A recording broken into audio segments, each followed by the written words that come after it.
Good afternoon, ladies and gentlemen, and welcome into South Georgia Motorsports Park for the inaugural event of our 2025 season here with the Southeast Gassers. We're going to be bringing you the action here live on the live stream, and for you folks sitting out there in the stands, we love to see your faces, and glad you came out here to this beautiful sun-drenched day in Adel, Georgia. As our cars are staging up right now, the first class you're going to see is going to be our H-Gas group. They're coming up now to the ready.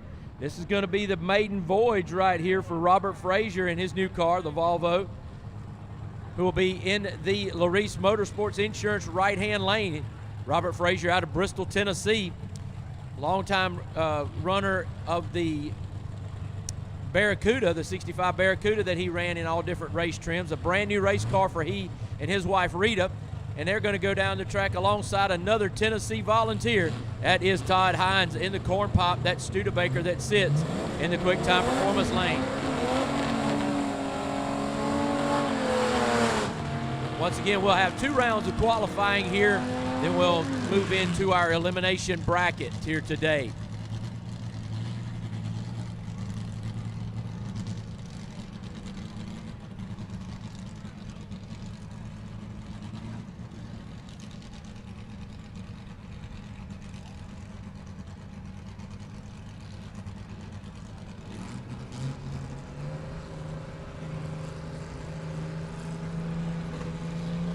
Both guys at the ready right here.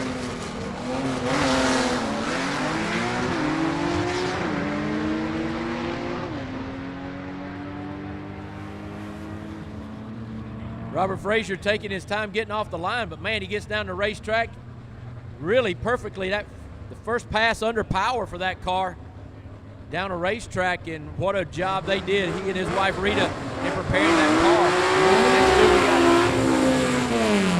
Next two on the line right here, that's going to be Doug Loudermilk in the Beelzebub, the 67 Volkswagen that sits in the Race Motorsports Insurance right lane. And he'll be going down the track alongside of Larry Noel out of Aiken, South Carolina, in the 48 Anglia called the Crazy Pony.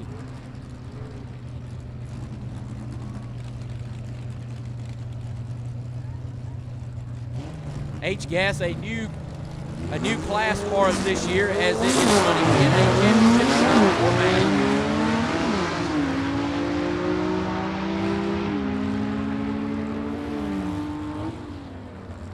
So Doug Loudermilk gets to the stripe first, but we're just laying down some qualifying times, getting some heat in this track. So looking good right here is Scott Pardee in the American Woman out of the Panhandle of Florida, going to be over there in the left lane, the 1960 Rambler wagon.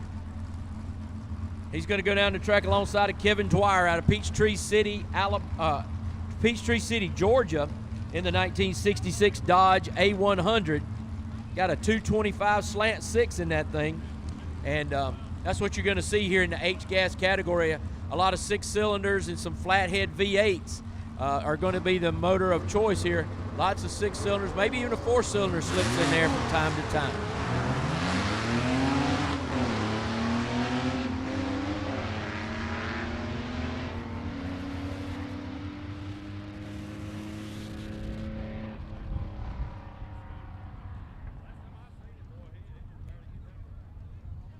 All right, so guys, make sure the drivers, just want to let you know that we've got 2 turnoffs down there. So if you get slowed down enough, get off that first turnoff road. There are 2 turnoff roads, and we can't start another pair till you get to the turnoff roads. And one of those turnoff roads is return roads is very far down there. As I look down, both cars look like they're going to the last one, and they're still not off the racetrack. So try to use that first return road if you can. Make sure you keep your helmet on all the way through the pits till you get to your pit spot, because that is another rule here of South Georgia Motorsports Park, and not a bad one, if I may say so myself. Leading the pack right there in our Superstock category was Robert Frazier. Went to the #1 spot after first round of qualifying, followed by the Beelzebub of Doug Loudermilk. So those 2 cars pacing the way here as H-Gas gets started here for 2025. C-Gas cars, you should be in the lanes. C-Gas, you should be in the lanes at this time.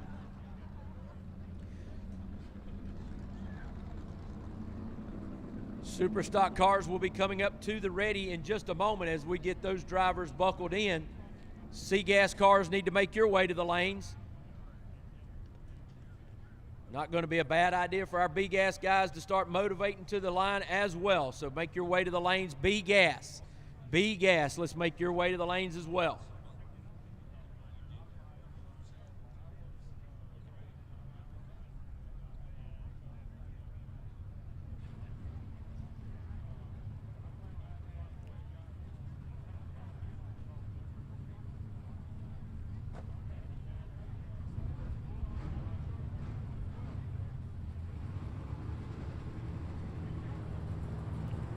All right, so first up right here, Don Wilmot going to be in his 66 Mustang Coupe right here in the Larice Motorsports right-hand lane, and Dean Hall out of Inman, South Carolina in his 66 Fairlane GT, the Sledgehammer. He'll be in the Quick Time Performance left lane.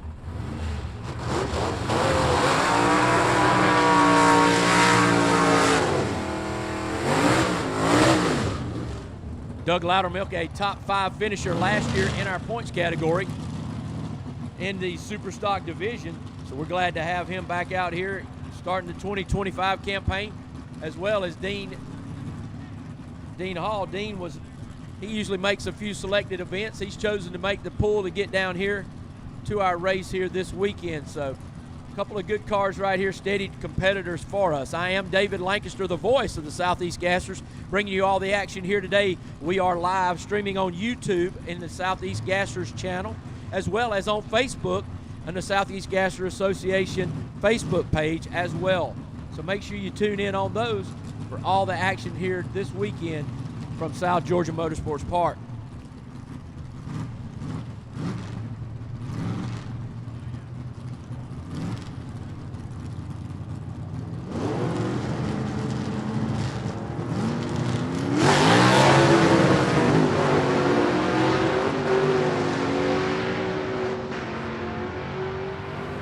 Don Wilmot getting a little out of shape down there, but he gets to the stripe first.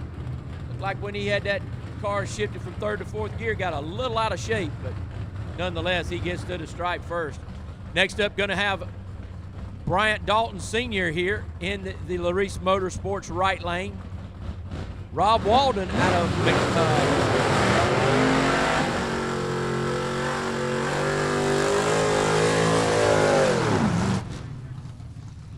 like Rob Walden in his 63 Biscayne. It's over in the Quick Time Performance lane. Had a little bit of trouble here in the water box. Car started a burnout and all of a sudden just stopped. Don't know what that may be right there for Walden, but they got the doors open.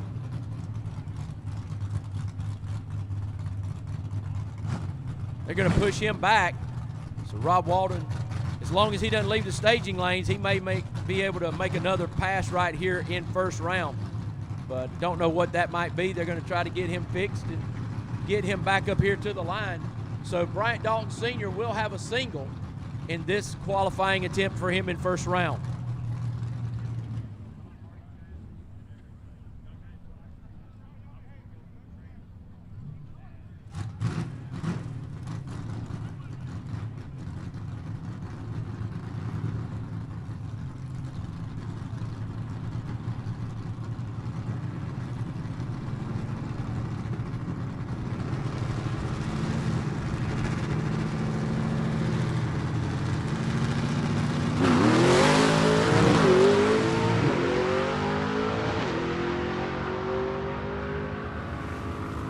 Bryant Dalton with a nice little clean run right there for him in super stock trim, and that brings up our world champion, our reigning world champion, Jerry Dean in the last Rebel 2. He'll be over here in the Larice Motorsports Insurance right-hand lane, going down the track alongside the North Charleston, South Carolina racer, Taylor Bright, in her Barracuda that she's got over there called the Heart Racer.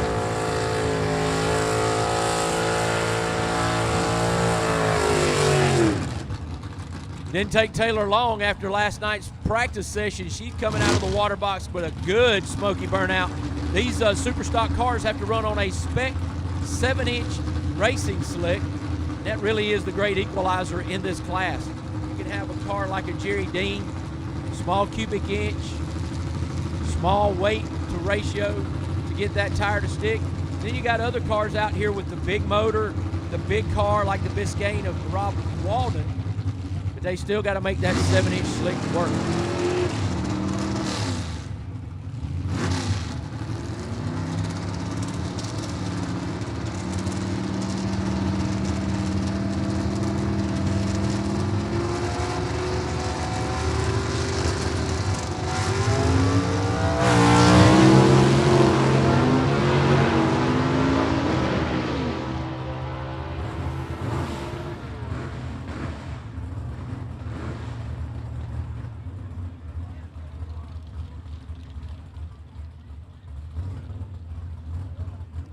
Like Taylor Bright experienced a malfunction out there in the left lane, so track personnel going to go out there and take care of that as we have shut them down right here in the water box.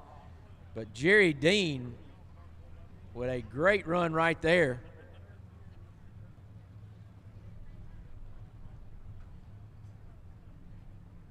So Jerry Dean just takes that car, the last Rebel 2, and puts it to the top in Superstock qualifying as we have some more cars waiting at the water box ready to go, and we will make sure that this racetrack is in good shape for these next two to go down.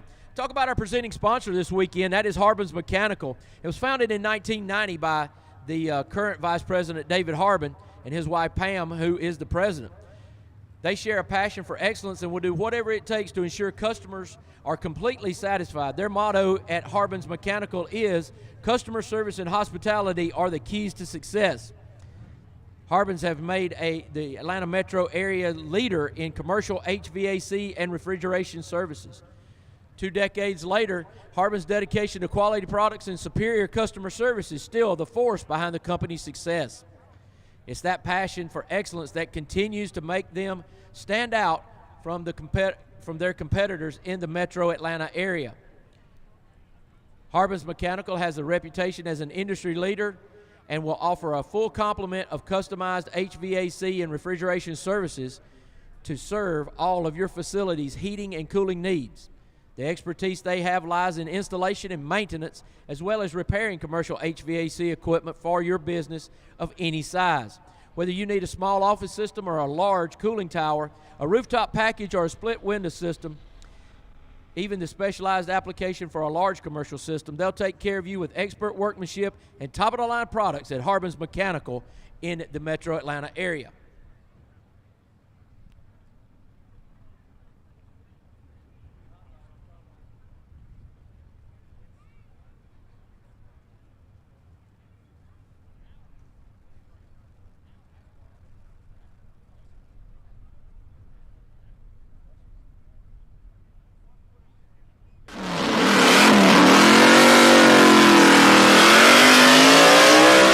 Racing equipment.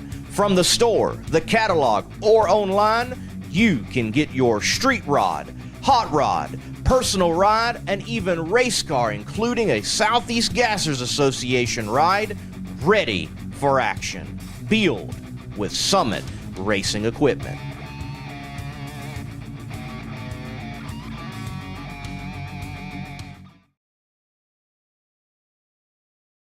Underdog, the 1967 Camaro.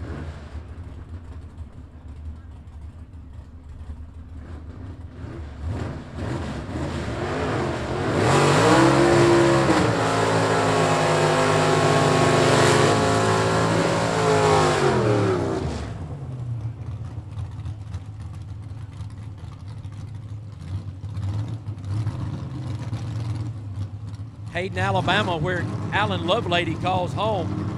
Tony Novosadski, another Alabama racer here, making his first start in a Southeast Gasser event in his beautiful 56 Chevy in super stock trim.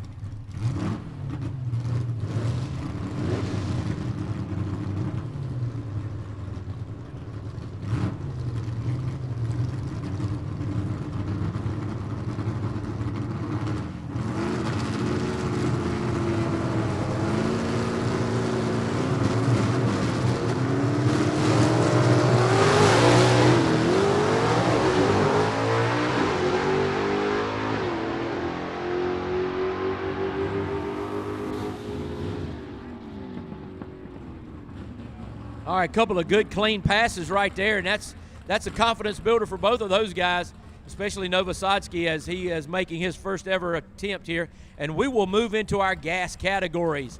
The C gas category right here that you see coming up before you, that's going to be Ernie Smith in the Larice Motorsports Insurance right-hand lane in his 1966 Chevy 2 4-door.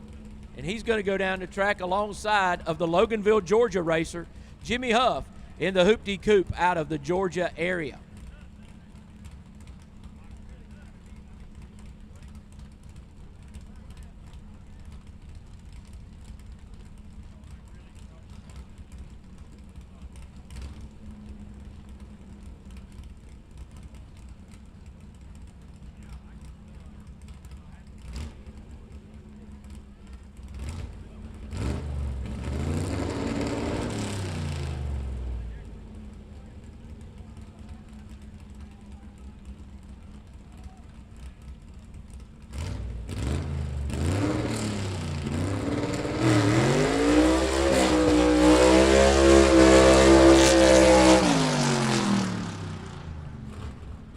Ernie Smith with that Todd Hartel horsepower underneath the hood for him, making a long smoky burnout. Getting those big classic Jimmy Huff roll through the water, and a little bit shorter burnout for Jimmy Huff in the Hoopty Coupe right there, getting those Mickey Thompsons nice and sticky as they get ready to go down and attack this South Georgia Motorsports Park here today. A beautiful day, not a cloud in the sky here in the Deep South, as we are proud to be bringing you this action today.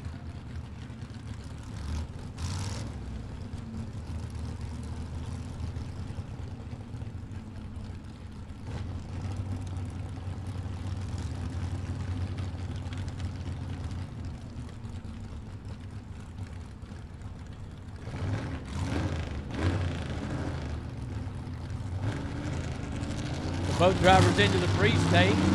They get ready for their first round of qualifying here in SEGA.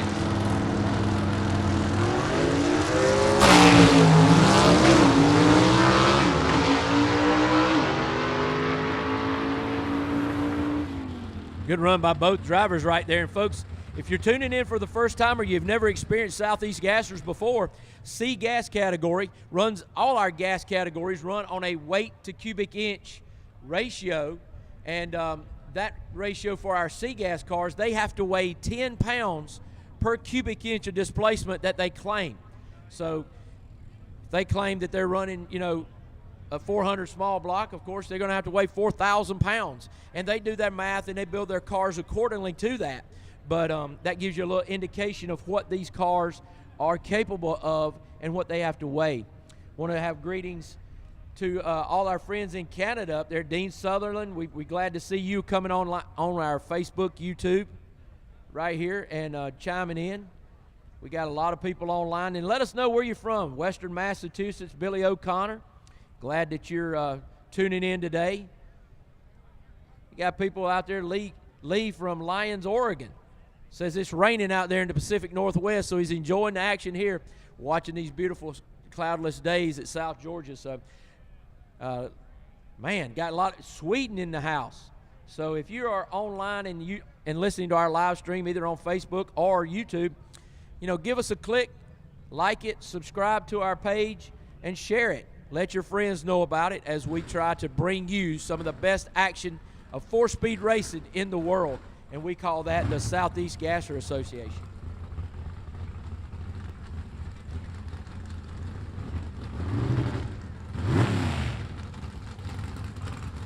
Next two up over in the Quick Time Performance left lane, that's going to be Josh Pruitt, the young blood out of Inman, South Carolina, in his 63 Ford Fairlane. Dwayne Bush race engine under the hood for him.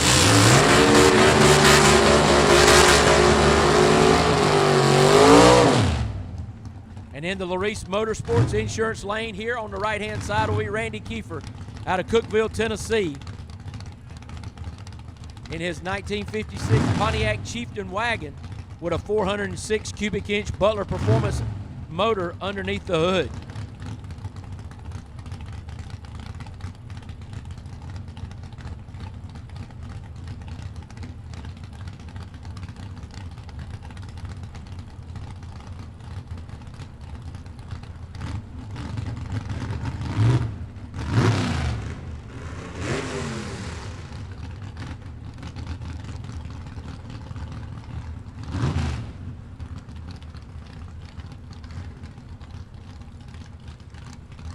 Kiefer was our runner-up last year in our Superstock division and has stepped up to the C-Gas category.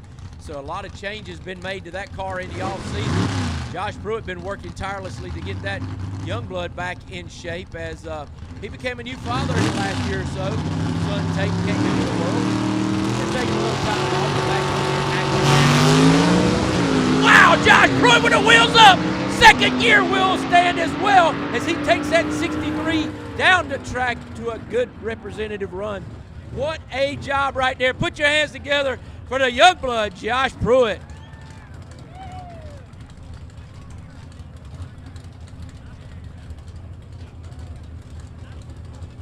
I know that young blood spent some time over there at the Brian Harris race shop. Might have to do a little more adjusting on that car, Brian, but man, talking about wheels up, first to the finish line, 4-speed racing. You'll find it right here in the Southeast Gas.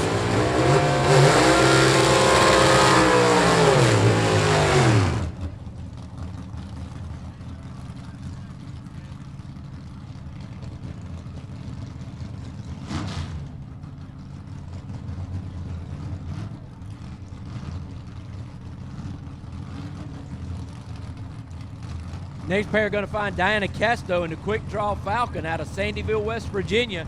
She'll be in the Larice Motorsports left lane. And John Loddick, he's in the 1957 Chevy from Perry, Georgia, over there in the Quick Time Performance lane as they make their first attempt here in 2025 to qualify here for the C-Gas category.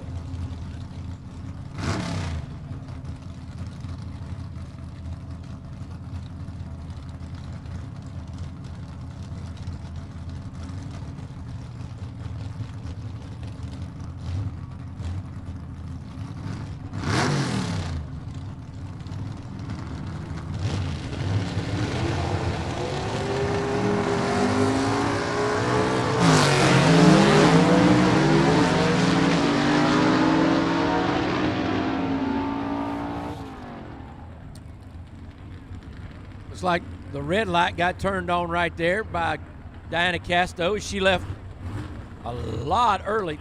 As we get to our next pair right here, top 5 finisher last year in our C-Gas points, that's Jaron Purdue in the Stud Muffin. He sits in the Larice Motorsports Insurance right lane. He's going to go down the track alongside Brad Wimberly out of McDonough, Georgia.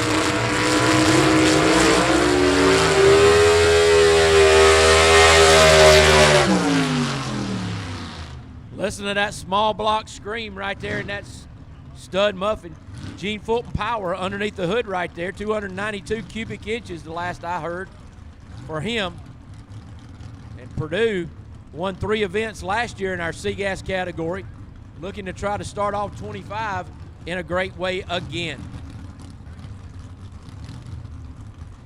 Brad Wimberly out of McDonough, Georgia in his 1962 Comet, the Southern Sizzler. Lamar Walden race engine underneath the hood for him, mechanically fuel injected car right there in the Quick Time Performance left lane.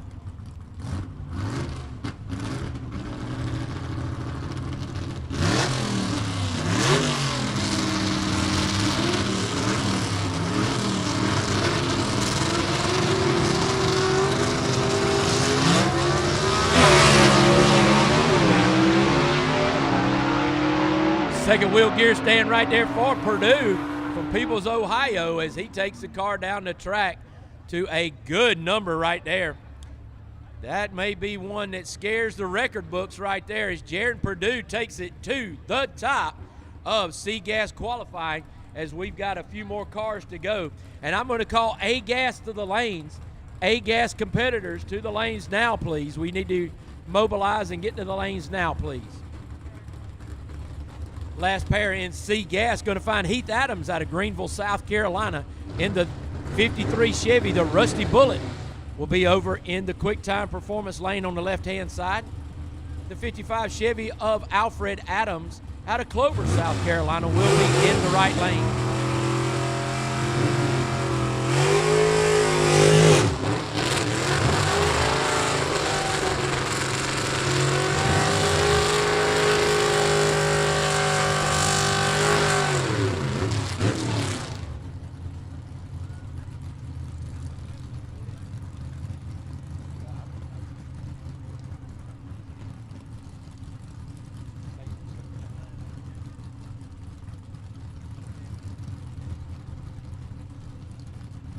So last pair right here of SEGA qualifying first round. We need A gas to the lanes, please. A gas to the lanes. That's right, Barry Adler. Get that thing up here. Get the smile on your face, Adler. You're going to take a trip down the 8th mile.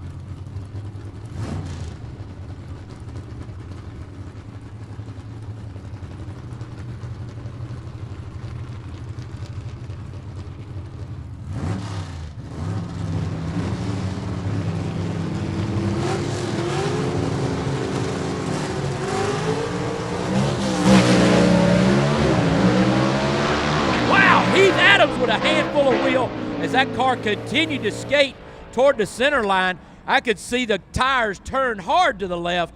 Heath Adams holding on to that thing. Great job by him.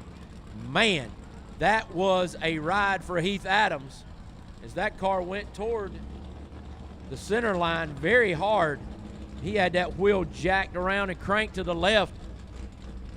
So that was a good job of driving right there. And these cars are no easy thing to drive. They have a straight axle, manually shifted transmission. And folks, that is a handful when you leave the starting line. Kurt Reynoldsson out of Titusville, Florida right here in the 1952 Willys Aero Coupe. So the Willys Aero Coupe going to be in the QuickTime Performance left side.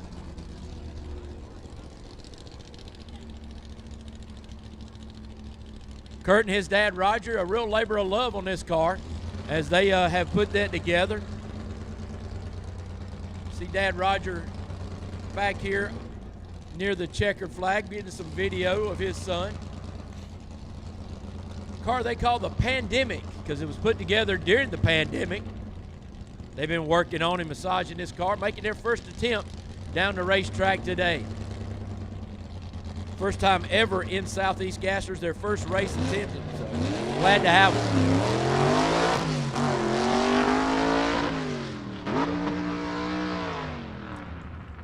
Believe he missed a shift right there on that one. He'll get it on off the top end of the racetrack, and we'll move on as we got B-Gas coming your way next. B-Gas. Fans, to let you know, the B-Gas category, now it weighs 8 pounds per cubic inch of displacement. It's going to make it a little faster than the SEGA cars.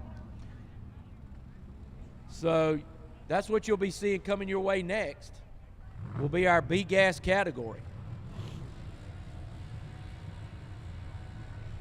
Some of our fans online, Lee Chorus, is wondering why he doesn't see ETs and miles per hour on the boards. And just to educate you all, as we started the Southeast Gassers, we wanted to replicate a 1960s era drag race, and we were able to do that.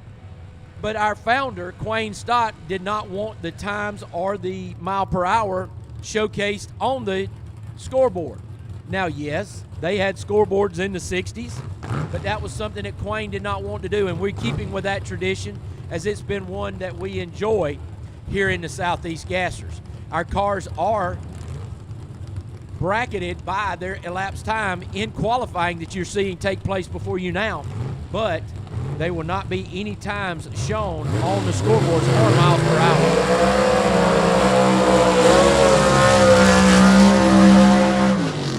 Couple of beautiful red cars going to come your way right here as we have Kelvin Cannon out of Elizabethton, Tennessee in the QuickTime Performance lane on the left-hand side in his 33 Thames panel van. Then we've got the Kimberly, Alabama racer and former world champion from 2023, Ken Rainwater, driving his car, the 66 Chevy 2, the Renegade. He'll be in the right-hand side. That Renegade mechanically fuel injected, as I think the Willys panel van is as well. The Thames panel van is also mechanically fuel injected. No electronics on the cars here in the Southeast Gassers. No shift lights, no bump steers, no driver's aids, just as founder Quayne Stott wanted it to be. These guys are absolutely driving these race cars. They are no driver aids assisting them.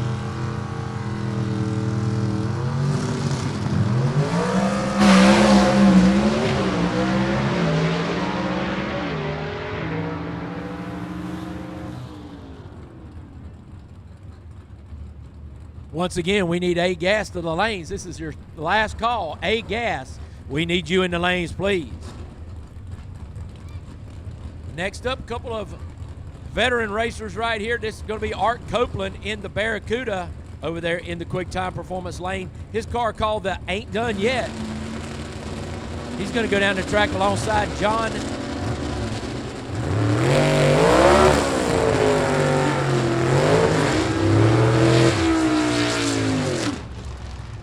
Sorry, I always pause and let you guys hear those V8s cranking out there. John McLaughlin in the Disorderly Conduct over in the Race Motorsports Insurance right lane. Interested onlooker of Quayne Stott here in the right-hand lane, as Stott sold McLaughlin this car in the offseason. Quayne took that to one victory last year at Killcare Dragway in Xenia, Ohio. McLaughlin has this car in B-gas trim now and trying to make his first qualifying attempt in 2025 here today at South Georgia Motorsports Park.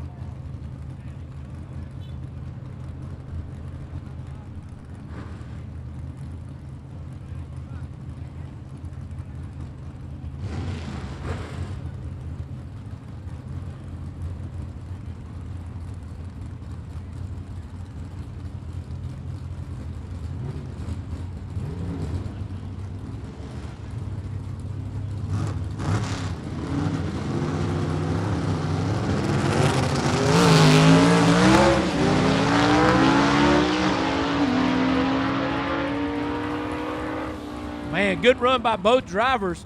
John McLaughlin, I got to tell you, that was a good run, straight and true down the racetrack. So great job by both drivers right there as we continue into B-gas round number one. And next at the ready is the quick time.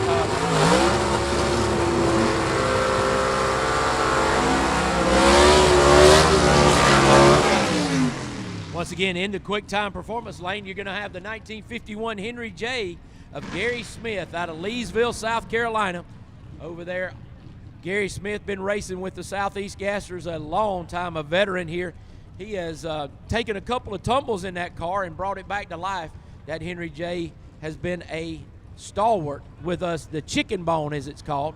And he's going to go down the track alongside of Ted McKee, but looks like McKee having some trouble getting that car into reverse.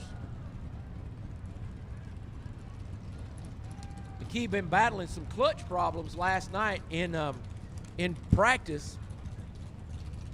Don't know if it's just lost reverse and he can go forward or not, but we'll see here in just a moment.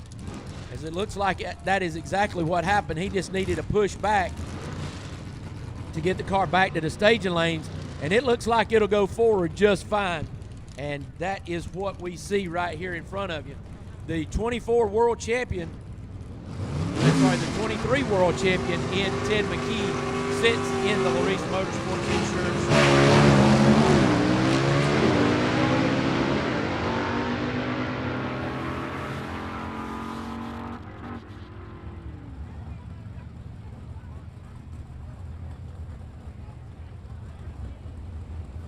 Good run right there by Ted McKee, taking him to the top as we still going through our B-gas category.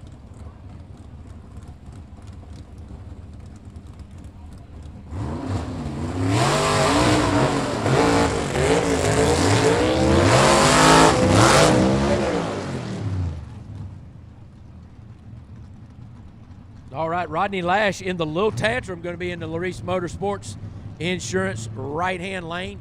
And he's going to go down the track alongside Briley Stott, the 17-year-old out of Columbus, North Carolina, in that Rambler that sits in the Quick Time Performance left lane. I still don't know how you did it, Roby Myrick. I still don't know how you do it.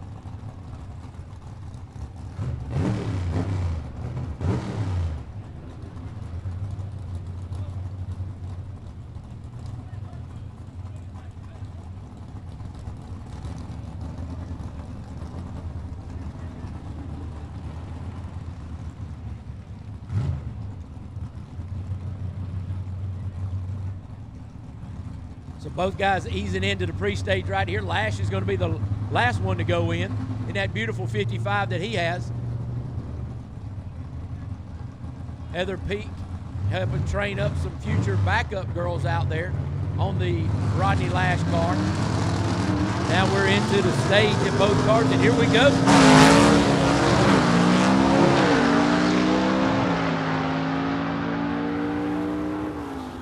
No shame in Briley Stott's game right there as he hustles that Rambler down the racetrack, and that's what 17 years old will get you. He's not scared of anything.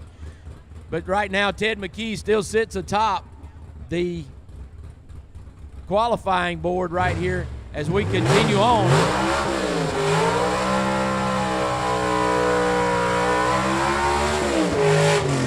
Next up, going to be the 21-year-old Michael Oden out of Birmingham, Alabama, in the Double Down 2, the 1962 Chevy 2, with one-way technology power underneath the hood, mechanically fuel-injected car right here that you see in the Larice Motorsports Insurance right lane.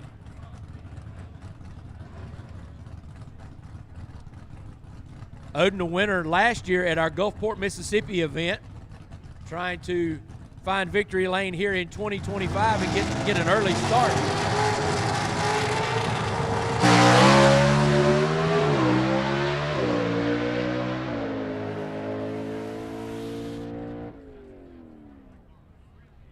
Got into fourth a little bit early right there, but a great pass right there for Michael Oden. And that takes Michael Oden to the #1 spot after first round of qualifying. Big fist pump right there by Joey Reed, the crew chief of that car, as Michael Oden goes to the top by about 0.03 of a second right there, followed by Ted McKee and then Ken Rainwater. That's your top three in our B-Gas category. First round of qualifying. So we'll get you the rest of those qualifying numbers and order. Well, not the numbers, but we'll get you the order of those in just a few moments as we get ready to move into A-Gas. The fastest cars here we've got.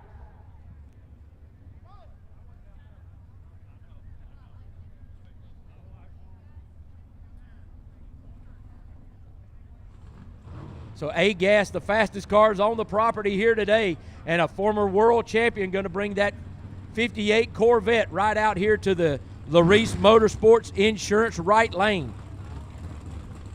That's none other than Kenneth Phillips with the Gene Fulton power plant underneath the hood. The 58 Corvette called the Silver Streak 2. Kenneth Phillips, a winner of over 17 events in the Southeast Gassers over his 10-year career.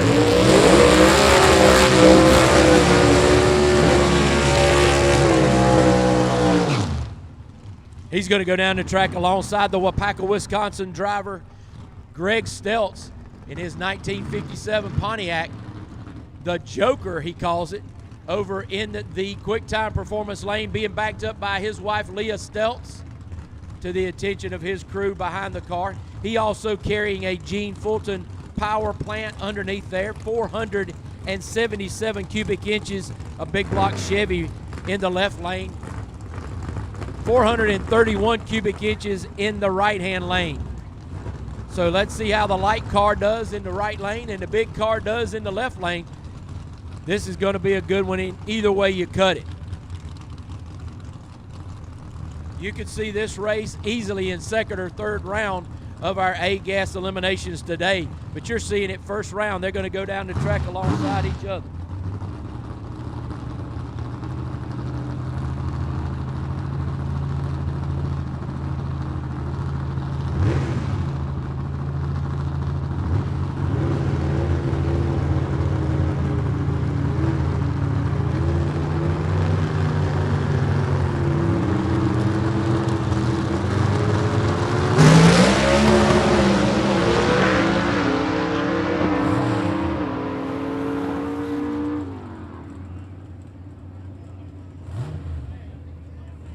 Gets there. Kenneth Phillips gets there first, and he just put up a good number. You're going to see some great racing here at South Georgia Motorsports Park on this beautiful 660-foot concrete surface here today. So you're going to see some great numbers.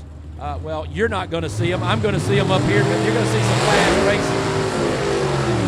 Next up is going to be Ray Ballou right here out of Calhoun, Georgia, in his 466 cubic inch big block Ford the 1955 Ford in the right lane called the Bad Alibi, and he's going to go down the track alongside newcomer to the Southeast Gassers, Barry Adler. Adler driving the 63 Corvette split window with the Gene Fulton power plant.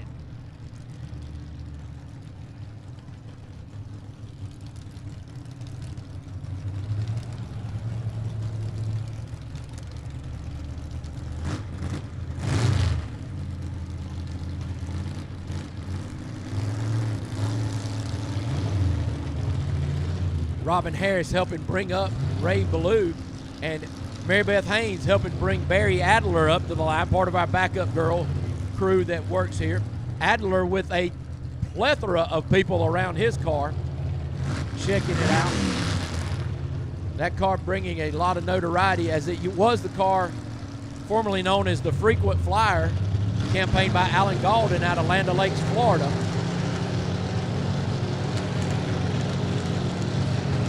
Adler still now gets to the stage, and we can go. Adler with a little puff of smoke in that 2-3 shift, but a good representative run for himself. Adler will feel much better with that run, as that's going to get him a qualified spot. Next up, we're going to find our defending A-Gas World Champion, and that is none other than the chick magnet of Leslie Horn. The 1955 Chevy is going to go down the quick time performance left lane alongside Doyle Lynn out of Dalton, Georgia in his 51 Henry J.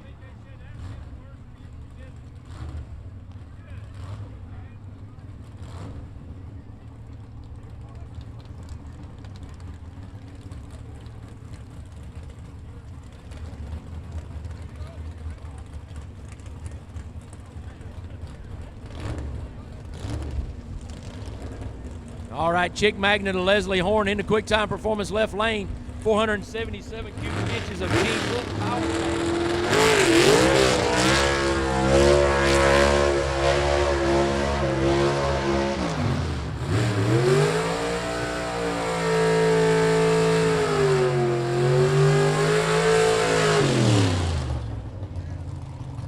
And the honky tonk of Doyle Lynn. Doyle Lynn putting his car together himself. Has a great time out here racing, and man, I tell you, he is no slouch. The key to drag racing, as we all know, get A to B before anybody else. A lot of times we look and put so much on numbers. It's all how you get the race car down the track. Can the driver do it? That's what Quayne Stott, the founder, wanted to do, is put the driver back in control. Some of these cars make incredible horsepower, incredible numbers. Sometimes they go in a not the straightest of lines because you got to hold on to that straight axle, and somebody who might go just a little bit slower on the numbers goes a whole lot straighter.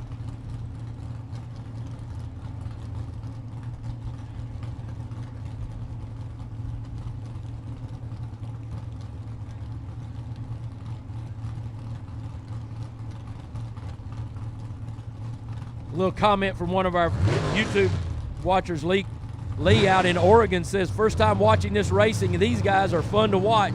Lee, get on an airplane, buddy. I promise you. Flying to Charlotte Douglas Airport. Meet us at our next event at Shady Side Dragway, and you will not be disappointed coming up April the 5th.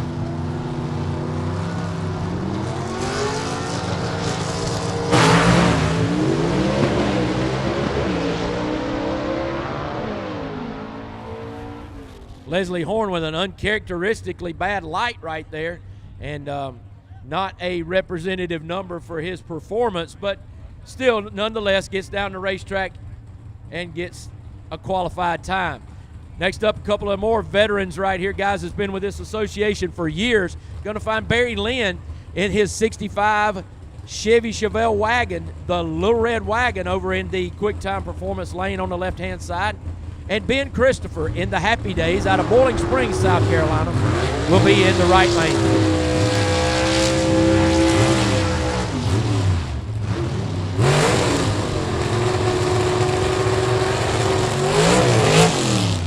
Ben Christopher choosing the shorter, more abbreviated burnout, and Barry Lynn with a little bit longer one. Barry Lynn with a Scott Duggins Par Race engine under the hood for him in that big wagon. 477 cubic inches is the cubic inch of choice for him. 451 cubic inches of Jason line power over there for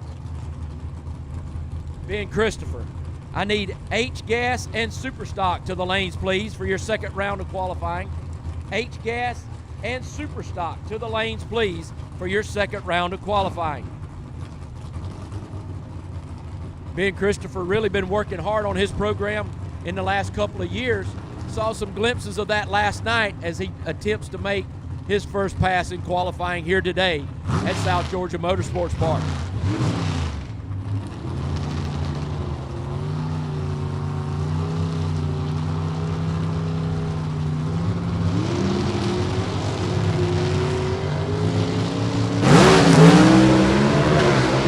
Christopher raises them up in first and second gear, gets down the racetrack.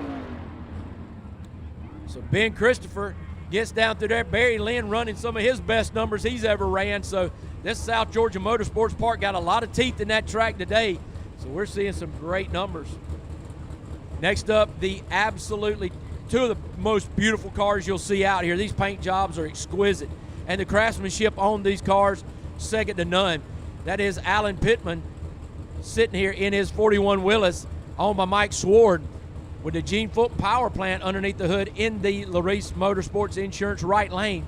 He's going to go down the track alongside of Chase Howard in his 67 Chevelle, the USA 1, with Gene Fulton power under the hood for him.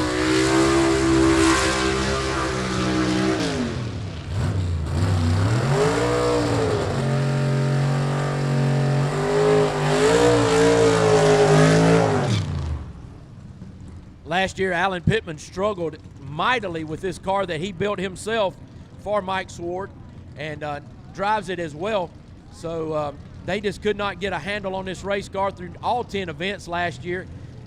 Alan told me he's worked tirelessly in the off season, and hopefully that's going to yield results here in first round of qualifying. As you see, Mary Beth Haynes bringing that car back, Trent Howard bringing his brother back to the watchful eye of Scotty Cannon. And I think I spy Matt Jones down there on the starting line as well, blinding me with that bald head.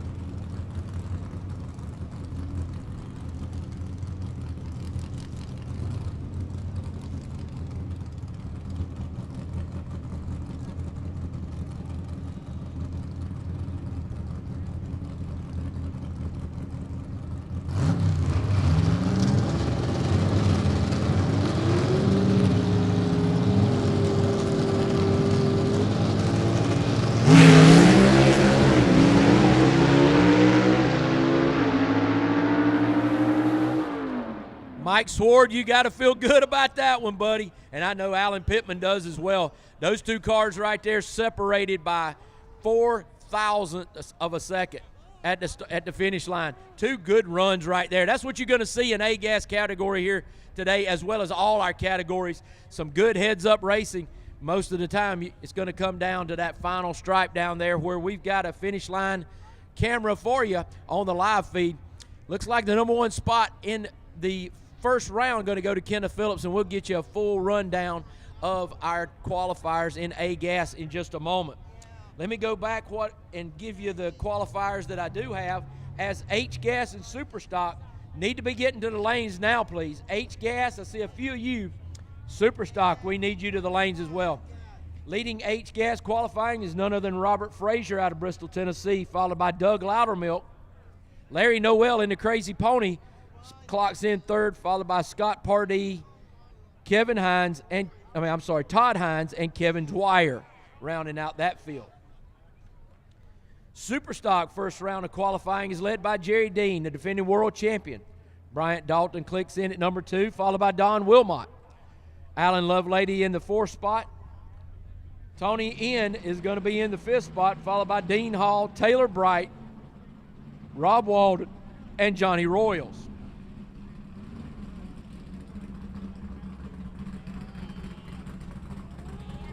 Coming to you now, looks like our AFX category here.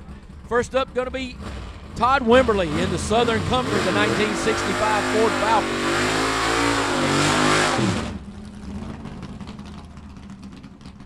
Wimberly in the Ford Falcon right there with Lamar Walden race engine under the hood. You're going to hear that a lot in our AFX category. Wimberly from McDonough, Georgia, and if you heard that Wimberly name a little earlier in Seagas, his brother Brad runs in our Seagas category as well in the Southern Sizzler. And speaking of that Seagas qualifying, Jaron Purdue in the Stud Muffin led the way to the #1 spot, followed by Alfred Adams in the Dammit Bob, and Jimmy Huff in the Hoopty Coop clicks in the #3 spot. Ernie Smith in the Saturday Night Special 4, followed by Brad Wimberly. Josh Pruitt in the Youngblood in the 6th spot.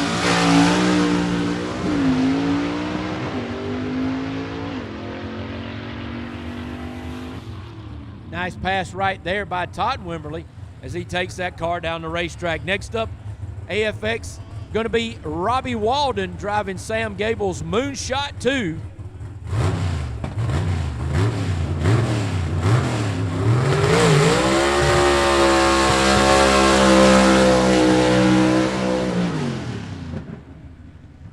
If that Walden name sounds familiar, this is third-generation racer Robbie Walden, the grandson of Mr. 409 Lamar Walden out of the Loganville, Georgia area. 64 Plymouth Barracuda right here you see before you. 477 cubic inches of big block methanol-injected Chevy. Sam Gable, the owner of the car, painted the car in memory of his father, who had those gum-out colors for many years. You may remember his name, Mike Gable. He ran Pro Stock and Super Stock from 1965 up until about 2002. So, wanted to put that Moonshot 2 car to you and let you see it.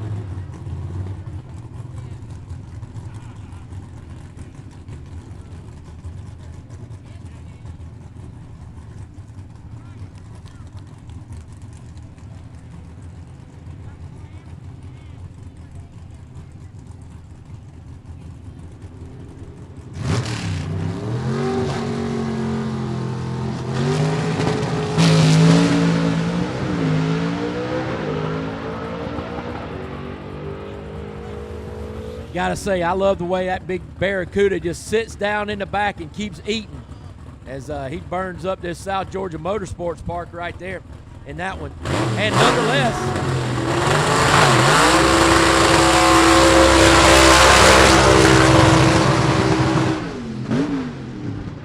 not to be outdone, Robbie Walden just making that pass.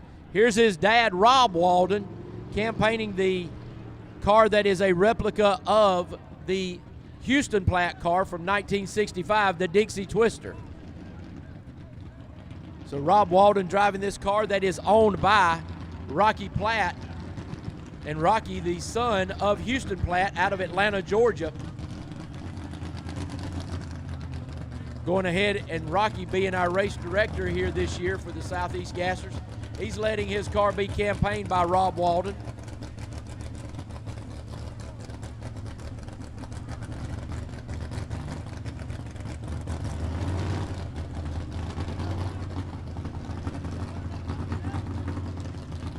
So Rob Walden built this mechanically fuel-injected Chevy right here that's between the fender wells here of this 65 Fastback. Only 5 of these cars were produced by Chevrolet. They were first produced for road racing, but Houston Platt saw it and he thought, man, this would be aerodynamic for me to race the track with.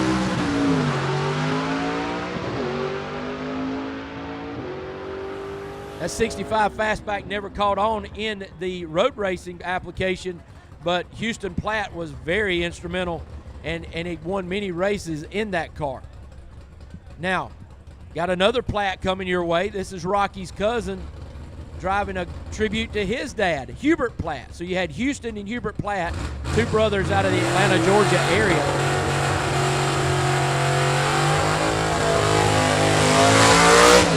And unfortunately, both of those Platt brothers have gone on to glory with our Lord and Savior Jesus Christ.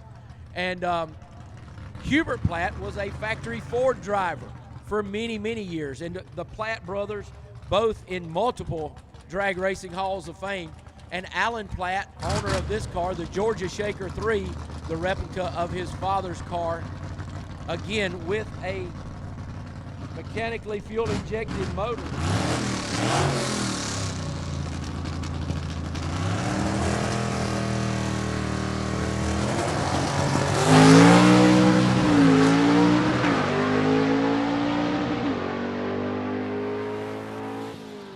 So Alan Platt takes that 427 FE that's prepared by Brian Patrick Race Engines down the right-hand lane in that Reese Motorsports Insurance lane. So that is what our AFX category looks like. Just to let you know a little bit more facts about our AFX category, they are not a gasser. The AFX category is an A-gas factory experimental car. A lot of times it kind of faded out, and these AFX cars predated the flip-top funny cars because they looked funny. They had an altered wheelbase. They usually didn't run a hood. They had some windows missing because it was just an experimental type situation. So in that, they did not have a lot of longevity because these AFX cars, as I said, predated the flip-top funny cars. These cars became the funny cars that you see here in front of you in NHRA competition. So a little bit of a history lesson right there for you.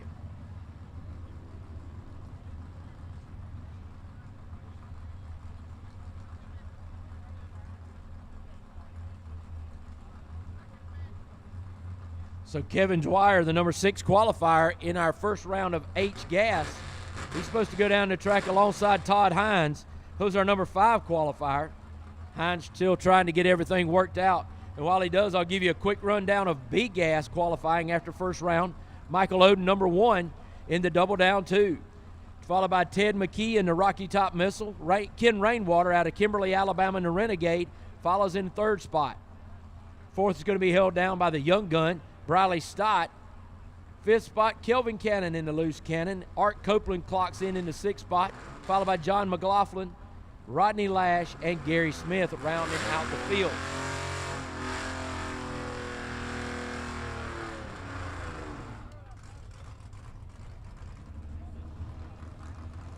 So Kevin Dwyer getting ready to make his next pass right here. And while he does, we need super stock to the lanes. Guys, you need to get those super stockers to the lanes now. We need you there now. So super stock to the lanes now. C-Gas, you need to make your way to the lanes. Super stock and C-Gas, get to the lanes, please. We need super stock right now. C-Gas, make your way to the lanes, please.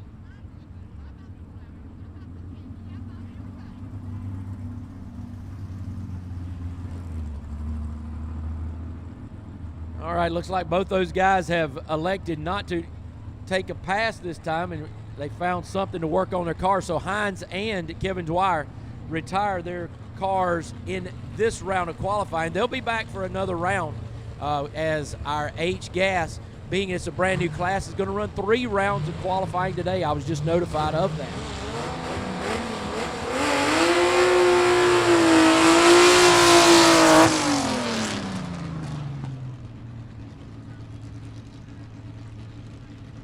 Larry Noel in the Crazy Pony going to be over here in the Reese Motorsports Insurance right lane.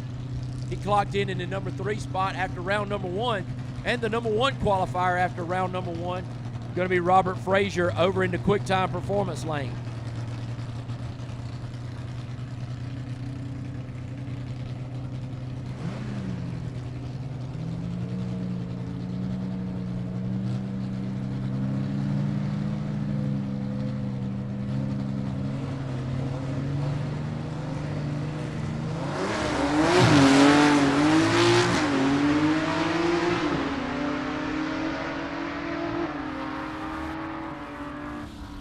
So Robert Frazier first off the line. Larry Noel trying to run him down, but to no avail right there as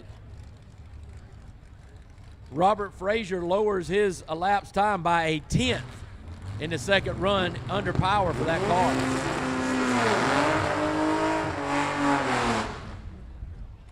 All right, Doug Loudermilk, the number 2 qualifier in the Beelzebub, going to be over here in the Quick Time Performance left lane and in the Larice Motorsports Insurance right lane. That's going to find Scott Pardee in the American Woman. Pardee, the number 4 qualifier after round number 1.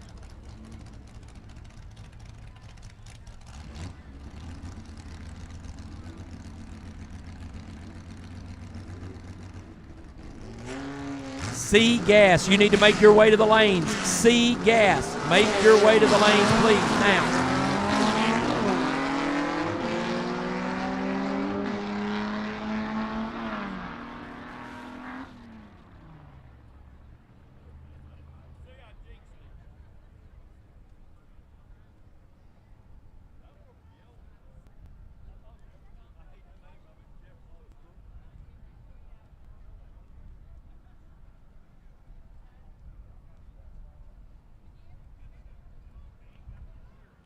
Once again, for the folks that didn't hear me, SEGA, make your way to the lanes now.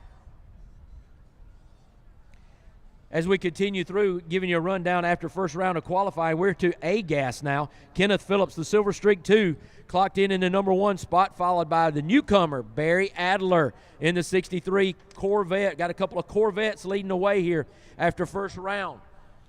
Followed by Ben Christopher in the Happy Days in the number 3 slot. The Greer, South Carolina racer Chase Howard in the number 4 spot, followed by Alan Pittman in the 5 spot. Barry Lynn clocking in the 6th. Greg Stelz, the Joker, in 7 slot, followed by Leslie Horn in the number 8 slot. Doyle Lynn out of Dalton, Georgia, the number 9 man, followed by Ray Ballou rounding out the field.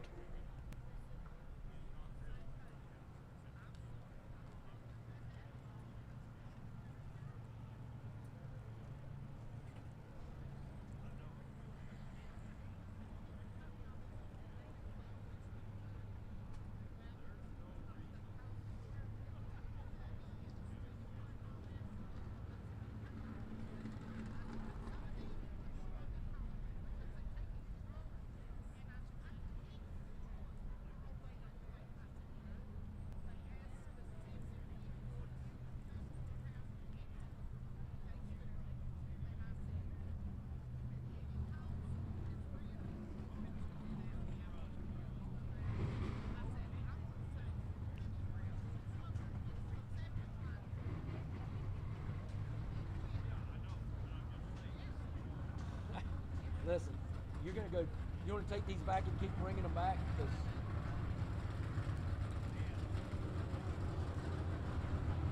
All right, Bryant Dalton Sr. going to come up making his attempt right now in super stock category. Bryant Dalton Sr., the number 2 qualifier after round number 1, as he looks to try to chase down Jerry Dean, and that's going to be a tall order.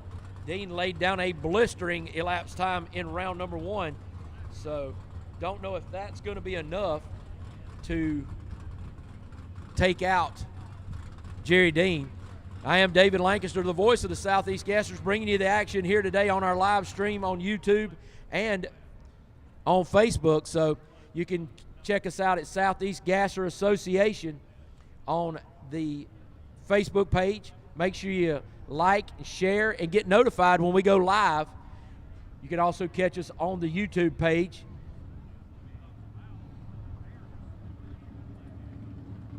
So Tommy G, my name's David Lancaster. I am your announcer. I'll be with the Southeast Gassers. Been here since 2016, so that answers your question in our online forum.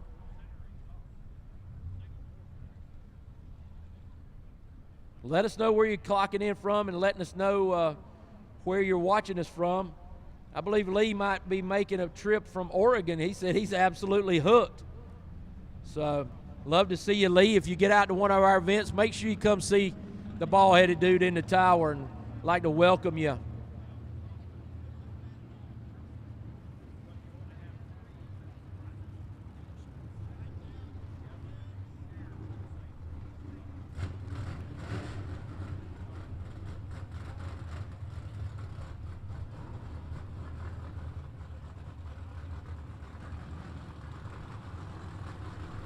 All right, Bryant Dalton coming back through the water box, going to make another attempt right here as we are going to try to have to push Dean Hall off the road right here, as he's not going to be able to make an attempt in round number 2 of Superstock qualifying.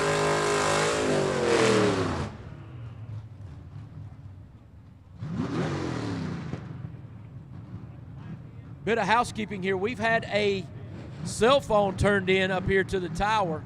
If you can describe it, or you can call it and let us know it's yours, you can come pick it up. But looks like that was turned in maybe even last night or early this morning. So there's a cell phone up here. If you're missing a cell phone, surely you know it by now. Again, Bryant Dalton, the number 2 qualifier, as he looks to lower his elapsed time here in the second round of qualifying for our Superstock division. We need C-Gas cars in the lanes. C-Gas in the lanes, please.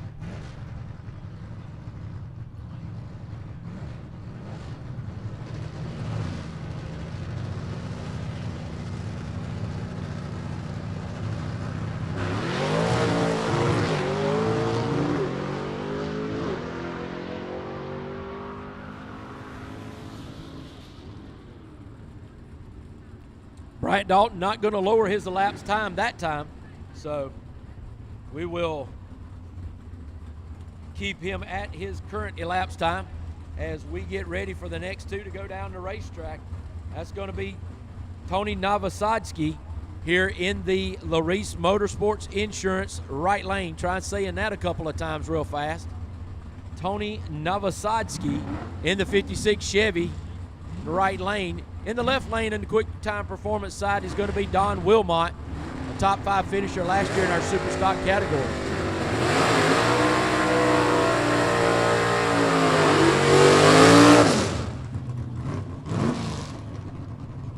Don Wilmot from Decatur, Georgia, over there in the quick time performance lane in his orange 66 Mustang Coupe.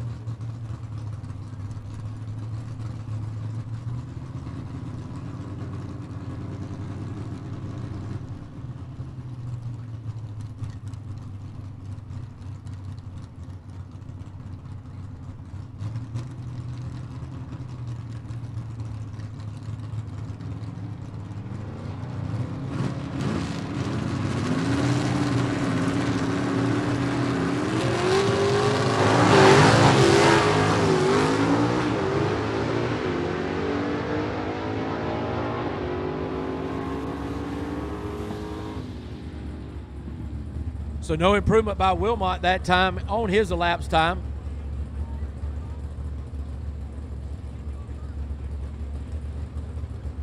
Novosadski gets a little bit better, maybe by a 100th right there.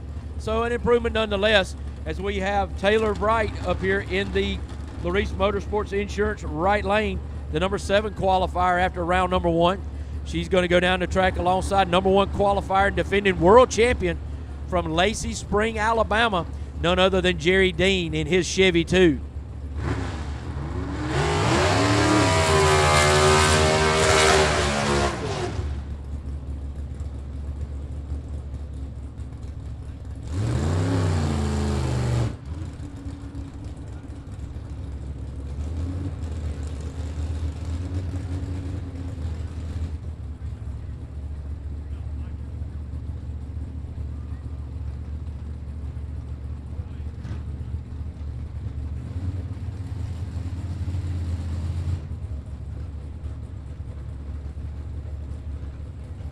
Barracuda, Taylor Wright, trying to get those tires heated up, those 7-inch spec Mickey Thompsons that she has on the rear here. That spec tire has to be run in the Superstock division.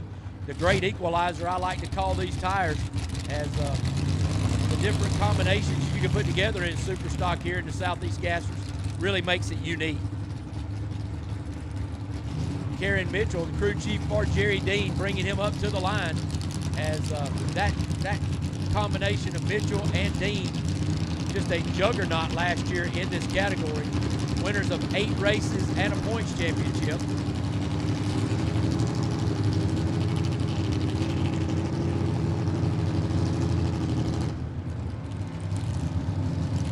Both cars into pre-stage. Taylor goes into stage. Now Jerry Dean with his routine. Oh my goodness, looks like there's some smoke coming from underneath the car. Hopefully that's nothing wrong. Need to turn to the right, Taylor. Get those fluids off the racetrack. Turn to the right, Taylor. Hopefully that's going to be a quick pickup. Not going to be anything that's going to keep us down for a while.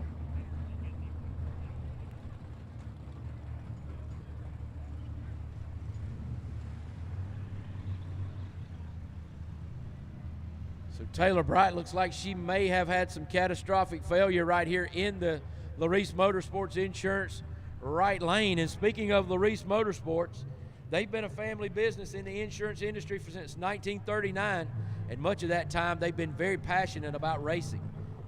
Personal experience has helped them realize that the need for racers to have access, to have affordable access to comprehensive insurance policies for racing on and off the track hazards. They know as much about riding on your investment. They know a lot's riding on your investment. That's why they provide coverage solutions that you need at a fair price. LaRace Motorsports Insurance has revolutionized the insurance and racing worlds by creating the first insurance policy for racers by racers. The 80-plus years in the insurance industry, plus the 60 years of racing experience on the drag strip, LaRace family is proud to have created a policy that provides broad coverage and offsets gaps commonly found in other companies' coverage. Let LaRace Motorsports' knowledgeable staff and claims department show you why so many people across the U.S. have already chosen LaRace Motorsports Insurance to protect their racing investments. You can contact them at LaRaceMotorsportsInsurance.com.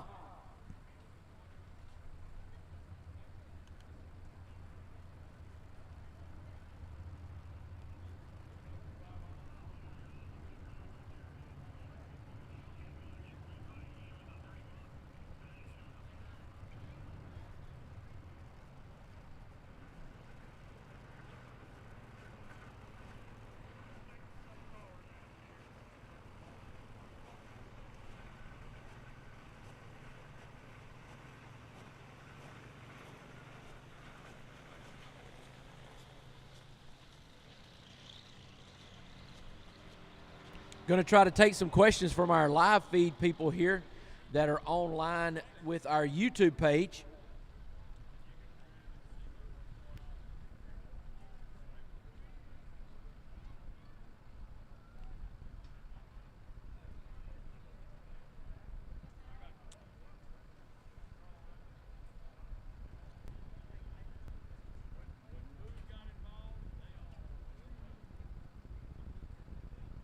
So we got someone online from Brazil, so we're continuing the international theme.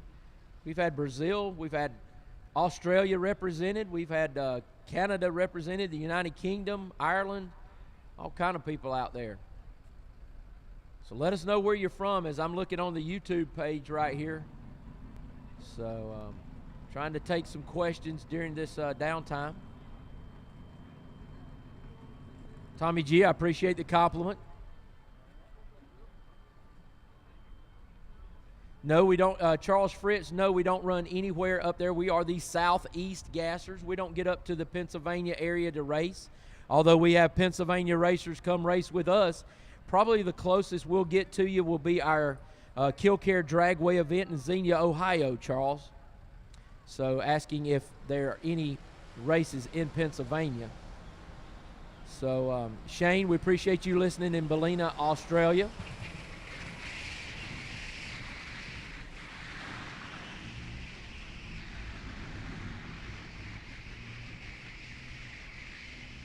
Stephen Hulbert, appreciate you watching from Yuma, Arizona, as we've had a guest come up here into the tower with us, and we're glad to have him. Our presenting sponsor of today's race, none other than Mr. David Harbin from Harbin's Mechanical. And David, we're glad to have you. I know we go way back all the way to the Friday night drags that we had at Atlanta. Yes, sir, we sure do. Good to see you. It's great to see you again, David, and thanks for your undying support of the Southeast Gassers. Harbin's Mechanical has been on board for many years now, and we appreciate that very much. Yes, sir. Thank you. We appreciate you.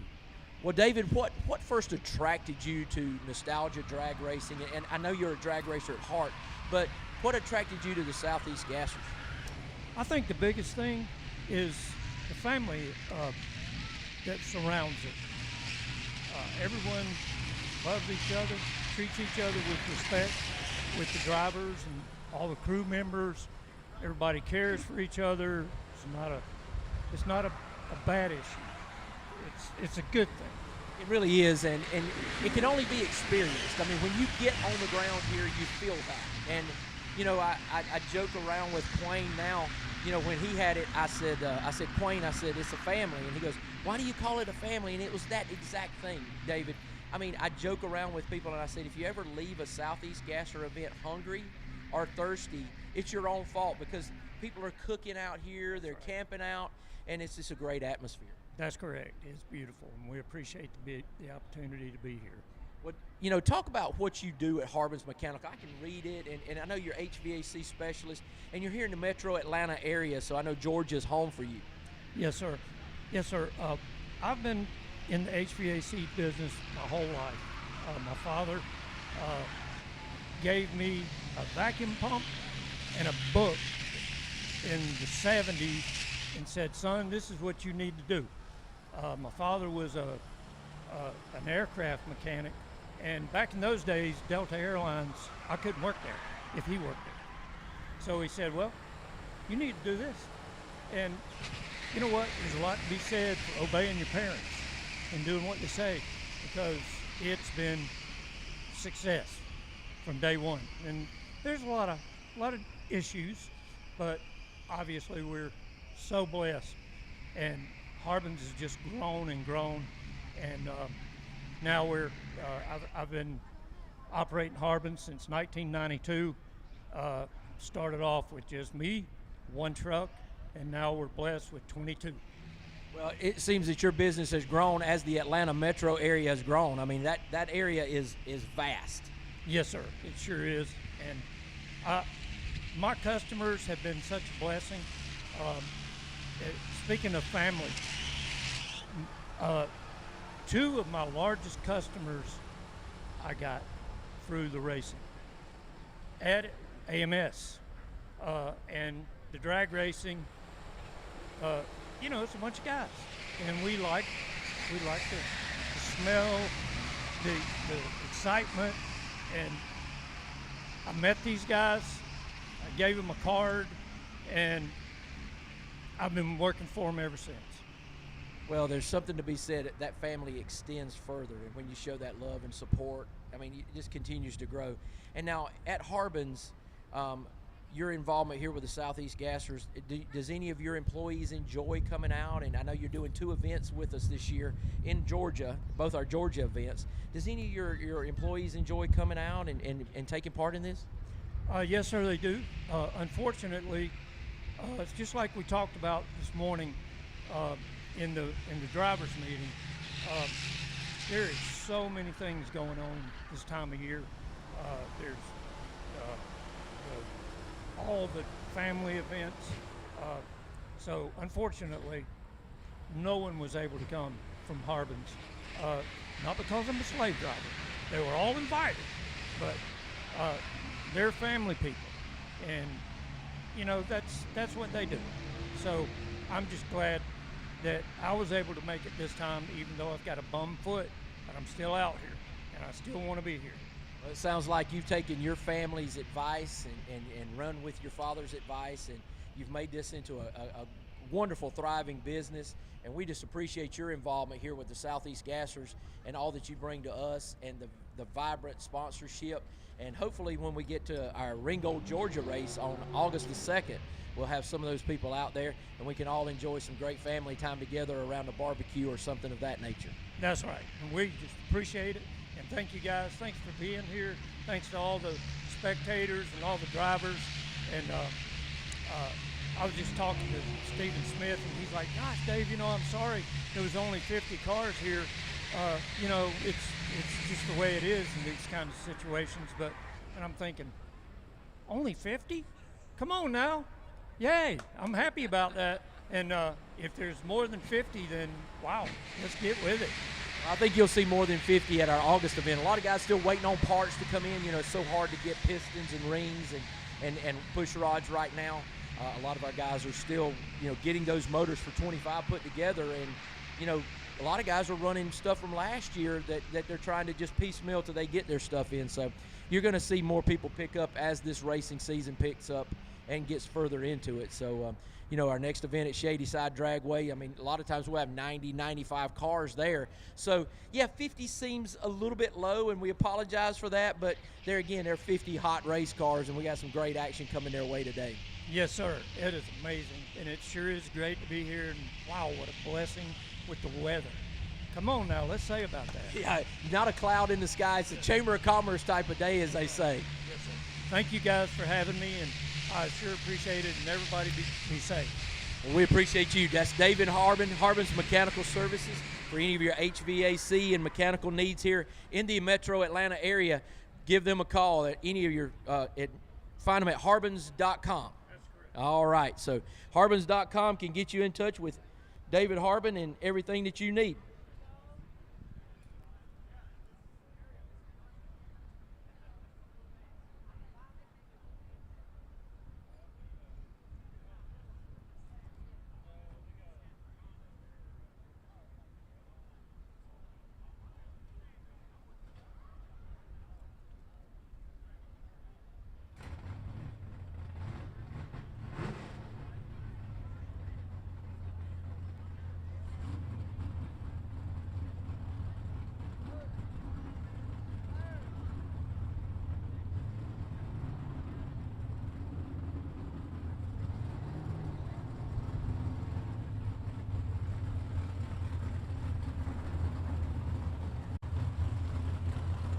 All right, like Dean Hall was able to get his car fixed, and what a great job by the track crew getting us back to racing action so fast. We appreciate them so much.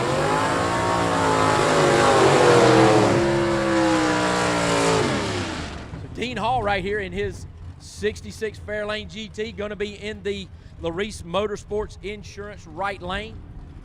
And Alan Lovelady out of Hayden, Alabama in the 67 Camaro will be over in the QuickTime Performance right lane.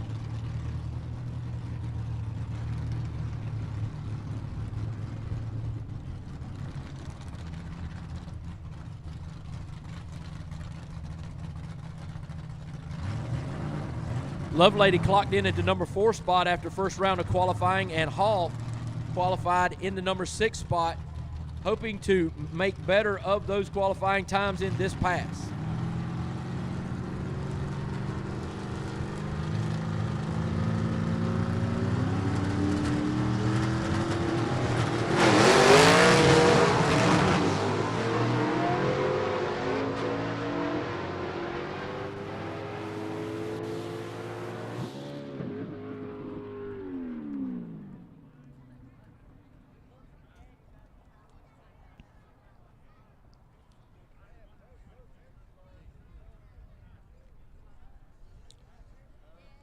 All right, Lovelady does click up and gets another spot up as Alan Lovelady clicks into that number 3 spot right here after round number 2. And it looks like Dean Hall going to stay in that 6th spot as we get ready to move to C gas. So as we get ready to move to C gas, I need B gas competitors in the lanes. B gas, you should be making your way to the lanes, please, at this time. C gas led by Jaron Purdue in the Stud Muffin. Folks, he set a elapsed time record for the C-Gas class a while ago with his run. So he is at the top of the leaderboard right now after first round and has a potential elapsed time record that he needs to back up. And if he does back that record up, he will be the new world record holder in our C-Gas category. Look for him to come up in the Stud Muffin in the second pair out as we look over the C-Gas field and get ready to get them to the line.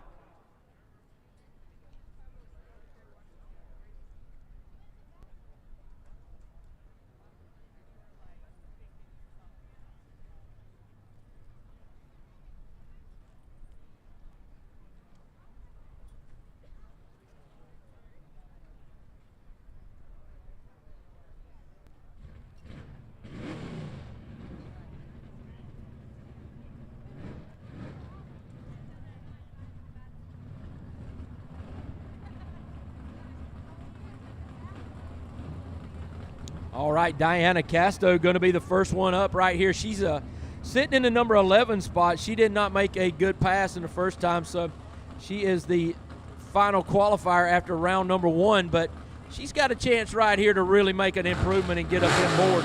Jimmy Huff, the number 3 qualifier in the Hoopty Coupe. He'll be in the Larice Motorsports Insurance right lane.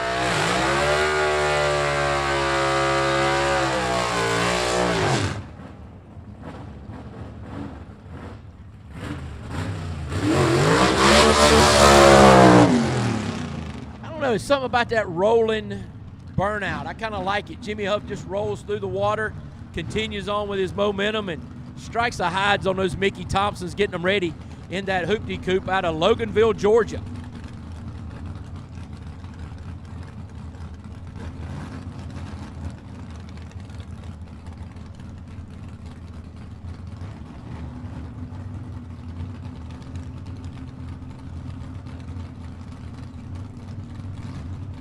Christy Burchett, the backup girl, helping Jimmy Huff right there.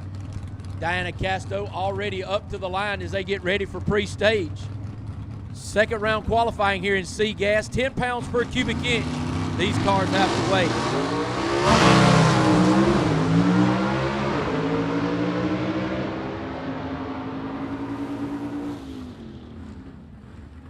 Diana Casto making a move. She's going to be up in the middle of the field right there, and I told you she could do that. So she's going to be moving up. Josh Pruitt, the number 6 qualifier here in the Youngblood, the 63 Ford Fairlane. He'll be in the Larice Motorsports right-hand lane.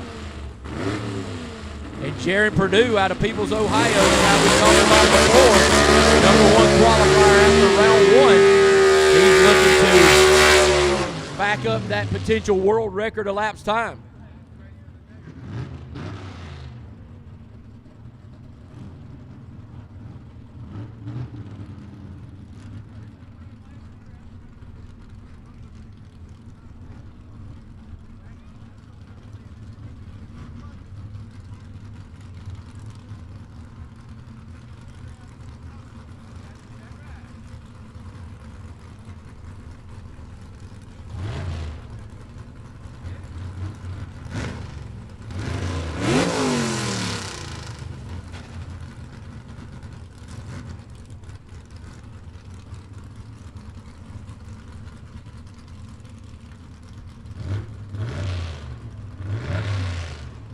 This guy's getting ready to go down the racetrack. This is a potential final in any C-Gas event right here, as these guys, both multiple winners in Southeast Gas and C-Gas Trim.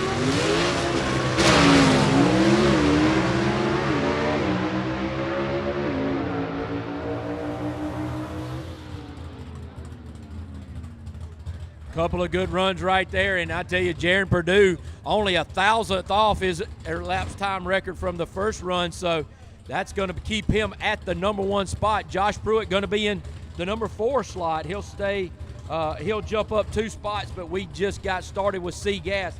B-Gas cars, you need to be in the lanes. B-Gas, you need to be in the lanes now. John Leidick, number 9 qualifier in his 1957 Chevy, will be in the Larice Motorsports Insurance right lane.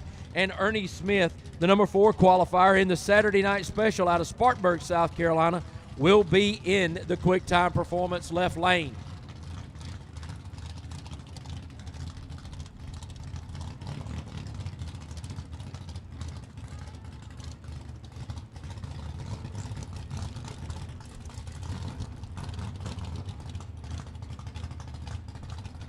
So Leidick making his first ever start here in the Southeast Gassers in 2025.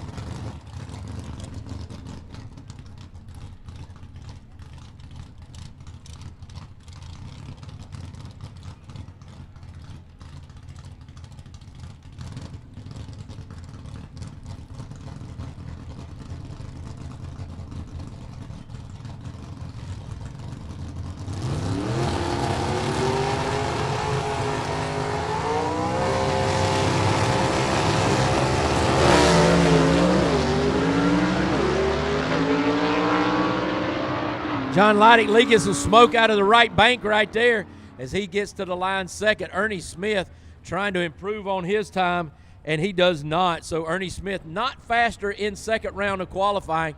He'll hold in there at that number 5 slot as we continue with C Gas. B Gas competitors, I don't see enough of you in the lanes. I'm calling you now, B Gas. Going ahead and calling A Gas. Let's go, get to the line, guys. B and A Gas, we need you in the lanes, please.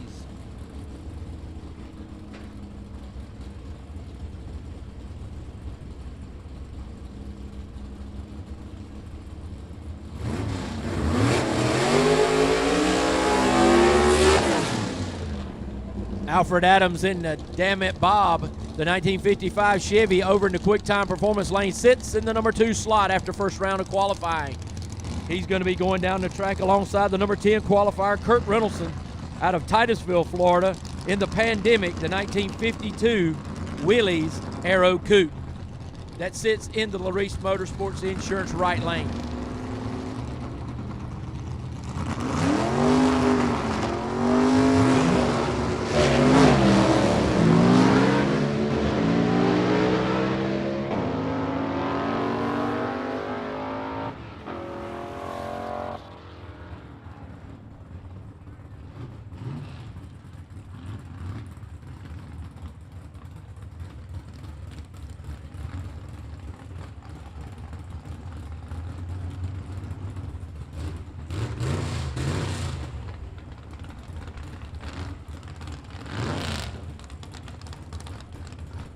All right, the spine tingler of Randy Kiefer out of Cookeville, Tennessee. He sits over there in the number 7 spot on the Quick Time Performance lane in his 1956 Pontiac Chieftain wagon over there, 406 cubic inches of Butler Performance underneath the hood. And he's going to go down the track alongside of Heath Adams, the number 8 qualifier in his 1953 Chevy with the Gene Fulton power plant underneath the hood. Remember, Adams had some trouble in his first qualifying attempt as that car pushed greatly toward the center line. He had that thing wrenched all the way back. The steering wheel just cranked to the left, trying to get his car off that center line, and was able to do so. So we'll see if they were able to fix some things on there and get that car worked out.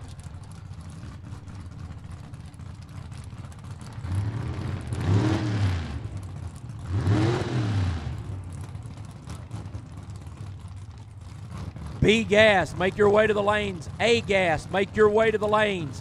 B and A Gas, we need you in the lanes now, please.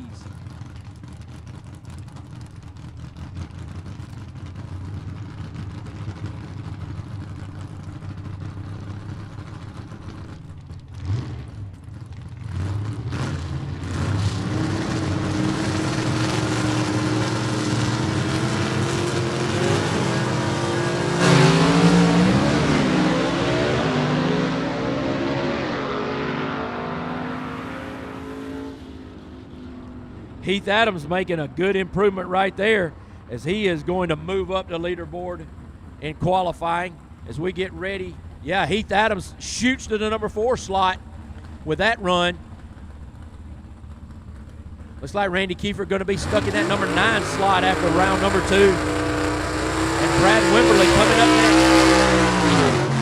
next. Wimberly, the number 7 qualifier after round number 1 in his 1962 Comet.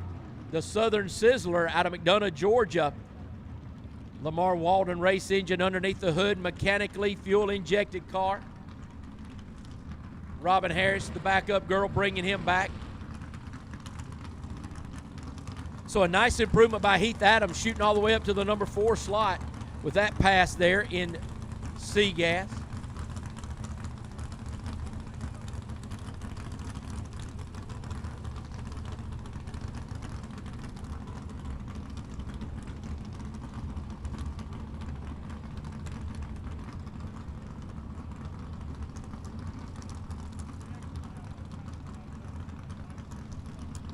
A Gas drivers, I need you in the lanes, please. A Gas, we need you in the lanes, please.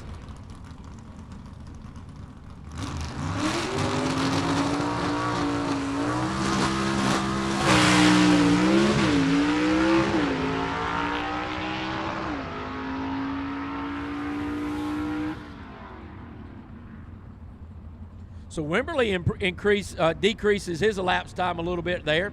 And I want to make sure I let you guys know we got some great photographers and videographers covering this event.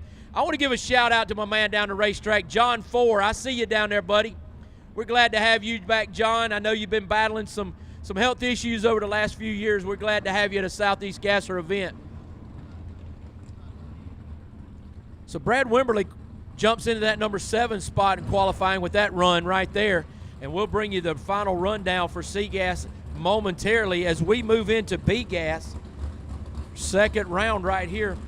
We've got Art Copeland in the Larice Motorsports Insurance right lane in his Barracuda out of Buford, Georgia. Copeland qualified in the number 6 spot after round number 1.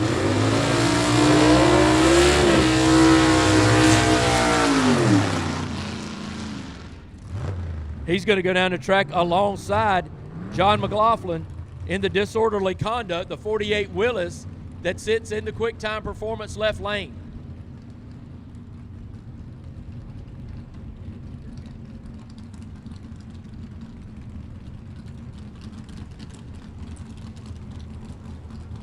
McLaughlin from Columbiana, Alabama in his 48 Anglia. First race for McLaughlin, his wife Jody out front, bringing her husband to the line. Part of our Alabama contingent.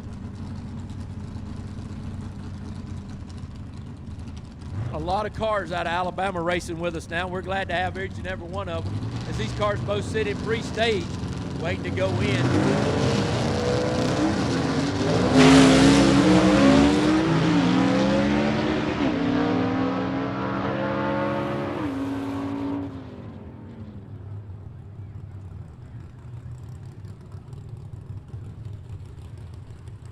So Art Copeland goes in here and puts him up a number 6 qualifying spot. So he's going to stay right there. McLaughlin's going to stay where he is in 7, as we've got the man number 3 in qualifying after round number 1, Ken Rainwater. He's going to be in the Quick Time Performance lane on the left side in his Chevy 2 out of Kimberly, Alabama.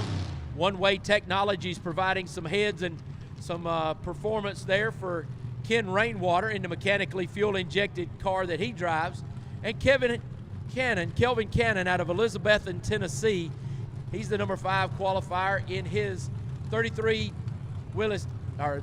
Thames panel van right there, the loose cannon that sits in the Larice Motorsports Insurance lane.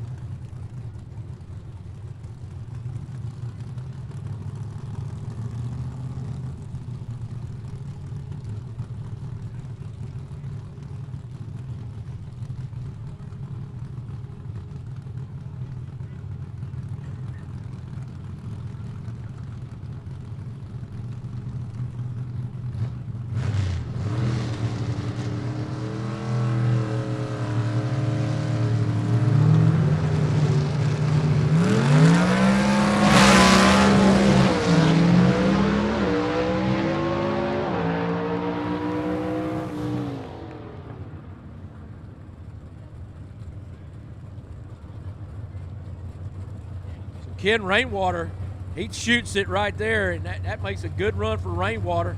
He's going to go to the number 3 spot with that qualifying effort, as we are still in B-Gas trim right here. And Kelvin Cannon, he shoots up, stays in that number 5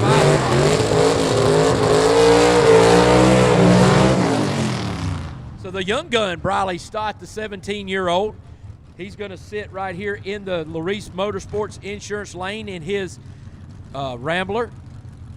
Qualified in the number 4 spot after round number 1. And the number 1 qualifier, the 21-year-old Michael Oden, he's going to be over in the Quick Time Performance left lane in his 62 Chevy 2. One-Way Technologies providing all the horsepower under the hood for Michael Oden right there, as he sits number 1 after round number 1. So 2 of our youngest competitors in B-Gas, and really all in our Southeast Gasser Association, sit before you on the line. 17-year-old Briley Stott in the right lane. 21-year-old Michael Oden in the left lane. Let's see how this one turns out in second round of qualifying.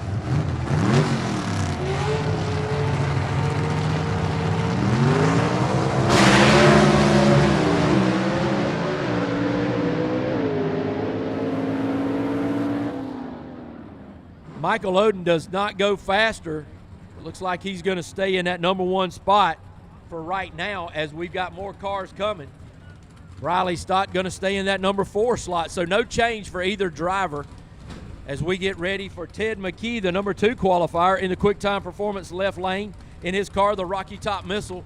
He is our 2023 world champion in our B-Gas category.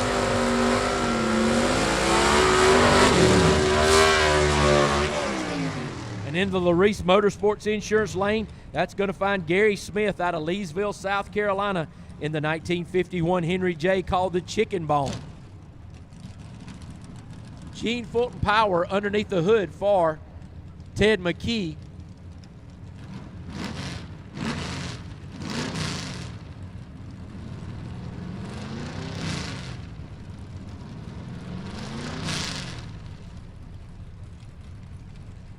Alexis Phillips, backup girl, in there helping Ted McKee. No help needed, I guess, for Gary Smith over there. He said, I'll do it myself. So Alexis Phillips helping out over there with Ted McKee as he gets ready to go down that QuickTime Performance lane.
All right, we're going to move straight on into A gas. Here comes our number 1 qualifier after round number 1. That is Kenneth Phillips out of Campobello, South Carolina, in the Silver Streak 2, the 58 Corvette with Gene Fulton Power underneath the hood. He's going to go down the track alongside the Greer, South Carolina native Barry Lynn, the number 6 qualifier after round number 1 in his car, the Little Red Wagon.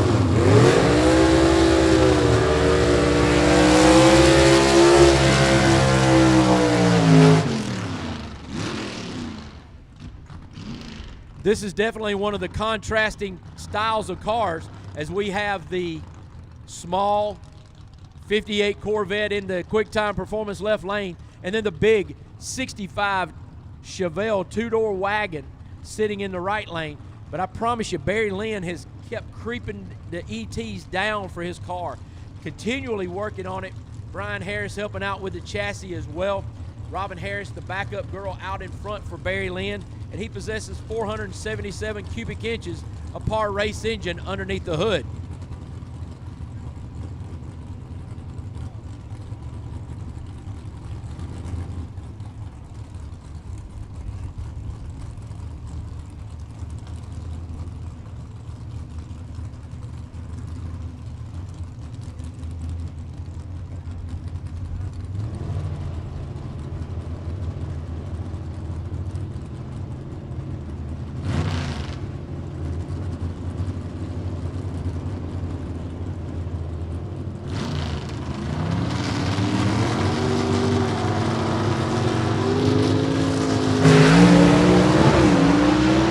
Kenneth Phillips got the passenger side door open right there as he streaks down the racetrack in the Silver Streak. And Kenneth Phillips lowers his elapsed time from his number 1 qualifying spot in the first round as he takes his elapsed time down another 2 thousandths of a second. I'm sorry, 200ths of a second. So 200ths he shaves off there, and the next 2 right here are definitely aiming at him. That is the Boiling Springs, South Carolina racer Ben Christopher in his 66 Chevy 2, the Happy Days. He'll be in the QuickTime Performance lane. And over in the Larice Motorsports lane, will be the Joker, Greg Stelz out of Waupaca, Wisconsin.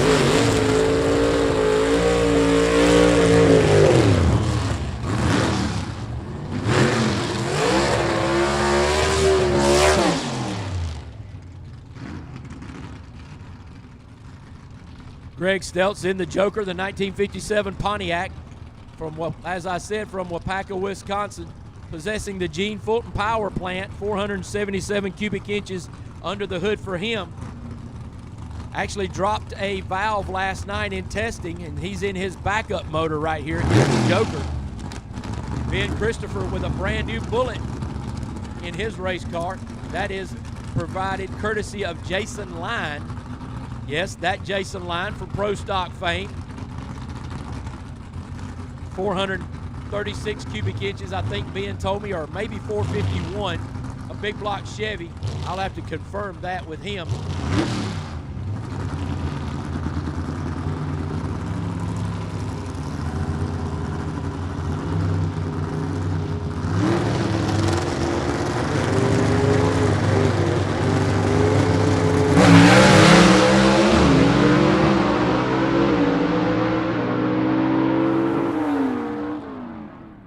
Ben Christopher going to lower his elapsed time right there and shoot up to the number 2 spot in qualifying here today. So Ben Christopher improving a spot, getting up to the number 2 spot, still behind Kenneth Phillips. And Greg Stelz going to stay in that number 7 spot from his first round of qualifying time. Stelz did improve his elapsed time, but not enough to overtake that of Barry Lynn. So Doyle Lynn into 51 Henry J out of Dalton, Georgia. Mountain Creek Harley Davidson, the sponsor right there on the side of that car, he calls the honky tonk. He'll be in the quick time performance lane.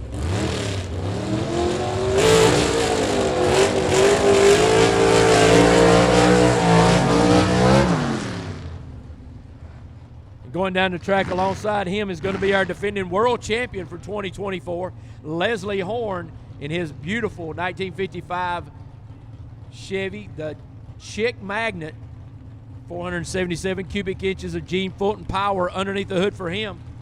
He's out of Boiling Springs, South Carolina. Doyle Lynn out of Dalton, Georgia, in the beautiful mountains of Georgia. Doyle Lynn clocked in with a number 9 qualifying spot after the first round.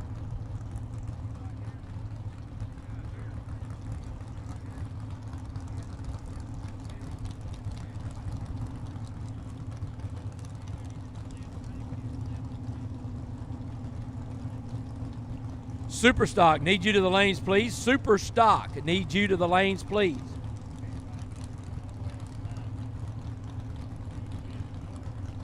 H-Gas and Superstock to the lanes, please. H-Gas and Superstock to the lanes, please. So right here in this matchup, Leslie Horn, uncharacteristically number 8 after round number 1. He's looking to go to the top in a big way. Doyle Lynn looking to improve on his number 9 qualifying spot.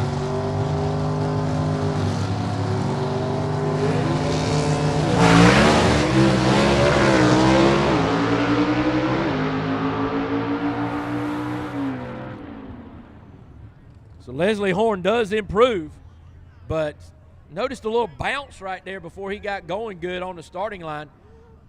So Leslie Horn going to improve only 1 spot up to the number 7 spot as we continue in A gas. So things could get jumbled up here. Chase Howard, the number 4 qualifier out of Greer, South Carolina in the USA 1, the 1967 Chevelle, going to be in the Larice Motorsports Insurance right lane here.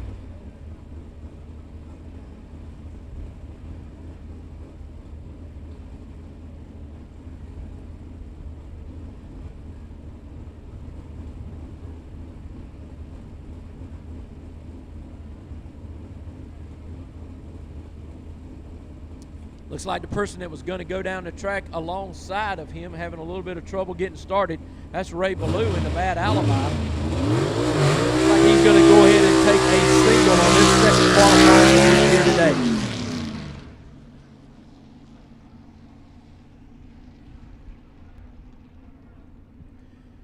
Looks like Ray Ballou is going to push his car off and not make a second attempt at qualifying here today.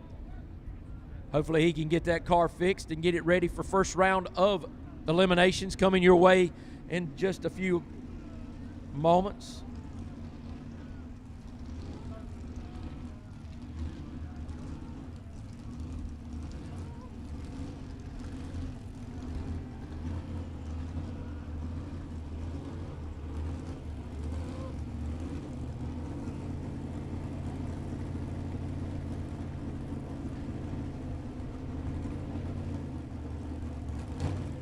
Trent Howard bringing up his brother to the starting line under the watchful eye of Scotty Cannon behind the car. 477 cubic inches of Gene Fulton power plant underneath the hood here for Chase as he gets ready to go down the Larice Motorsports Insurance right lane.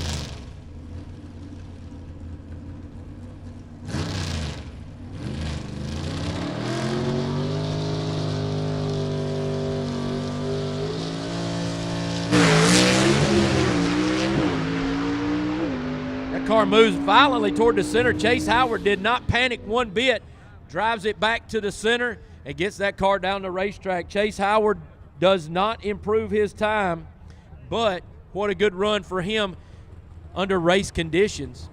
Next up, Alan Pittman, the number 5 qualifier right here in his 41 Willis. The Pittman and Sword car, 451 cubic inches of Gene Fulton power plant underneath the hood right there.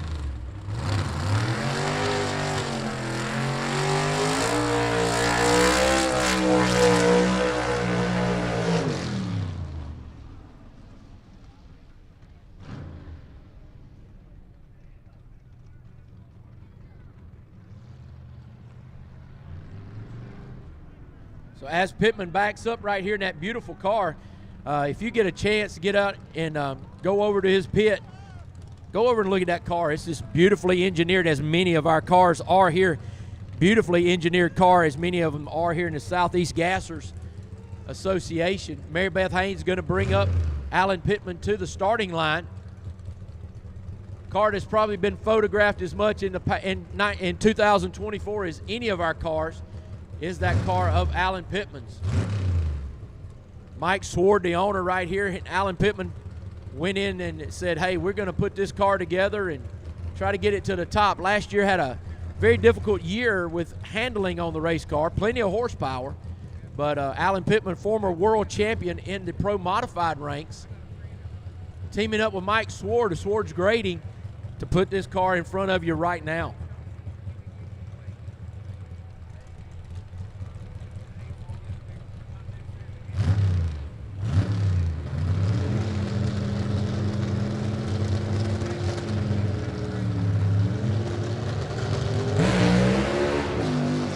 Oh, man, still having a hard time with that car going hard left right there. You saw Alan Pittman abort the run.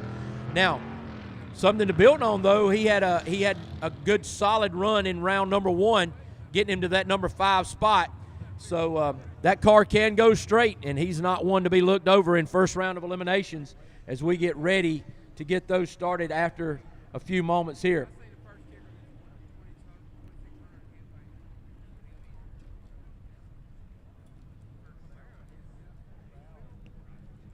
Super Stock and H Gas, you need to make your way to the lanes, please. Super Stock and H Gas, make your way to the lanes, please.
All right, sorry for the delay in announcing right there, but had to take care of some business.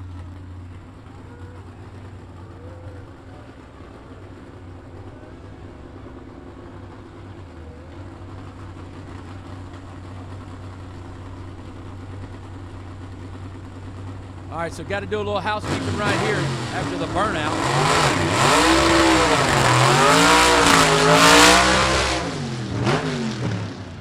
So want to let someone or whoever knows out there, let's let everybody know that you cannot and you do not have permission to fly a drone here at South Georgia Motorsports Park or at any Southeast Gasser event unless approved by the Southeast Gassers. So we have seen a drone flying over this racetrack.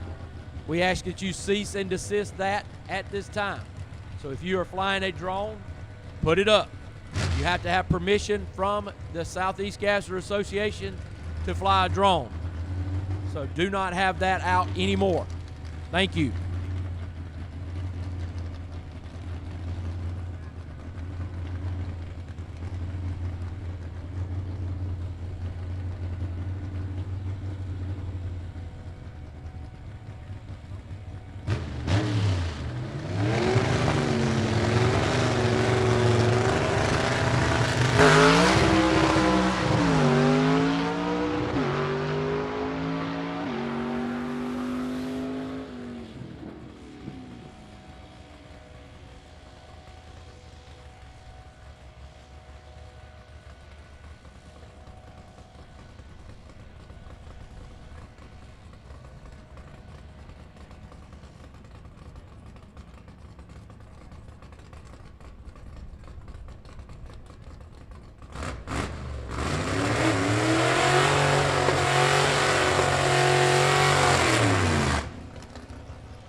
All right, back in here to AFX action. This is Alan Platt.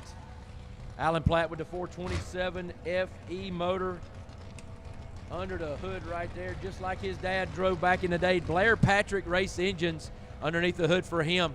In the Georgia Shaker 3, the replica of his father, Hubert Platt's car that he raced here in the Gasser Wars of the 60s.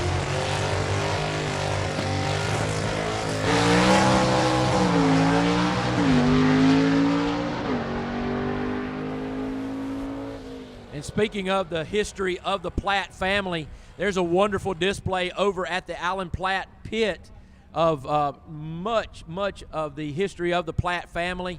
You could go over, they got DVDs, they got all kind of shirts, books, die cast.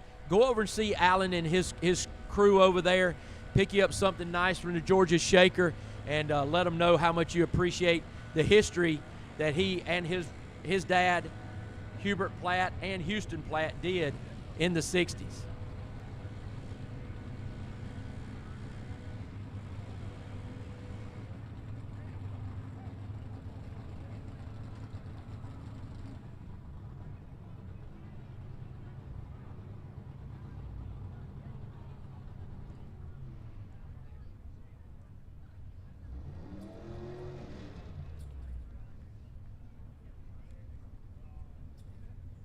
All right, fans, I'm just letting you know that does conclude our qualifying here today. And the next thing we will move into will be eliminations.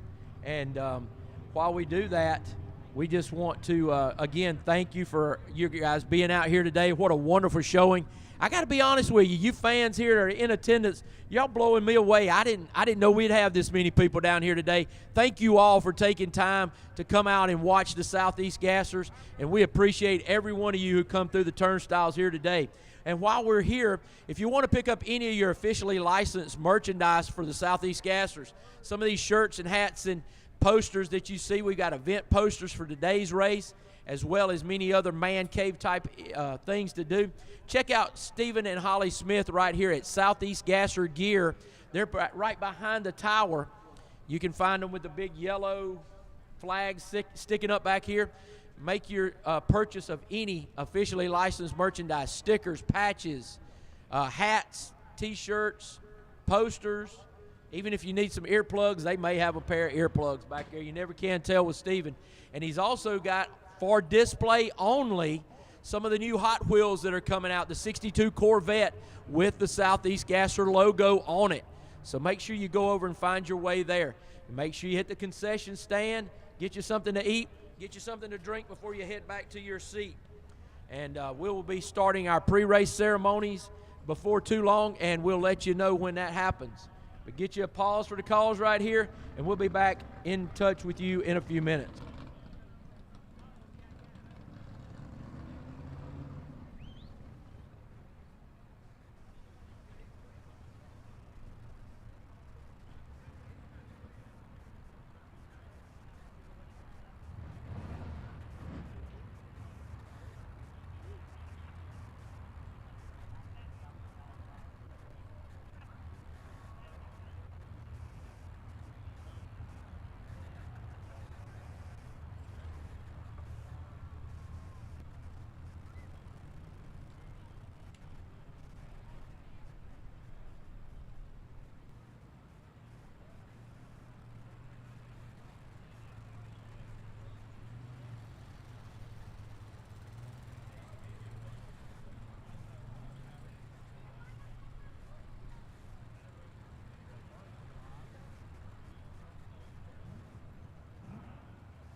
Harbin's Mechanical serves Atlanta, Georgia and its metro area. From the big jobs downtown to the jobs in your hometown of the suburbs, they are your #1 source for your HVAC and refrigeration needs in Atlanta and its metro area.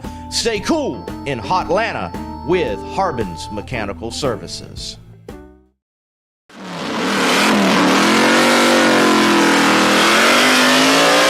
Summit Racing Equipment. From the store, the catalog, or online, you can get your street rod, hot rod, personal ride, and even race car, including a Southeast Gassers Association ride, ready for action. Build with Summit Racing Equipment.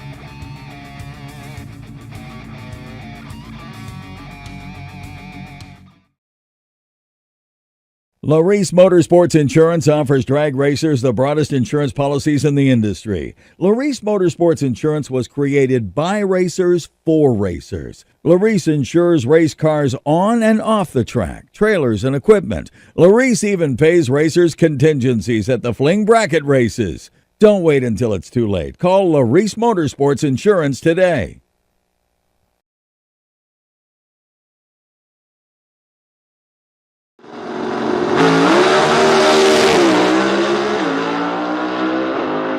Thank you and welcome to South Georgia Motorsports Park for the Southeast Gassers Association Spring Nationals presented by Harbin's Mechanical. If you have been watching on the Southeast Gassers Association Facebook page, we ask you to now go to the YouTube channel to watch there exclusively all of the rounds of eliminations here at South Georgia Motorsports Park. Thank you for liking, thank you for sharing and commenting. Now, just go over to YouTube and do that on the Southeast Gassers Association YouTube channel. I'm Lee Kraft here at South Georgia Motorsports Park for SEGA.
Testing, 1, 2, 3. Hey, we're live. South Georgia Motorsports Park. You look great. Pre-race soon.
Test. All right, good. We got a little bit of right here. Just a minute, because I got to talk.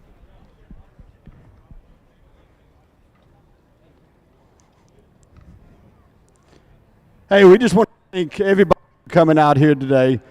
This has turned out to be a fantastic crowd. My name is Rocky Platt. I'm the director, one of the directors of Southeast Gassers, and I'm a Georgia boy. And it's nice to have a race here in Georgia and see the crowd we're seeing today. And we so much appreciate everybody coming out here, appreciate your support. And now you get ready to see some really good drag racing. That was just kind of almost like a test of tune, but it was qualifying. But now, if you get beat, you go on the trailer. So these guys are running for a points championship, and they're going to do everything they can. The wall's not out of play. They'll be in the air. They'll be doing whatever it takes to win. And we just hope you'll enjoy the rest of the day and enjoy some good drag racing.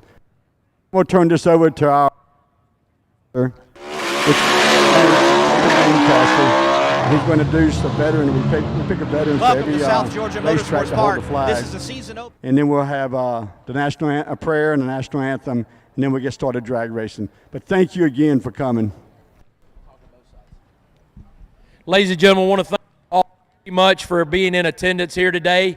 I already mentioned over the speaker up top, I'm very impressed with the crowd that's out here today, and thank you each and every one for coming out. We have such a beautiful day today, and unfortunately, I need to I honor someone, but it's unfortunate that this person lost their life.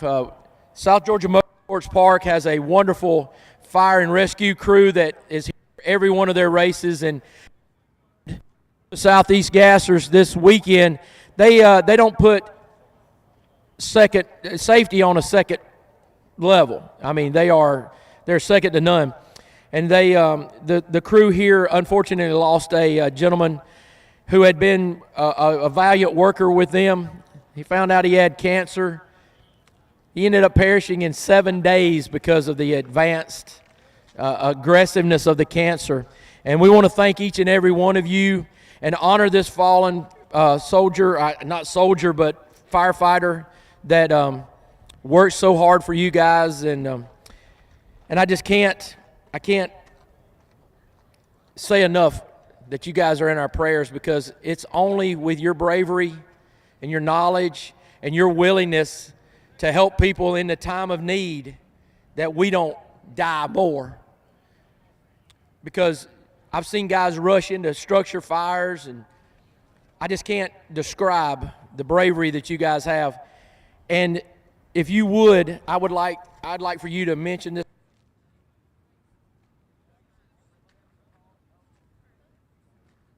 It looks like I'm losing it just a little bit. Get right here. Please tell us to start with.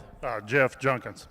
If you've talked, I know you don't talk, but I need to tell this. Tell us, you guys, and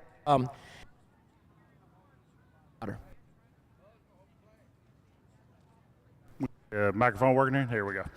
He was with the Waycross Fire Department for 33 years. He's been out here for about 3 years. He was a backbone on our big races. He'd come out here and work the whole week and stay in his camper. Anytime I called, he was available, he came. And he was the type guy, if he had anything and you needed it, it was yours. And he's really going to be missed out here. His name is Daryl Parrott. Daryl Parrott is,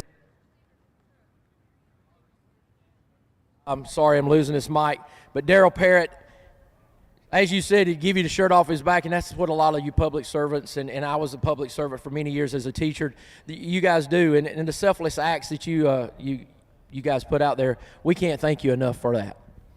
Well, all I can say is, you know, we're here so y'all can come out here and race and have a good time, and we appreciate y'all giving us a place to come and work, and we enjoy watching what you do.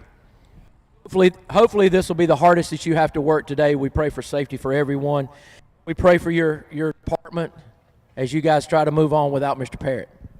Thank you. Applause for Mr. Parrott, who unfortunately is not with this crew anymore, but we honor him here today. And speaking of honor, and if you would step right out here with me just a minute, Mr. Elmer, and I'm sorry this mic's giving me a little bit of problem in picking up. We always want to honor our veterans and our country, as we always do before we start a race. We have a veteran who always presents the flag, and I'd like to introduce you to this man.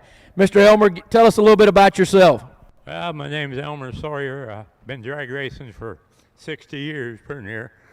I started when I was 15, and I'm getting so old I'd have to leave on the top yellow light now, but I still love to go drag racing. And Mr. Elmer, you are a Vietnam veteran, and you were in the 1st Army Division. That's what you told me, in Vietnam. Yes, sir. 64 to 67. Sir, my hat's off to you. The atrocities that you saw over there in those jungles, I can't even fathom. But we thank you for your service to keep this country free. Oh, thank you. Well, if you would, please, ladies and gentlemen, we will go to the Lord in prayer. If you would please stand if you can, and please remove your headgear. We're going to go to our Lord and Savior Jesus Christ in prayer.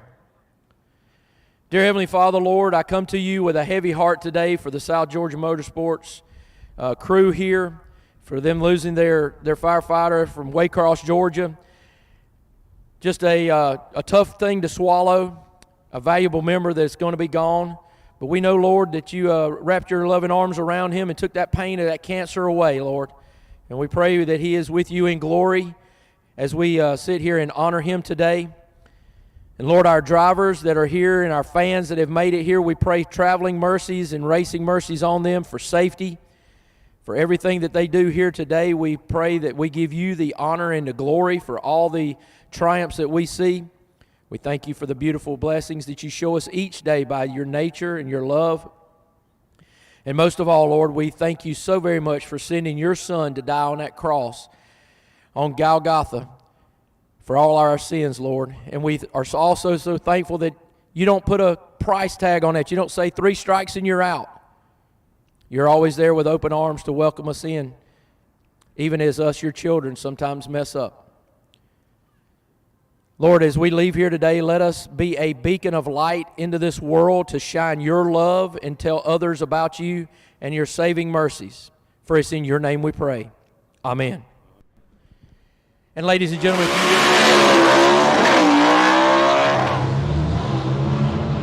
Welcome to South Georgia Motorsports Park. This is the season opener for the Southeast Gassers Association 2025 season, the Spring Nationals presented by Harbin's Mechanical. Hello, I'm Lee Kraft. I'll be bringing you reports from the pits here at South Georgia Motorsports Park.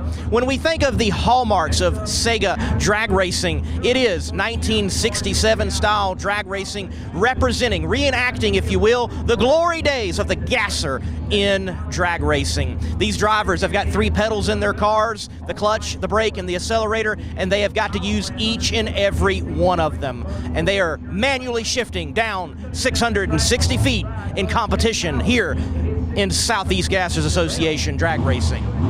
Here in competition at South Georgia Motorsports Park for the Spring Nationals, there are 6 championship categories in SEGA drag racing. AFX and HGAS are the 2 newest championship categories added this year in 2025. AFX, they are the early funny cars. They represent a very narrow window in funny car history. In SEGA competition, they are the only methanol burners. They run on a 9-inch tire, and you must run mechanical fuel injection. H-gas, they are the little cars.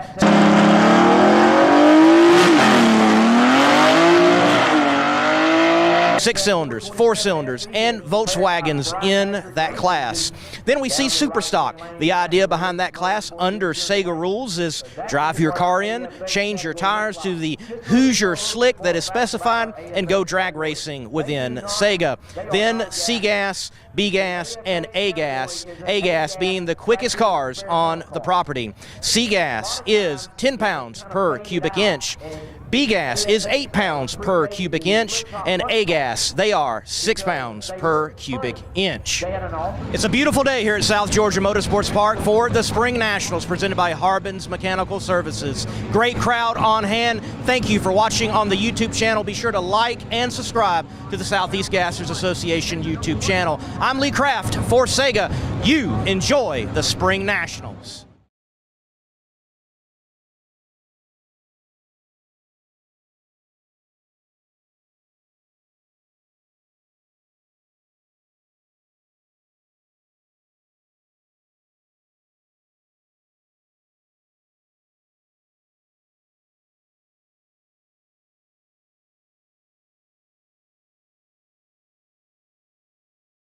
Continue announcing Southeast Gassers Association drag racing still qualified for the H-gas category. Then C-gas. It means people are going. Will now.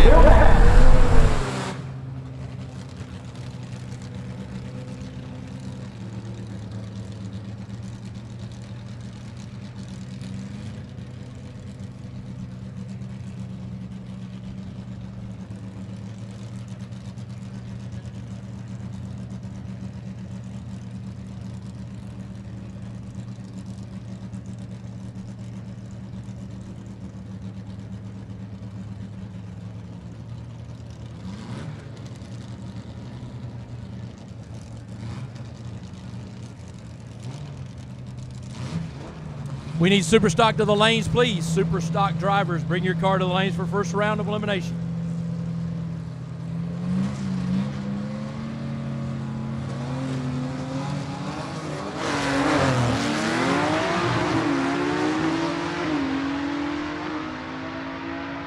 Robert Frazier, Larry Noel going to be the first pair out right here in our H-gas category. And Robert Frazier going to take the win out of Bristol, Tennessee, as he puts that Volvo on to the second round.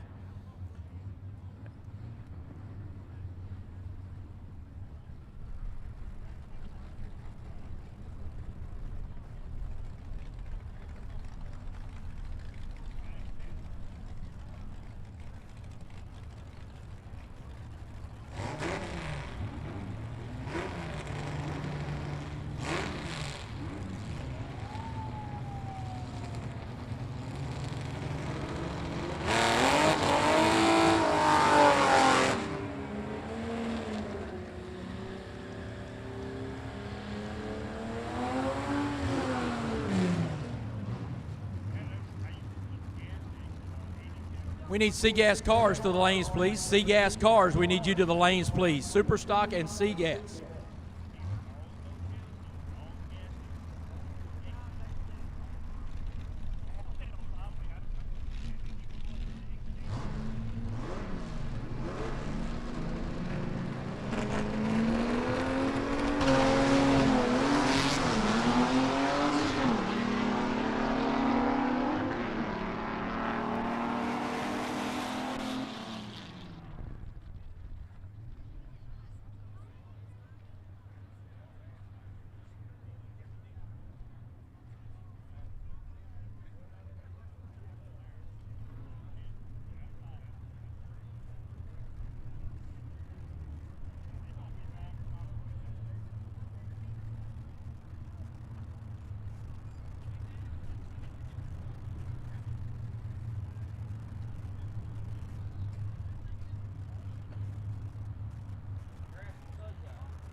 Brant Plowing, no, son, I've been running around like a chicken with my head cut off here. We're trying to get back to the live feed.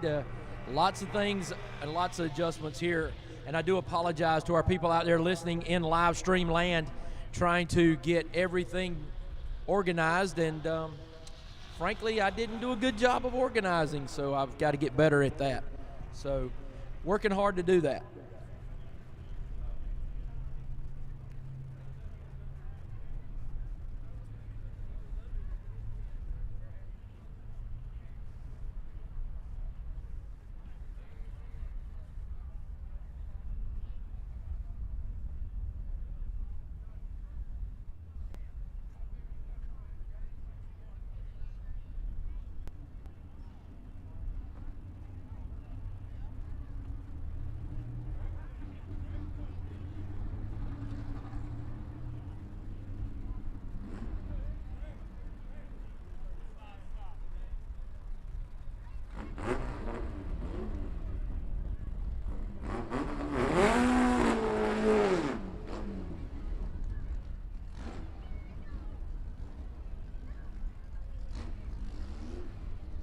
So now, I have to clarify a few things here, folks. We've changed some things up here in 2025.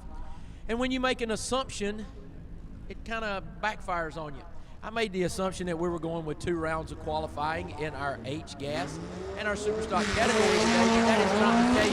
It's actually 3. So we are still in qualifying for H gas. As you see, Doug Loudermilk take the Beelzebub Volkswagen down the racetrack. Let's see if that improves his time. It does not. He's going to stay in that number 2 spot right there. So leading the way, Robert Frazier, who you just saw go down the racetrack beside Larry Noel. And Larry Noel firmly in that 3 spot. So the top 3 in this category, no change at all to their qualifying spots. C-Gas, we need you in the lanes, please, for your first round of eliminations. C-Gas in the lanes, please, for your first round of eliminations.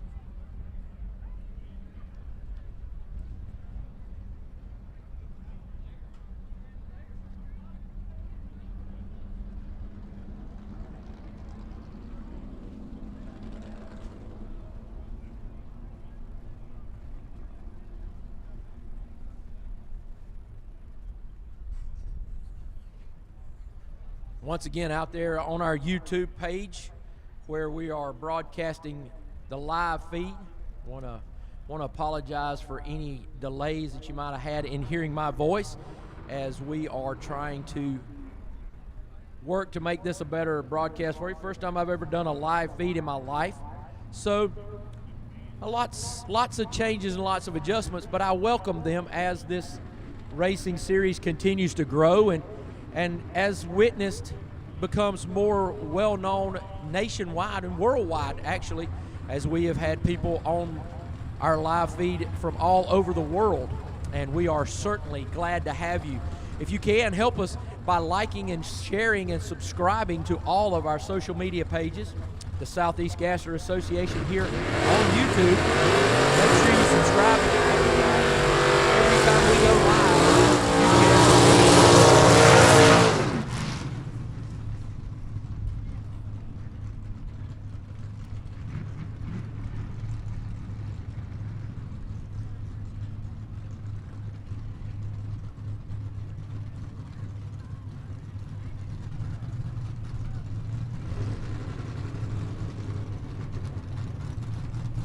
so right now we've got super stock cars at the ready.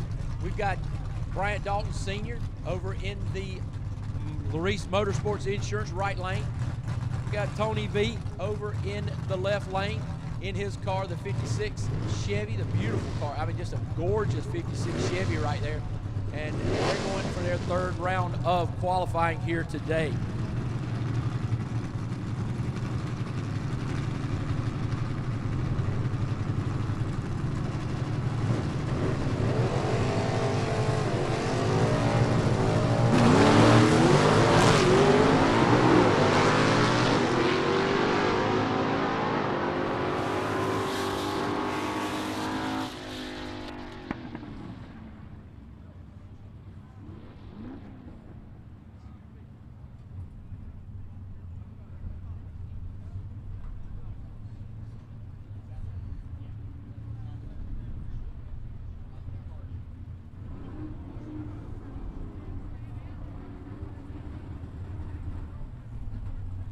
All right, Alan Lovelady out of Hayden, Alabama, going to be in that 67 Camaro, the underdog, over in the QuickTime Performance lane.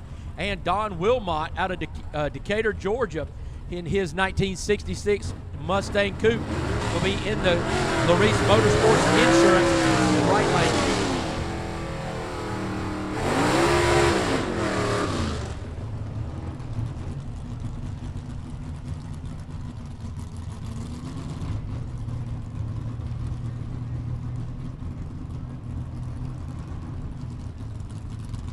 Charlie Fritz listening to us on our live in the chat. You got to get on an airplane, man, or make a road trip. You got to come see the Southeast Gassers in person, buddy. You're cheating yourself if you don't. You like what you're seeing right here, it's better in person.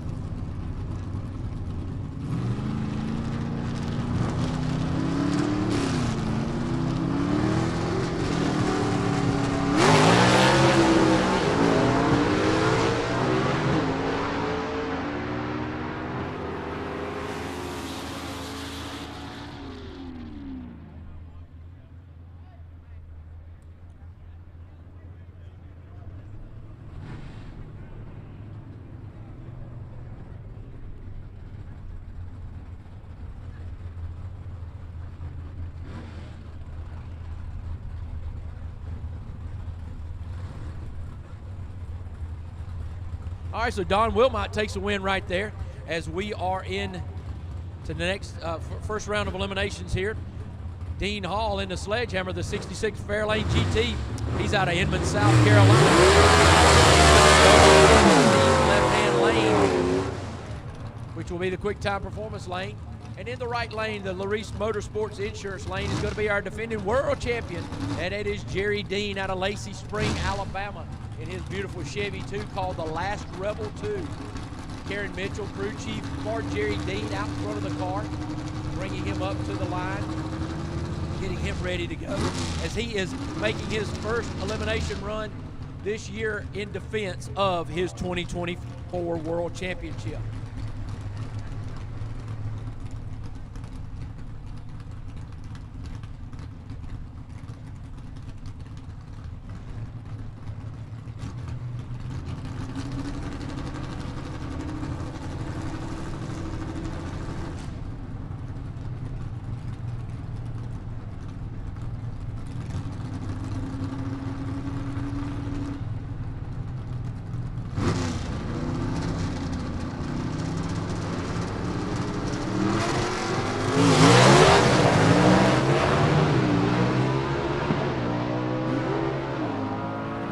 like Jerry Dean with a lot of wheel spin, and so does Dean Hall.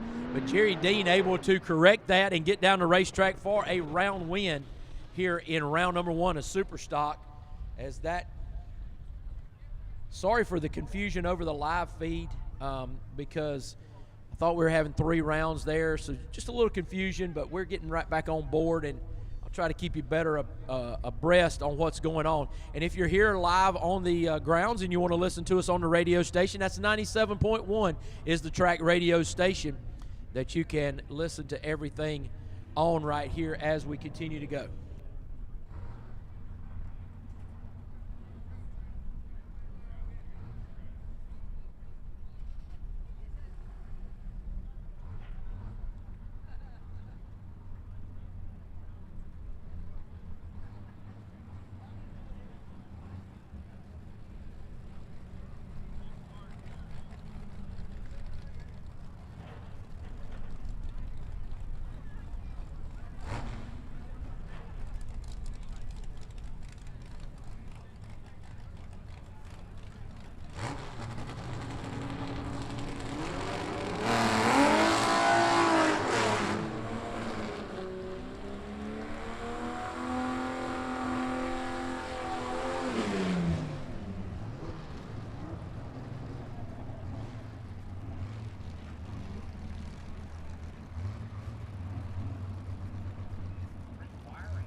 B Gas, we need you to the lanes, please. B Gas, we need you to lanes 1 and 2, please.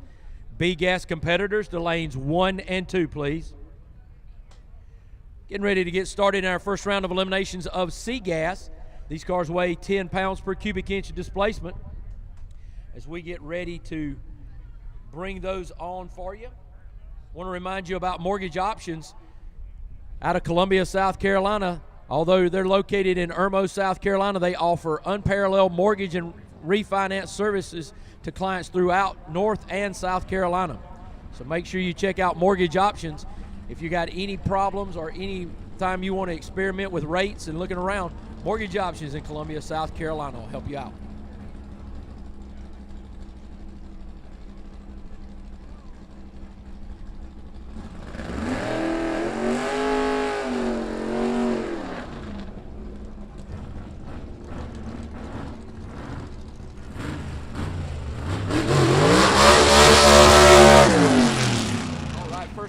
Right here is going to pit Jimmy Huff, the number 2 qualifier, against Kurt Reynoldson, the number 11 qualifier, in the first pair out right here. First round of SEGA from South Georgia Motorsports Park. Kicking off our 2025 season. First pair of gassers down the track as we see them.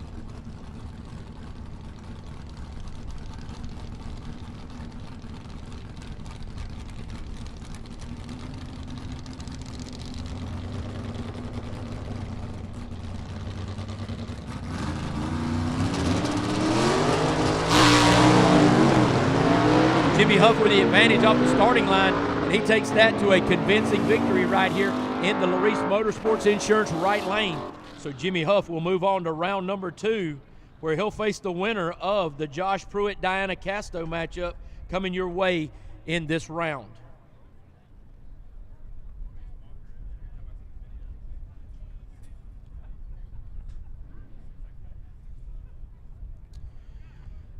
Looking at the staging lanes, looks like we're going to have a 6 versus 7 matchup as the second pair in SEGA comes to life here in the lanes. Ernie Smith out of Spartanburg, South Carolina in the Saturday night special going to be taking on the McDonough, Georgia racer, Brad Wimberly, in the Southern Sizzler, who clicked in after qualifying in the number 7 slot. Wimberly going to be in the quick time performance lane, and Ernie Smith going to be in the Larice lane on the right side.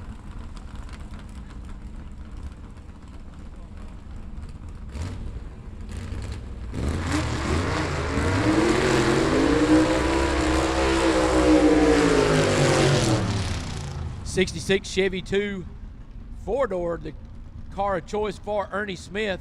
Priority heating and air, wings, etc. of Boiling Springs, and Woodfin Towing doing the majority of the sponsorship there for Ernie Smith. A little help from Don Baskins and some other people I can't really recognize. Ernie Smith needing to get me a list of his sponsors up here. Brad Wimberly in that 62 Comet over there in the left side. He and his brother, they support the Fords pretty hard. Mechanical fuel injection on that car in the quick time performance left lane. Lamar Walden race engine underneath the hood for the number 7 qualifier, Wimberly. Todd Hartel horsepower under the hood for Ernie Smith, who sits in the right lane.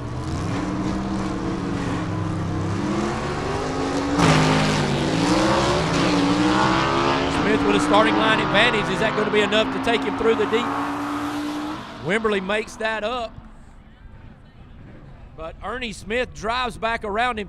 Actually, Wimberly was ahead at the 330, and Ernie Smith drives back around him at the 8th mile mark for a margin of victory of 6 thousandths of a second. So 6 thousandths of a second separates Ernie Smith, and he moves on to round number 2.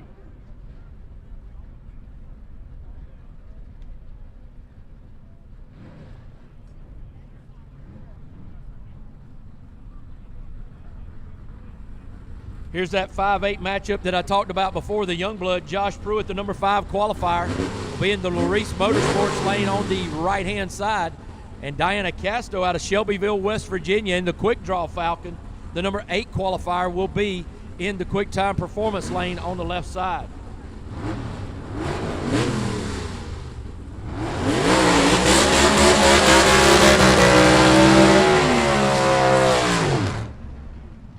Josh Pruitt with that patented burnout that he has. He likes to pat the foot feet, just kind of feather it in and out. You can hear that in the RPMs right there as he brings that car back to the attention of his Aunt Debbie Ison and his Uncle Billy, who's behind the car, and Dad Neil Pruitt also right there, crew chief in the car. Mary Beth Haynes helping out over there with the backup girl duties for Diana Casto in the quick draw. Winner of this was going to get Jimmy Huff in round number 2.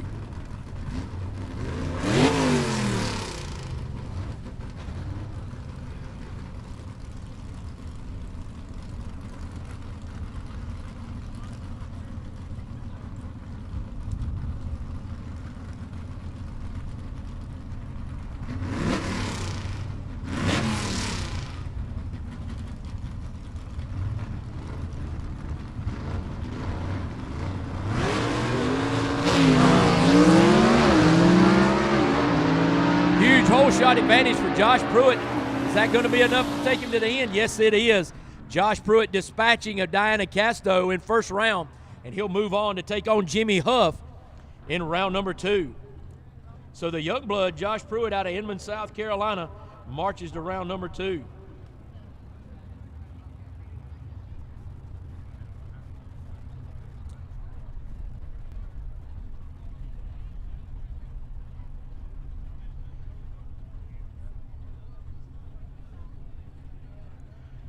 So the 4th pair out looks like it's going to pit the number 3 qualifier, Alfred Adams, out of Clover, South Carolina, against the number 10 qualifier. That's going to be John Leidick in the 57 Chevrolet, who will be over in the quick time performance lane.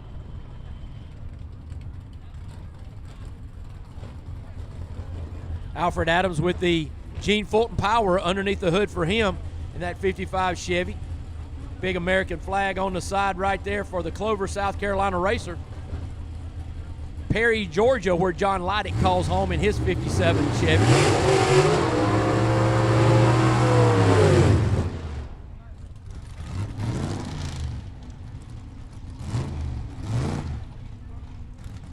So I want to let you guys know the story behind the reason that car is named the Damn It Bob. It's not to be derogatory to anyone, but Alfred Adams had a brother with special needs, and a lot of times that young man would make some mistakes around the house, and you know, his dad would always say, Alfred Adams' father would always say, "Damn it, Bob, I told you many times we got to do it this way and that way." And so in honor of his brother and his nickname of Damn It Bob, that's why Alfred Adams named his car, the 1955 Chevy you see in the right lane, the Damn It Bob.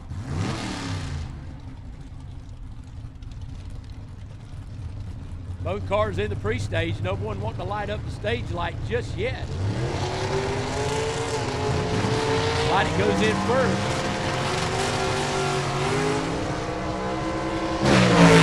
Alfred Adams with a whole shot advantage on the line right there. That's going to be all. His Leidick has a lot of smoke coming out of that car. So John Leidick looks like he might have had some problems down track, and that's enough for Alfred Adams to streak away to victory and move on to round number 2.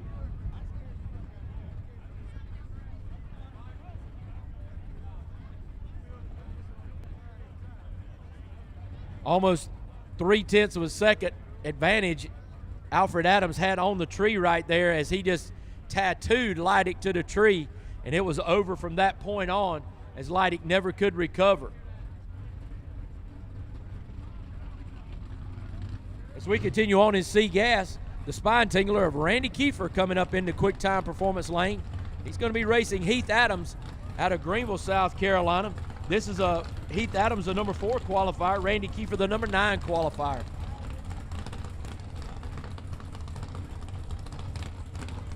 We need A gas to the lanes, please. A gas to the lanes, please.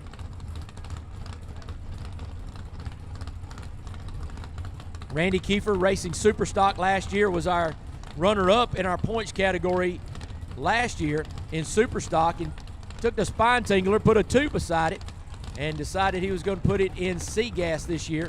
Butler Performance, 406 cubic inch motor underneath the hood there for him. Gene Fulton power plant under the hood for the 53 Chevy of Heath Adams out of Greenville, South Carolina. Track officials looking down track, making sure Leidick didn't lay down any kind of liquid in that quick time performance left lane. Speaking of quick time performance, if you've got a chance, go out and check out their display right here behind the Southeast Gasser gear tent. See all the kind of things that quick time performance can do to increase the performance of your vehicle on the street or on the strip.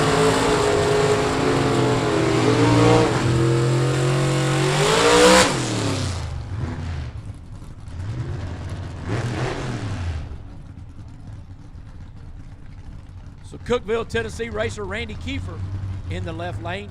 Greenville, South Carolina driver Heath Adams in the right. GEP Contractors on the side of the Rusty Bullet for Heath Adams. GEP being a commercial building contractor.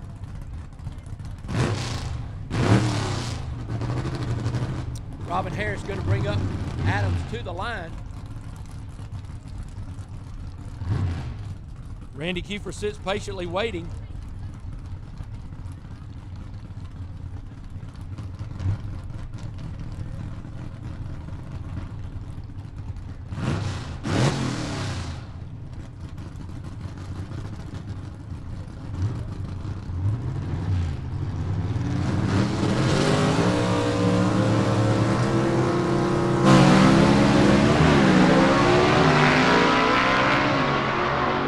Good race right here, fans.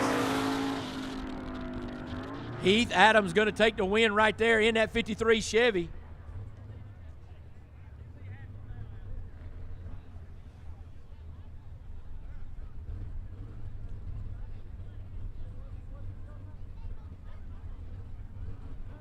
So Heath Adams basically led from start to finish, did not get the reaction time advantage, but made that up by the 60-foot mark. And he was able to go on to victory right there at the 8th mile.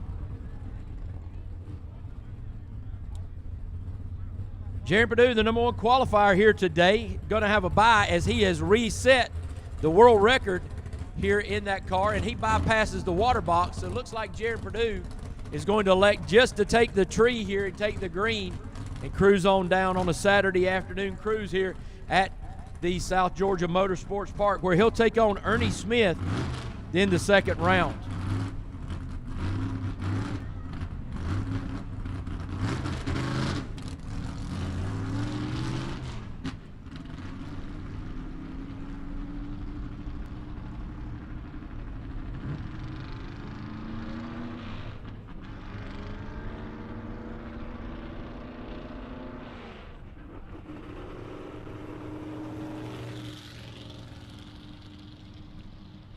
All right, I see the number 1 qualifier, Kenneth Phillips, out here in that A-Gas car. That's the only one I see. So, A-Gas, let's make your way around here as we get ready to go.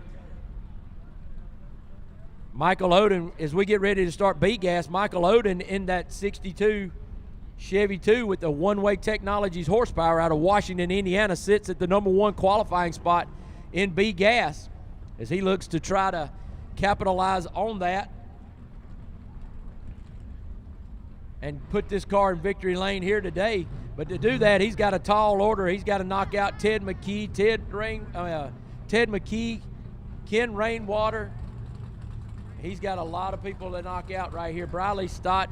That's going to be a tough field right there in all our gas categories.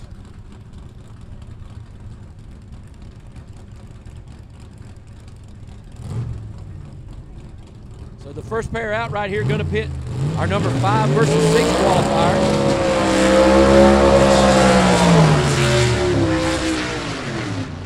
Kelvin Cannon in the loose cannon, the 33 Thames panel van from Elizabethton, Tennessee, is going to be in the Larice Motorsports Insurance right lane.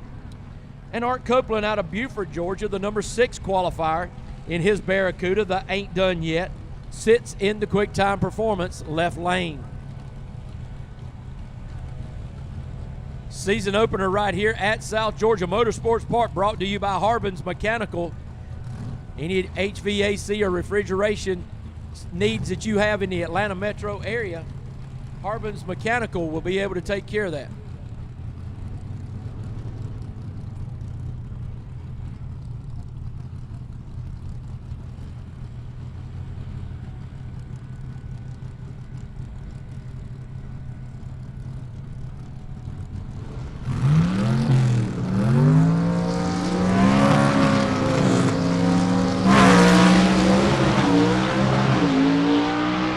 Drag race right here, folks. Kelvin Cannon going to pull out the win right there. He was ahead at every phase, but just barely, because I'm telling you, he was ahead at the 60 and all the way through, but by the narrowest of margins.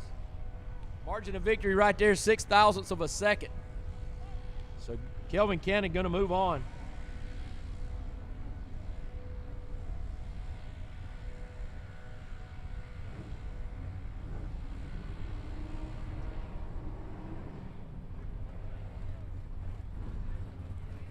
All right, and there is Ted McKee, the number 2 qualifier out of Lenoir City, Tennessee, in the Rocky Top Missile, the 66 Chevy 2. He'll be in the Larice Motorsports Insurance right lane. And Kerry Smith in the Chicken Bone out of Leesville, South Carolina. Smith, the number 9 qualifier here today in his 51 Henry J. He'll be over in the Quick Time Performance lane on the left side.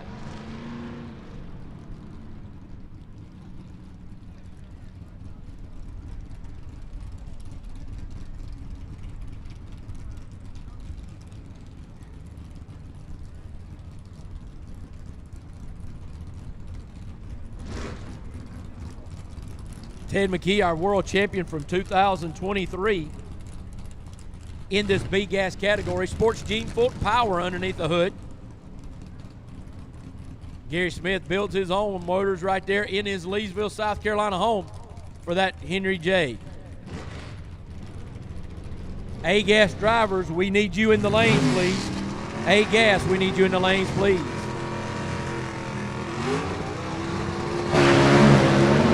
Whoa! Gary Smith, that car making a hard move to the wall.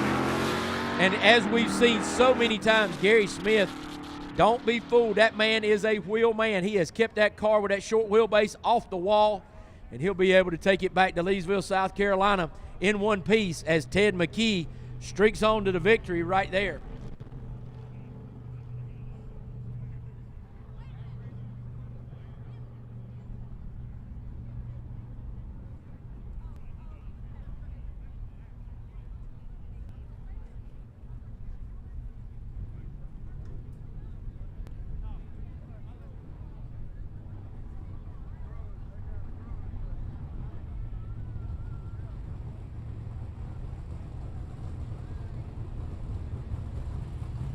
All right, next pair up going to be that Ken Rainwater right there out of Kimberly, Alabama, the number 3 qualifier. He's going to make up the third pair out in B.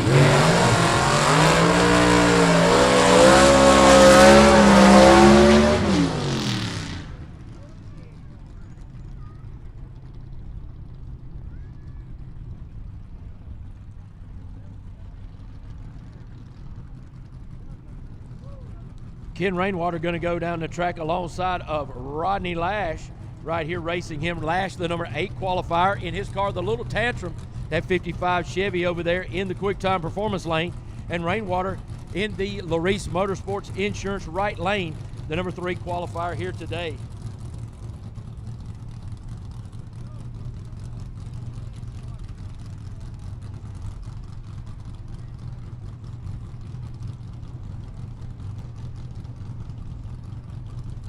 So Rainwater, the 22 world champion in B gas, finds himself sitting in the right lane.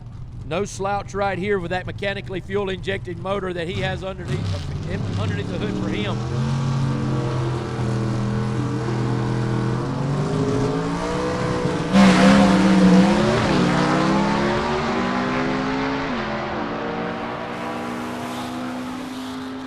Rainwater takes the win right there in the Larice lane, and he'll move on to round number 2, where he'll take on the winner of the Briley Stott John McLaughlin matchup.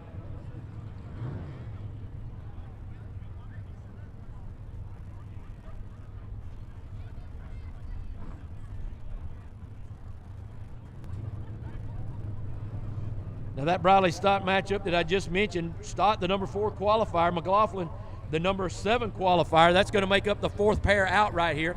And Briley Stott, the young gun in that Rambler, he's going to take the right lane right here, the Larice Motorsports Insurance lane, putting John McLaughlin over in the quick time performance lane.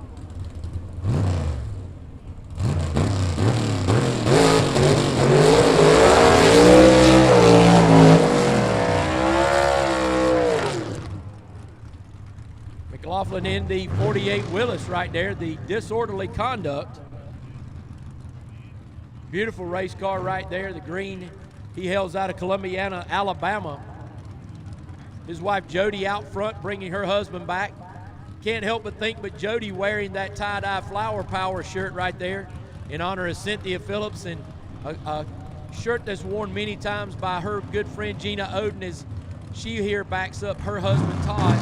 They not able to be here this weekend as Todd is recuperating from a medical procedure, and we wish him all the best in their Birmingham, Alabama home as they're watching on the live feed here on YouTube. Todd, our 2024 world champion in C-Gas, so know he hated to miss this event, but I know he's watching anxiously as his son holds down the number 1 qualifying spot right now in B-Gas here today at South Georgia Motorsports Park.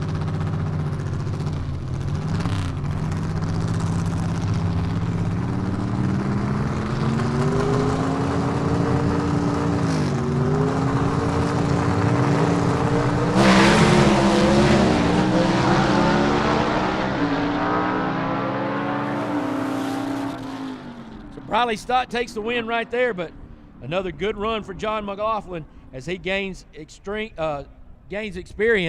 behind the wheel of that 48 Anglia. So Briley Stott will move on and take on Ken Rainwater in the 2nd round of B-Gas. That's going to be a good matchup right there.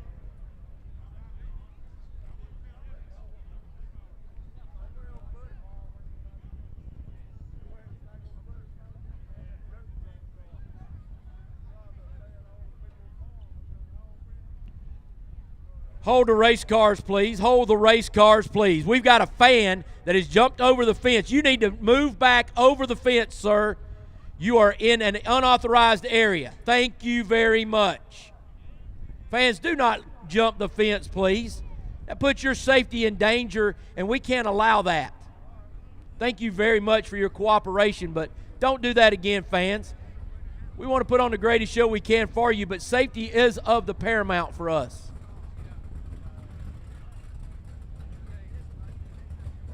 Now, once I had to say that, here is Michael Oden, the #1 qualifier here in B-Gas today from Birmingham, Alabama.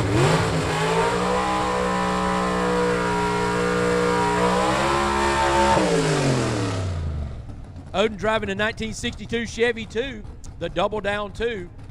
One-Way Technologies horsepower underneath the hood out of Washington, Indiana.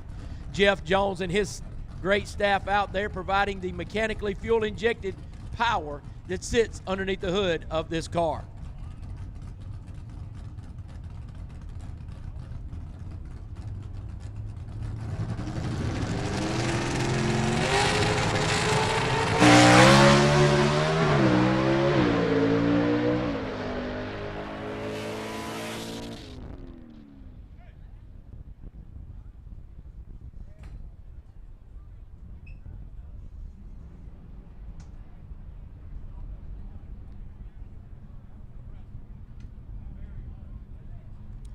Michael Oden not dropping off any on his elapsed time. Matter of fact, he's got almost a bracket car out there today. Those times are almost identical to his qualifying times, and he continues to lay down a blistering pace here today at South Georgia Motorsports Park. And we get ready for our A-Gas category, the fastest cars on the property here today. Our A-Gas cars, 6 pounds per cubic inch of displacement is what you will see before you right now.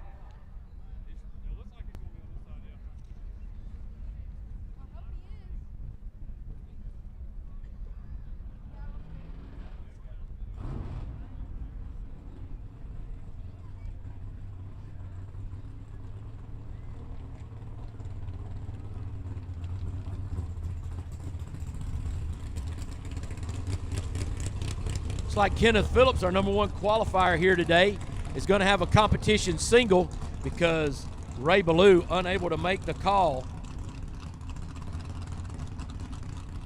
So Kenneth Phillips, the #1 qualifier here in A-Gas, he avoided the water box, so I think he's just going to take a leisurely drive and take the green, and that's just what he does. He'll move on to round number 2.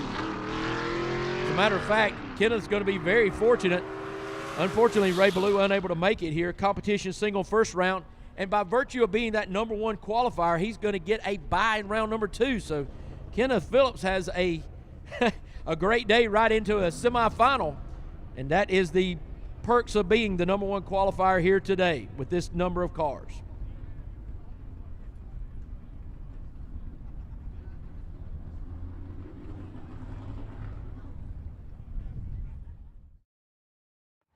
In the pits at South Georgia Motorsports Park, it is the Southeast Gassers Association Spring Nationals. Leslie Horn, owner, and, well, qualifying not at the top. It has been rough since testing and qualifying.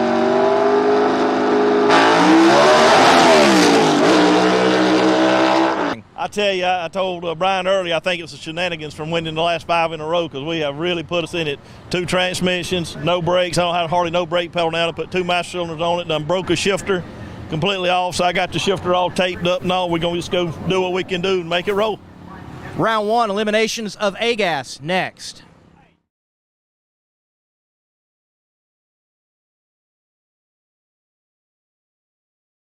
And if anybody lost a General Motors door key in the staging lanes, we have that up here in the tower. So if you've lost a General Motors door key in the staging lanes here today, you can claim that at the tower.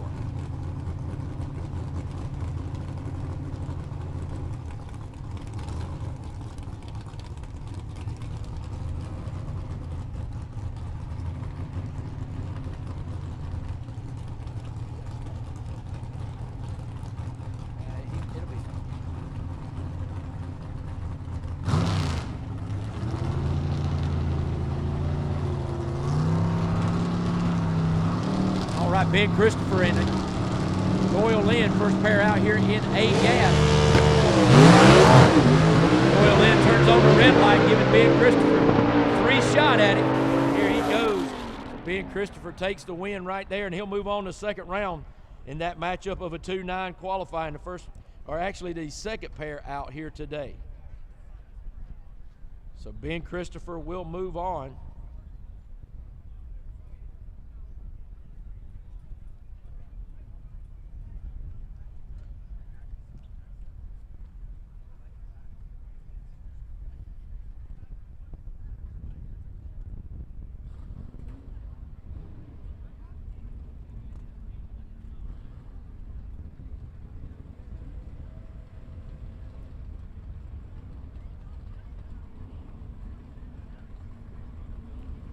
Great video right there of Leslie Horn as he comes up to the water box right here. You saw that video online right there on our live stream.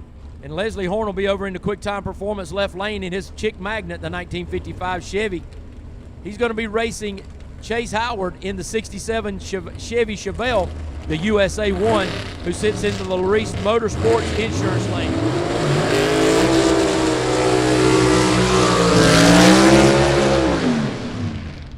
Third pair out right here on this one. Chase Howard and Leslie Horn, and this could be a finals matchup at any race here with the Southeast Gassers. Both guys with that Gene Fulton power underneath the hood. Both guys 477 cubic inches. This one could come down to a driver's race as we all talk about how we put the drivers back in control. Well, you may very well see that be the case right here on the line now. 24 world champ Leslie Horn got it written right there across his tailgate, or across the trunk lid, "My chick bad," and it is a bad chick. Admittedly struggling a little bit today as Leslie Horn, uncharacteristically the number 7 qualifier. Robin Harris out front of the car, Brian Harris behind as they try to get him pointed in the right direction. Trent Howard out front for his brother, getting him lined up with the help of Scotty Cannon behind the car.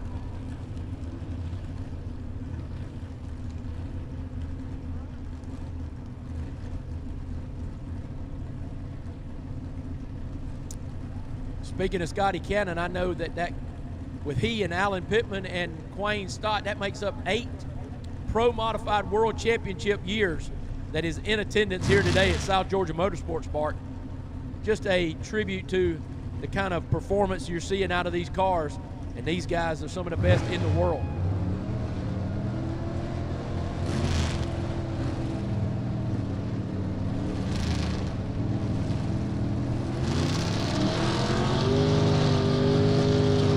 Nobody wanted to go into the stage vault. Finally, they both go in simultaneously.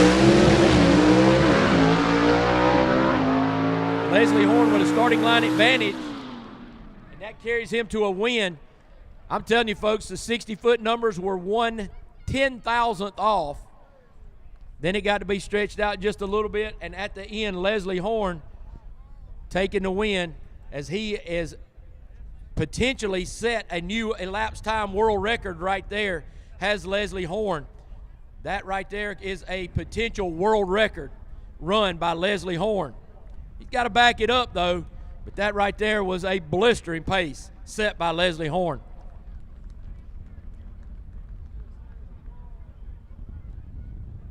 I told you uncharacteristic of a number 7 qualifier in Horn, but it can happen in any of our gas categories with the parity that we have now in this racing. Chase Howard, nothing to feel bad about as he got beat out by the narrowest of margins on a world championship run right there, a world record setting run.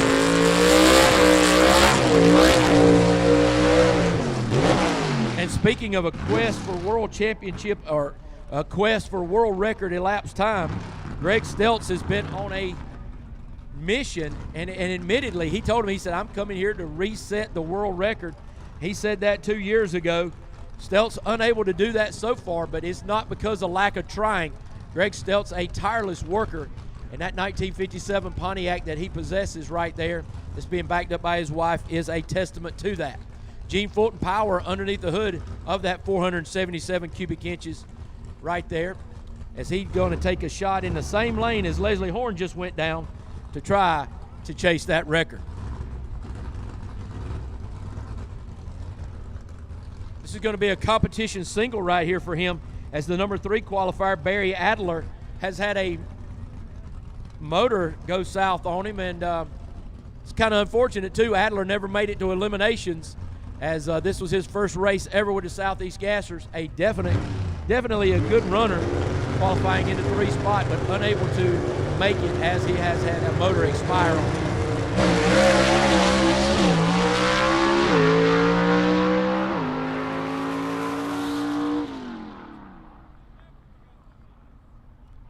So Greg Stelz going down the same lane, experiencing a little bit of a bounce right there off the line, and but nonetheless, Greg Stelz is going to move on and take on Leslie Horn in the next round.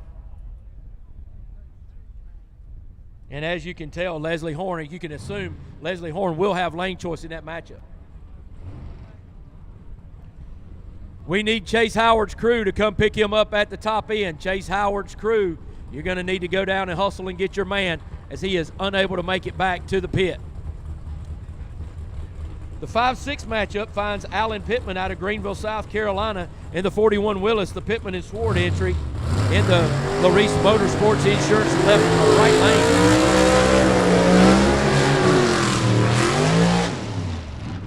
And the number 6 qualifier, Barry Lynn, in the little red wagon out of Greer, South Carolina.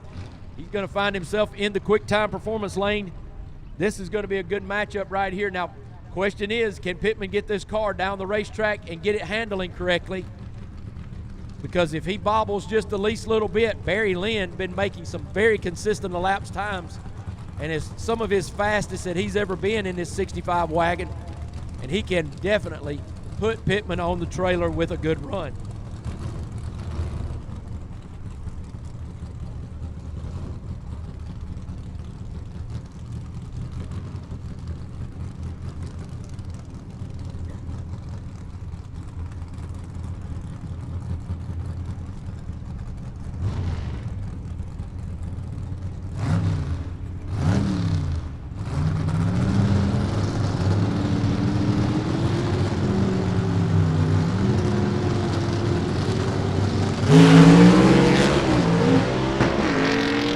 Just as I said, Alan Pittman, unfortunately, unable to get that car down the racetrack.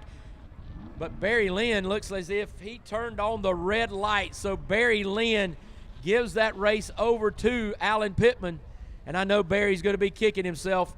An 0-12 on the red for Barry Lynn gives the race win over to Alan Pittman. That gives Pittman another round to tune on that race car to get it running better. But Alan Pittman definitely there for the taking for Barry Lynn. Lynn just left a little too soon, turning on the big red light. And that's how quick it can go here in the Southeast Gassers. So next round, you're going to find Alan Pittman matched up against Ben Christopher. Greg Stelz matched up against Leslie Horn, and Kenneth Phillips with a bye.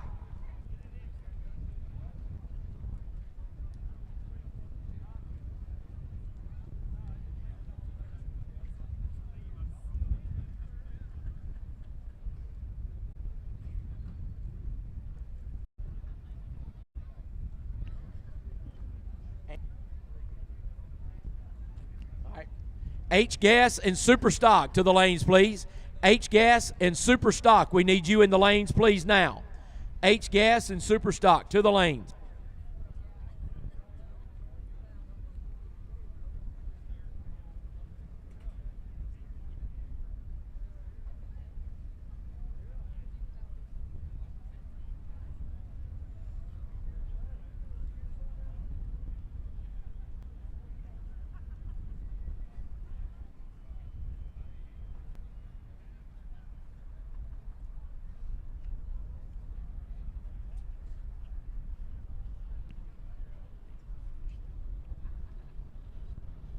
All right, folks, if you're joining us on the live stream, I know you're seeing our poster for our next 2 events. We're going to be at Shady Side Dragway come April the 5th. That's going to be the kickoff event in the Carolinas for us. In Shelby, North Carolina, you'll find us at Shady Side Dragway on April the 5th. That'll be our next race.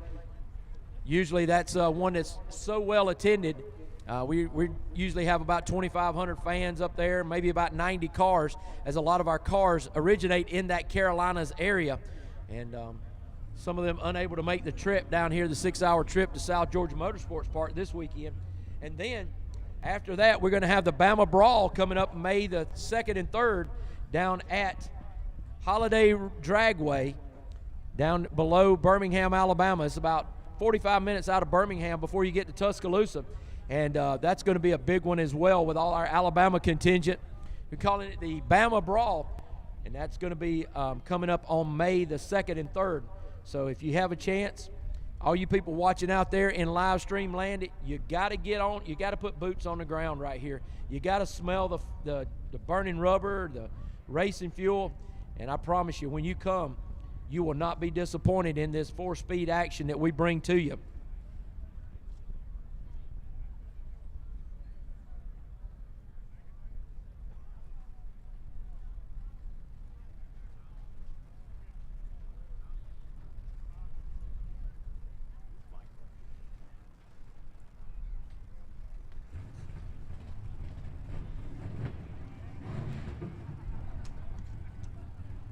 Fans, just to let you know, 2025 is nothing short of exciting right here at the Southeast Gassers.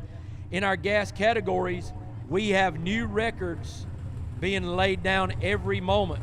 Jaron Purdue has a new record in C gas of a 5. And also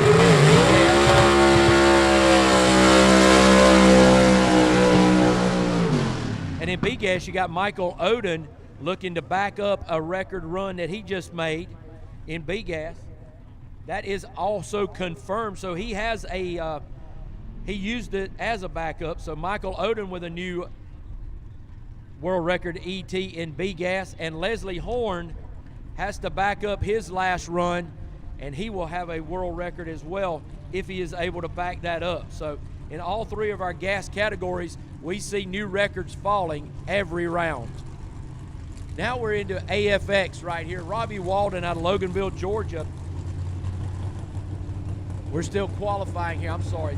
This is the 3rd round of qualifying for AFX. So Robbie Walden in the Moonshot 2.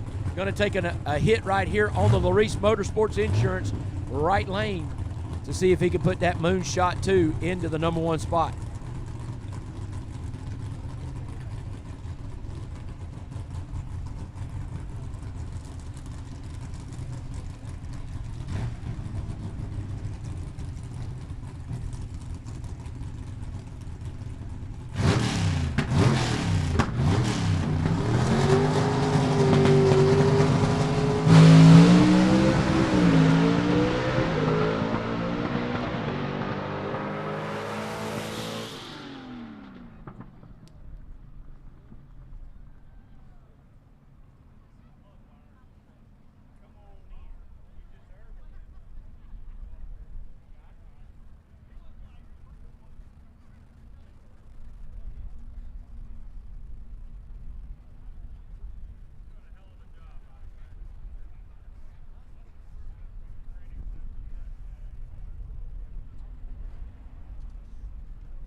All right, Todd Wimberly in the Southern Comfort going to make another hit right here for his third round of qualifying.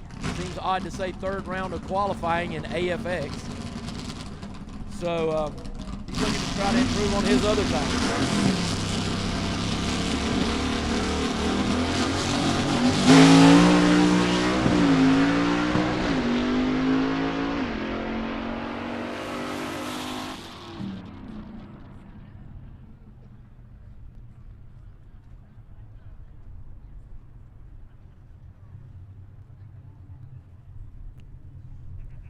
Folks, looking at the great numbers we're seeing out here on our YouTube live feed, make sure you like and share and tell your friends about it. And y'all log on and catch us with the YouTube page right there, the Southeast Gasser Association.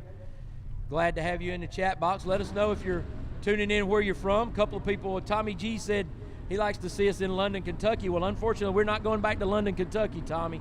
So we'll catch you in Xenia, Ohio this year, or another event that you can get to. The AFX cars will run side by side. Charles Fritz, they will run side by side in elimination. They've actually elected to let them have a third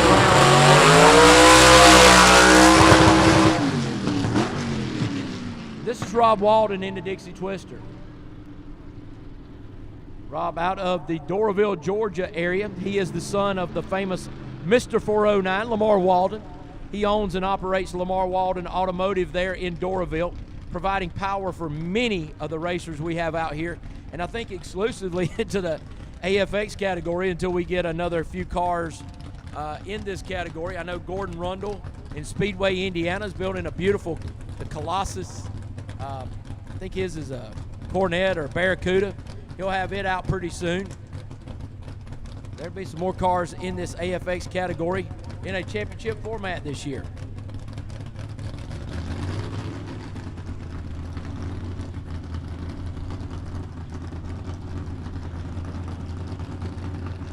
Super stock cars, we need you to the lanes, please. Super stock, we need you to the lanes, please.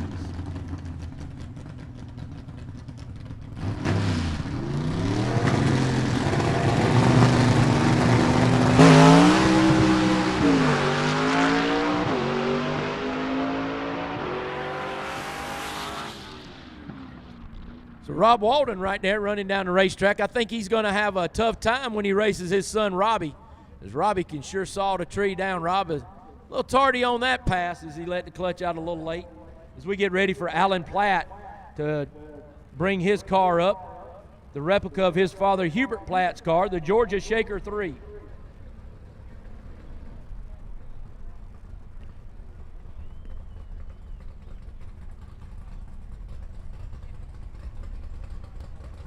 Blair Patrick race engine underneath the hood right there, the mechanically injected methanol 427 FE of Alan Platt. That is a 427 FE under the hood right there, methanol injected.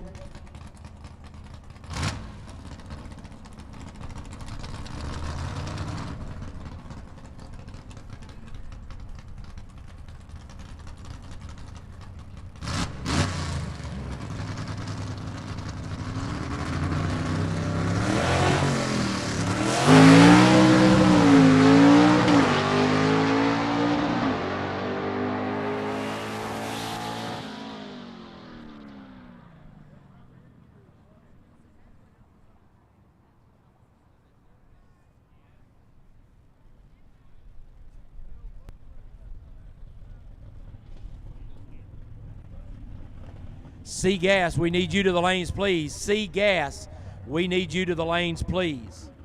C-Gas competitors to the lanes, please.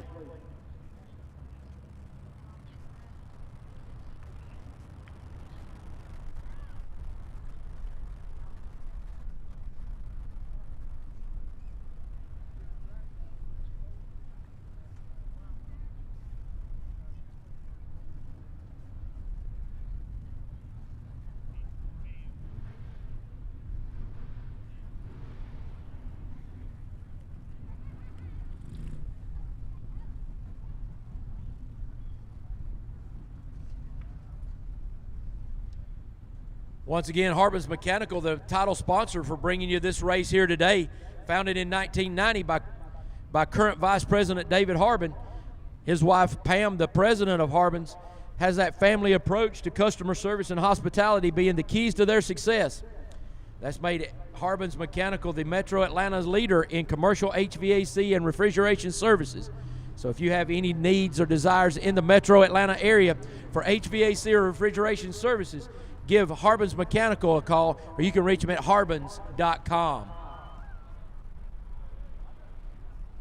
While I got a second, I want to make sure you know about our officially licensed merchandise of the Southeast Gassers. Southeast Gasser gear, they're set up right behind us here in the tower. Big yellow flag you'll see back there. If you want any of our officially licensed merchandise, caps, stickers, patches, event posters, or just some cool swag, go back there and check out Stephen and Holly Smith, as they got all your needs right there at Southeast Gasser Gear.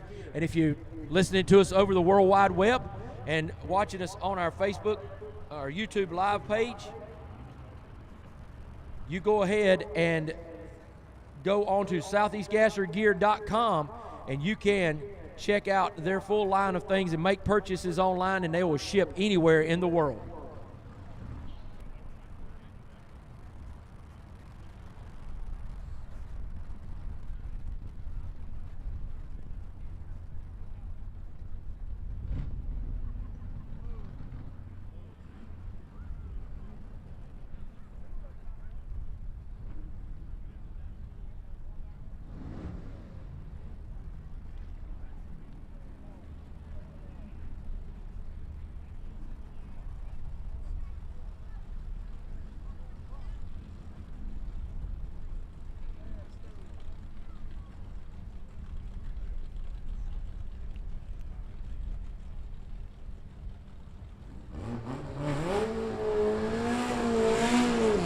All right, first round of H-Gas eliminations right here as we are going for the big bucks right here. We've got Doug Loudermilk in the Beelzebub. He's the number 2 qualifier, taking on the Knoxville, Tennessee racer Todd Hines in the Corn Pop, that 53 Studebaker that sits in the quick time performance lane.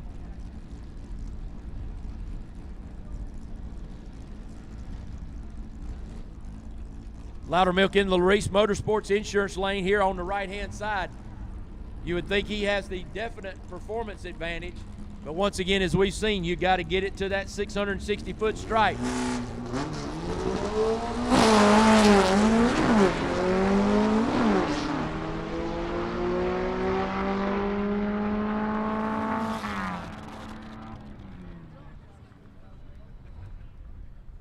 Just to answer a couple of questions on our live feed out here, a couple of people are saying that, why don't we run quarter mile? Well, it's just not set up. We never have ran a quarter mile. We've always been 8th mile racing. And when you're running these nostalgia cars and the cars of the yesteryear era, you know, it's awful hard on parts even to the 8th mile, much less if we stretch that out and double that to the quarter mile. So that's a couple of the reasons behind that, just to let you guys know.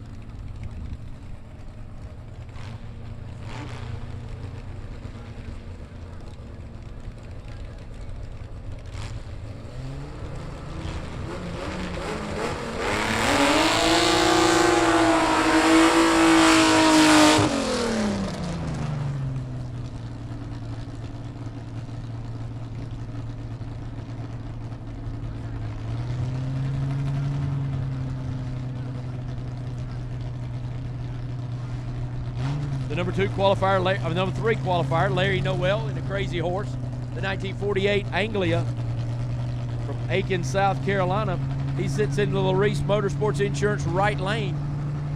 In the quick time performance lane on the left side is Scott Pardee in the 1960 American Rambler, the American Woman.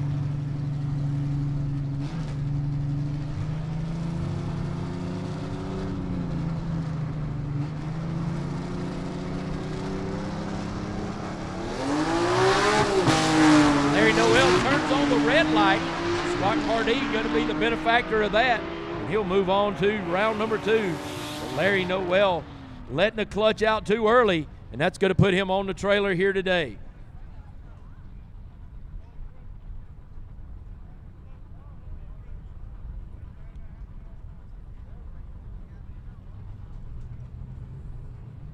I don't see enough SEGAS cars out there. I've called you guys 2 or 3 times. We need SEGAS in the lanes now. Now, SEGAS, you should be here now. Let's go, guys. Roll them.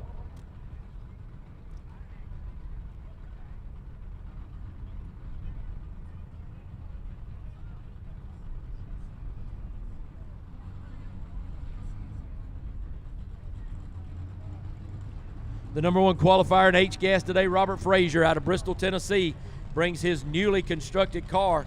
And the number 1 qualifier here today to the Quick Time Performance left lane, as he has a bye here by virtue of being that number 1 qualifier.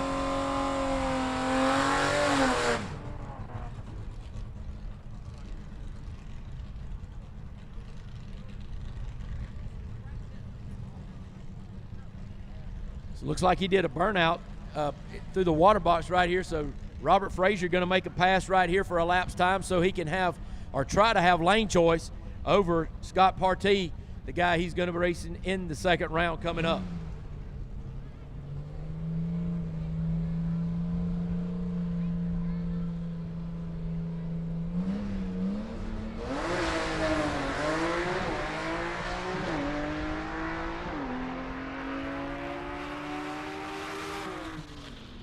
And just like that, he will have lane choice over Scott Pardee, as H-Gas will come back around for round number 2.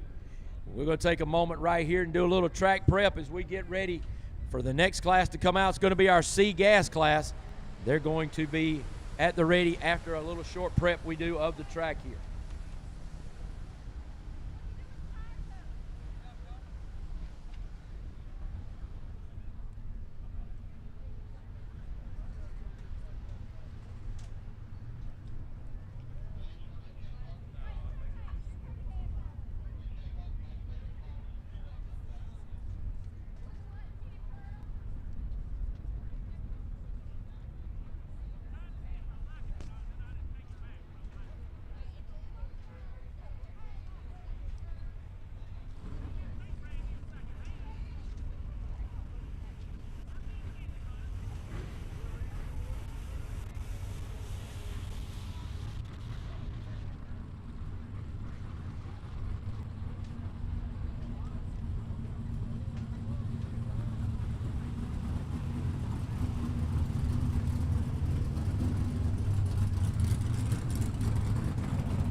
Larice Motorsports Insurance has revolutionized the insurance and racing worlds by creating the first ever insurance policy for racers by racers. With over 80 years of insurance industry experience and 60 years experience at the drag strip, the Larice family is proud to have created a policy that provides broad coverage and offsets gaps commonly found in other companies' coverages. Let Larice Motorsports' knowledgeable staff and claims department show you why so many people across the U.S. has chosen Larice Motorsports Insurance to protect their racing investments on and off the track.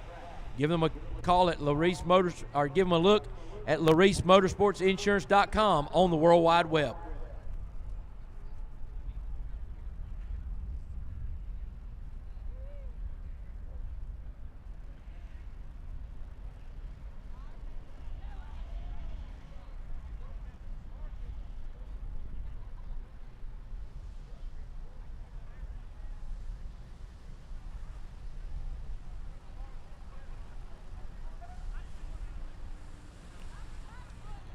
you live in the Carolinas, North or South Carolina, think about mortgage options.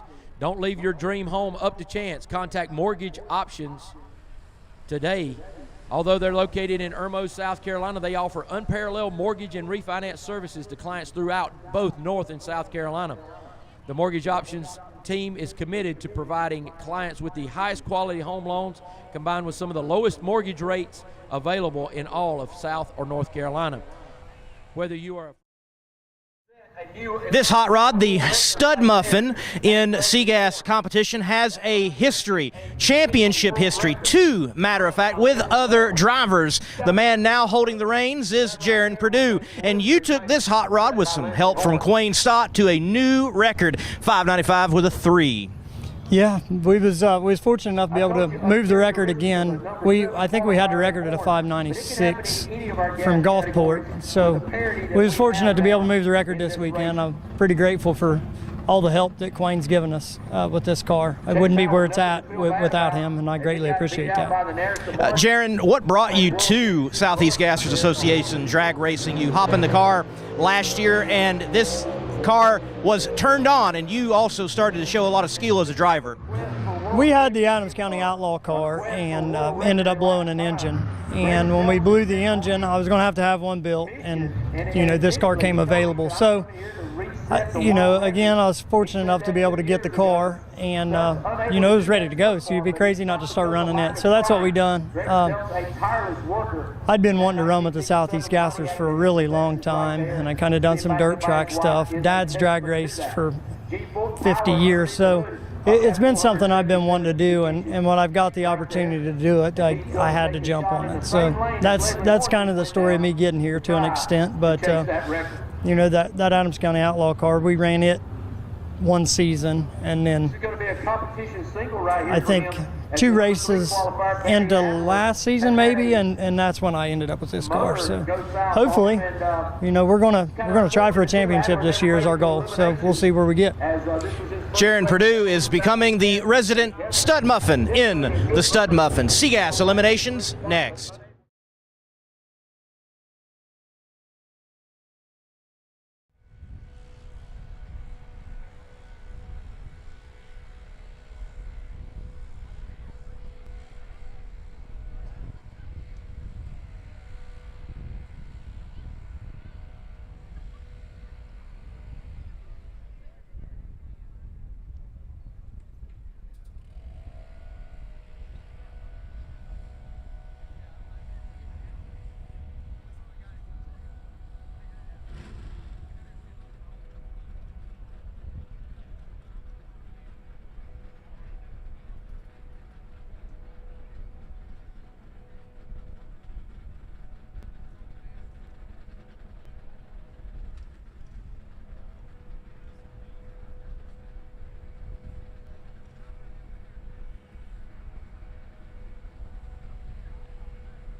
We're moving into Seagas, first round right here of Eliminations. Josh Pruitt, the young gun, the young blood out of Inman, South Carolina.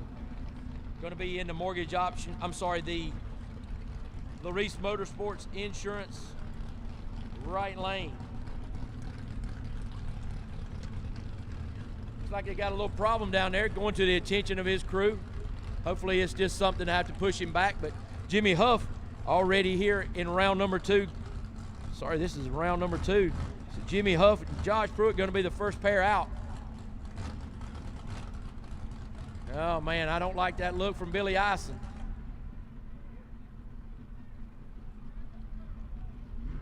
Oh, it looks like the car's backing up, so good. Maybe we'll get a race out of this anyway. Billy Ison running out of his shoes out there, that traction compound.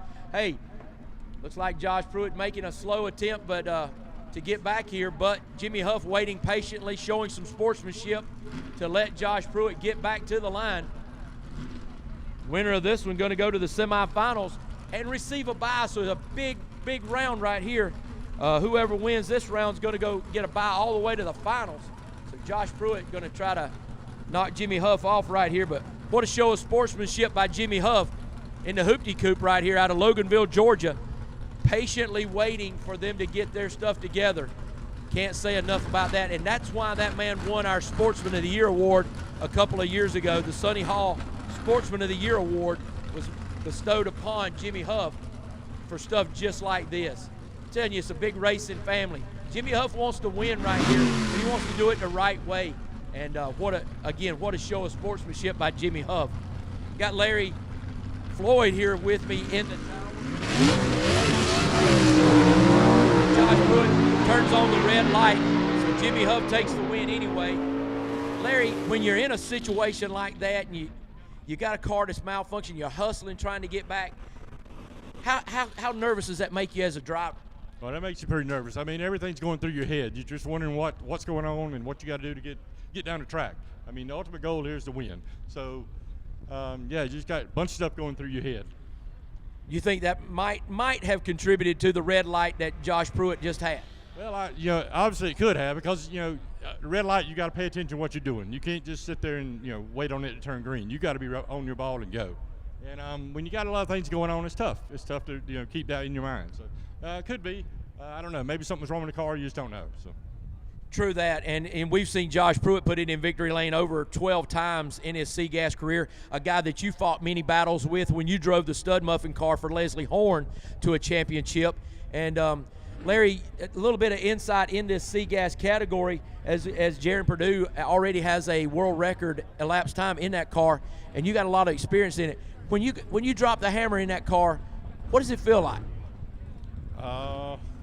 It feels like your whole world just stops, because it just, everything goes, I mean, it jerks in the air and it's gone. I mean, slaps you in the seat and you just hang on for dear life and grab a gear. What you do. And speaking of Jaron Purdue, here he comes to take on Ernie Smith out of Spartanburg, South Carolina right here in a big matchup. Ernie Smith, the number 6 qualifier, going to try to slay the dragon that is Jaron Purdue right here.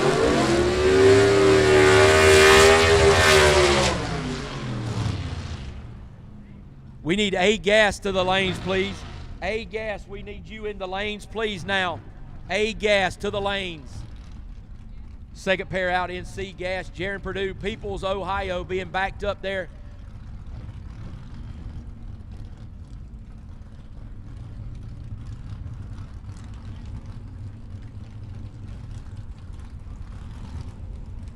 Heather Peak bringing back Jaron Purdue, getting him ready to go right here. As Quayne Stott right behind the car, crew chiefing on it. Robin Harris going to bring up Ernie Smith out of Spartanburg, South Carolina with his Wings, etc. Boiling Springs, Woodford Towing, and Priority Heating and Air sponsorship here in the LaRace Motorsports Insurance lane on the right side. Let's see if Ernie Smith can pull something off right here. Both cars into the pre-stage simultaneously.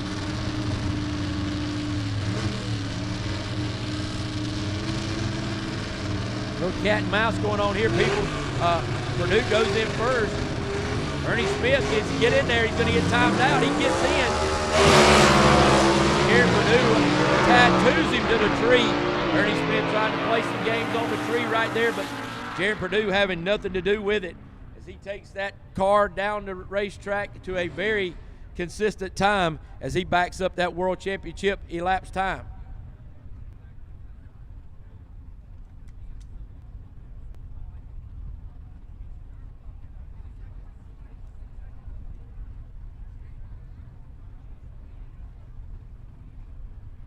All right, looks like our last pair coming up here in SEGA round number 2. Going to find Alfred Adams and Heath Adams. The Adams family going to go at each other here. No relation between the two that I know of, but very odd to see Adams in both of the sides of the bracket here. So Heath Adams in the Rusty Bullet out of Greenville, South Carolina, the 53 Chevy, going to be taking on the 55 Chevy of Alfred Adams in the Dammit Bob, who'll be in the Larice Motorsports Insurance right lane. I guarantee you, Adams will win this one, so I'll go ahead and mark him in there against Jared Perdue. Now, will it be Alfred Adams or will it be Rusty Adams? Those cars with Gene Fulton power underneath the hood. So Gene Fulton providing the power for both of these cars. So I can also say that a Gene Fulton motor will win this round, ironically.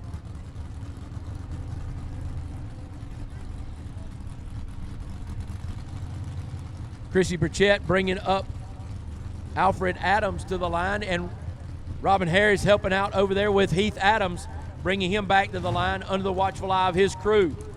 Alan Pittman, the builder of that 53 Chevy, stands back there ready to go in his A-gas attire as he watches the car that he built go down the Quick Time Performance left lane.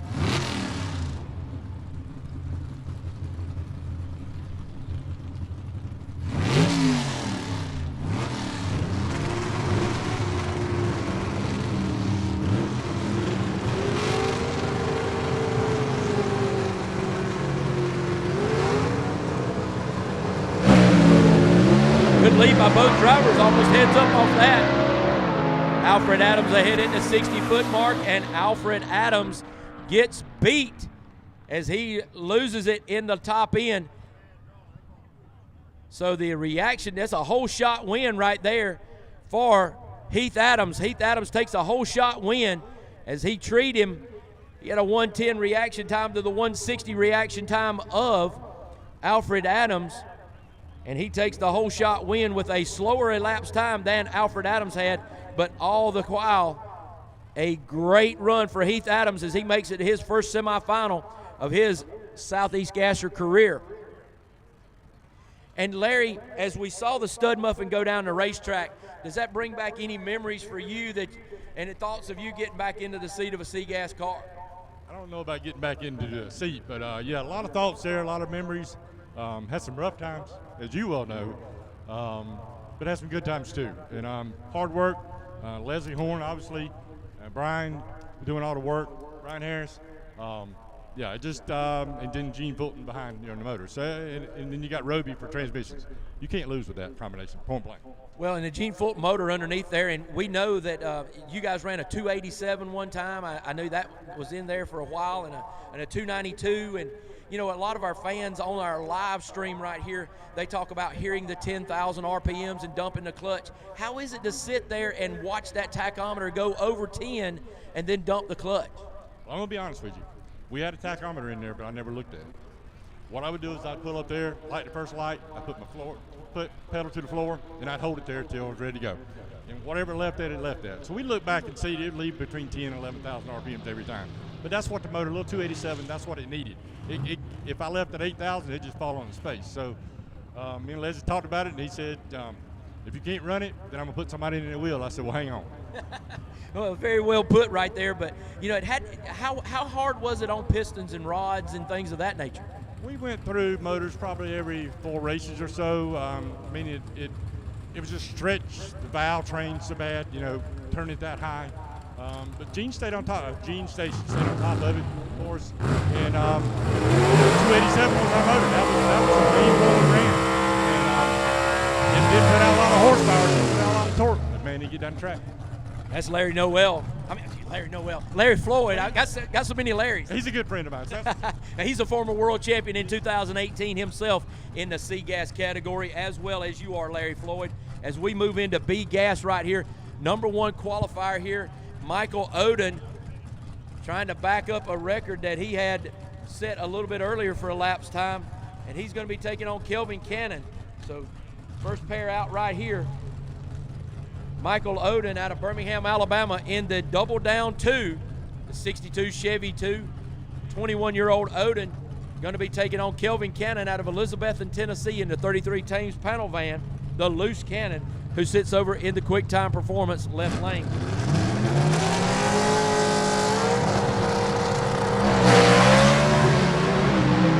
Kelvin Cannon with a starting line advantage. Michael Odin trying to run him down, and Odin does run him down. So 0.98 reaction time by Kelvin Cannon. He was definitely on his number. Michael Odin with a 350 reaction time, but by the 60-foot marker, Odin had run him down and passed him and takes the win right there and moves on to take on Ted McKee in the semifinals on one side of the bracket.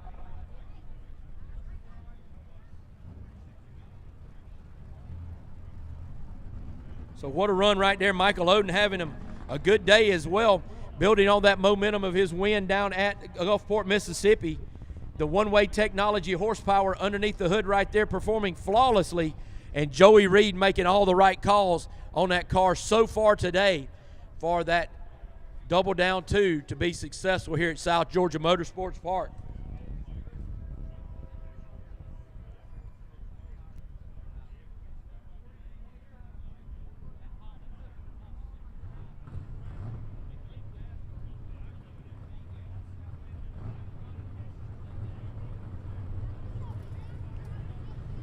All right, Ken Rainwater and Briley Stott going to be your next pair coming to the water box right here.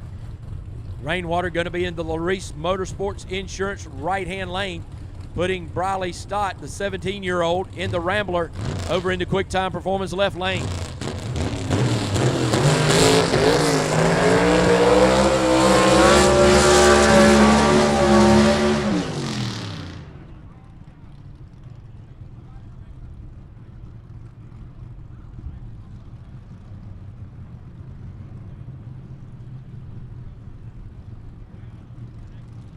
We need all our bugs to start making their way toward the starting line. Our bugs need to start making their way to the starting line. The backup girls need to make their way to the starting line. So Briley Stott out of Columbus, North Carolina, the 17-year-old driving that Rambler over there. Quayne Stott turning the wrenches right there on that motor. Briley definitely not scared of anything at 17 years old. We've seen him drive the wheels off that thing this weekend. Going to be taking on the veteran Ken Rainwater, one of the former world champion in the B-gas category, and his mechanically fuel-injected motor right there with some one-way technology heads on there.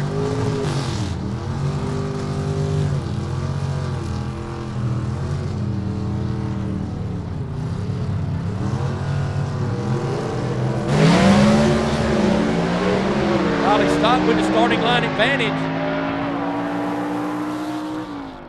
Briley Stott taking the win right there in a mini upset, putting Ken Rainwater on the trailer.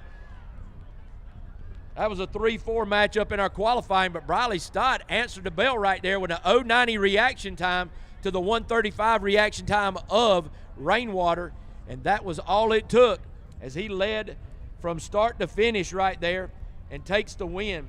So Briley Stott going to move all the way to the finals, because that next round of semifinal action, he will receive a bye by virtue of the car count. So Briley Stott going to make his first appearance in a final.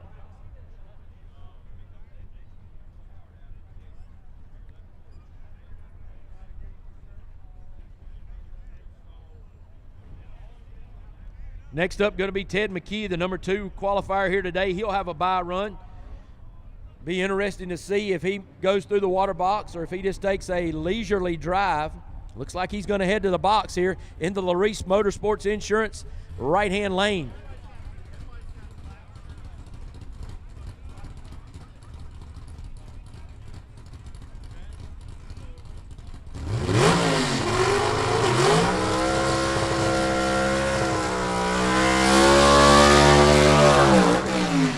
Ted McKee with a long smoky burnout right there, the Lenoir City, Tennessee driver in the B-gas car called the Rocky Top Missile. Gene Fulton horsepower underneath the hood for him. Our 2023 world champion in B-gas is Ted McKee. Alexis Phillips backing him up. to the watchful eye of Jimmy Hare back here, part of the crew for the Rocky Top Missile. Once again, our backup girls need to make their way to the starting line, please. Backup girls, make your way to the starting line, please.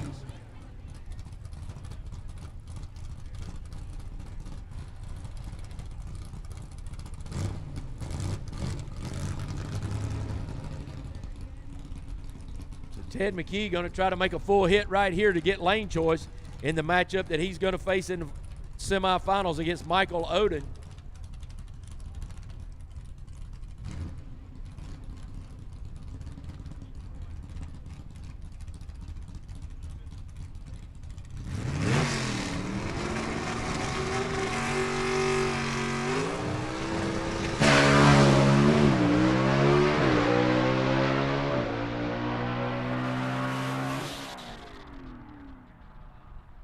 So Ted McKee sets a good number right there.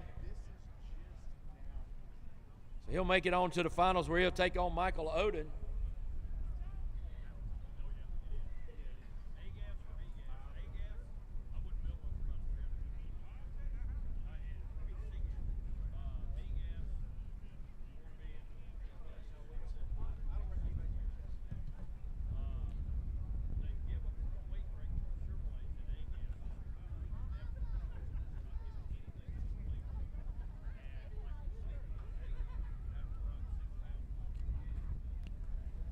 I know, Ernie. I know. That's the way the ball bounces in drag racing. So now as we get ready for our A-Gas competitors in the second round, we've got some good matchups in B-Gas semifinals. Michael Oden and Ted McKee in the top side, and Briley Stott going to have a bye right there into the finals. Tell you, that's going to be some hot racing right there as we get ready for second round of A-Gas. Kenneth Phillips, once again, he soloed under a lucky star. Ray Ballou broke, so he had a competition single in the first round. Now he's getting a bye in this round, but although he rolls through the water box, looks like he's going to make an attempt for lane choice in the semifinals. At 58 Corvette, the Silver Streak 2 of Kenneth Phillips. He's out of Campobella, South Carolina. Gene Fulton Power underneath the hood for him.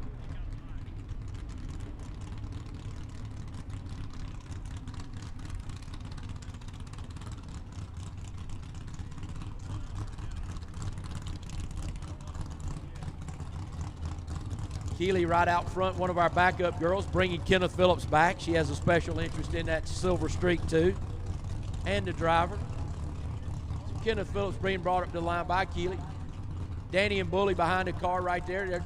A lot of guys look back at those guys and they have a lot of comfort in seeing Mike Bully Wiles and Danny Preston behind the car.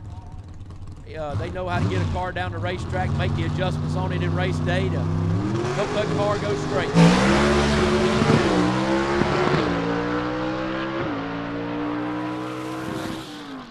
So Kenneth Phillips sets a good number right there.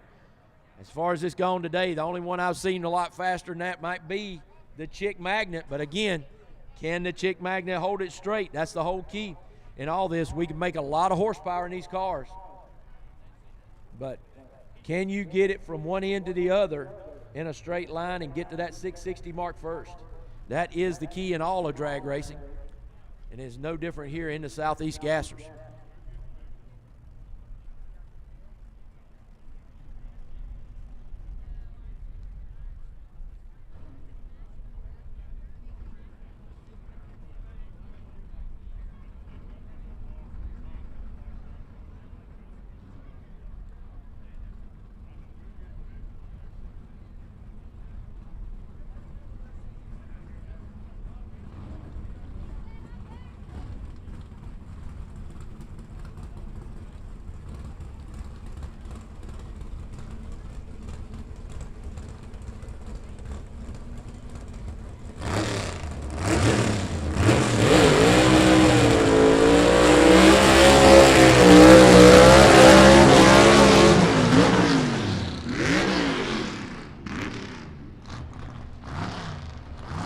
Big time matchup, big time egos, big time race cars right here in A-Gas.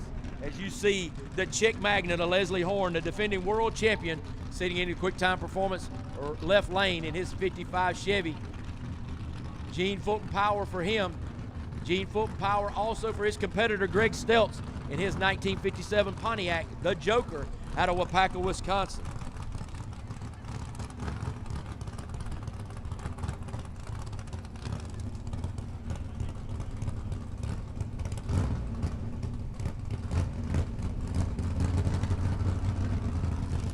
Leah Stelz helping bring up her husband Greg to the line right here in the Larice Motorsports Insurance right lane.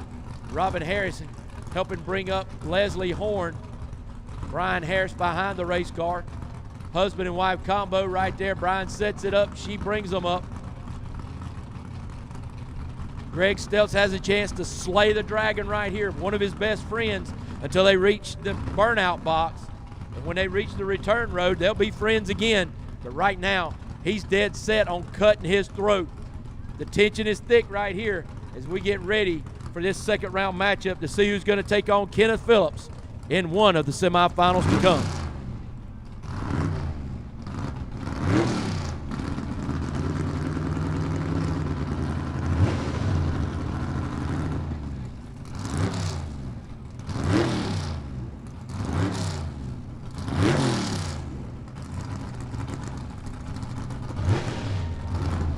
Nobody wanting to go in right here, playing a little staging duel, it looks like. Nobody even lit the pre-stage. Don't know what we got going on here, but we go, oh, Greg Stelz goes into pre first. Horn's going to take his time, go through his routine. There he goes. Horn goes into lights the stage first. Reaction time advantage, a 1/10,000th of a second reaction time advantage for Leslie Horn. And that's all he's going to need as he dispatches Greg Stelz right there in that matchup. Stelz gave him all he wanted. He was right with him on the reaction time. He had him at the 60-foot mark, but Leslie Horn made it up by the 330 and pulled on at the end to take the win over Greg Stelz.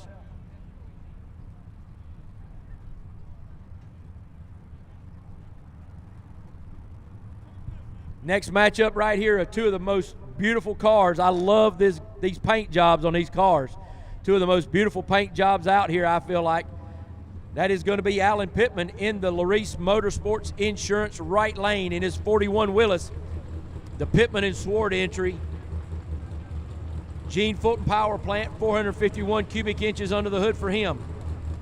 Taking on Ben Christopher, the number 3 qualifier here today out of Boiling Springs, South Carolina.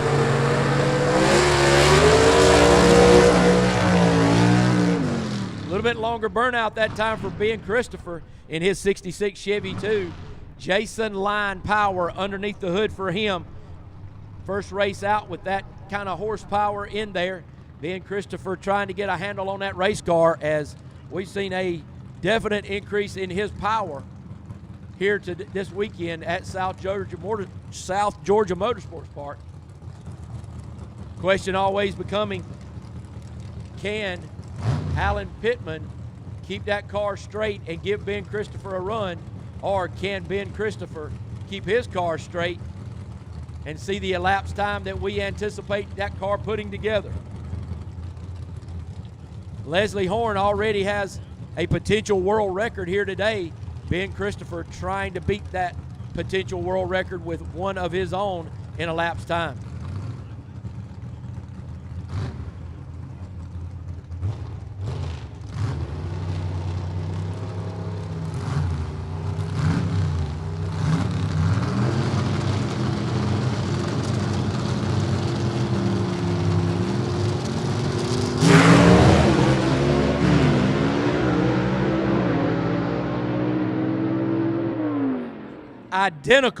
Identical reaction times.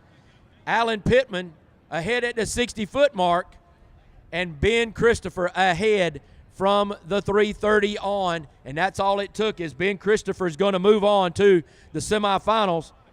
So Ben Christopher dispatching Alan Pittman right here in a great matchup. Those guys did a heck of a job driving those race cars.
All right, Lee, we're going to send it down to you with some of our backup girls here today.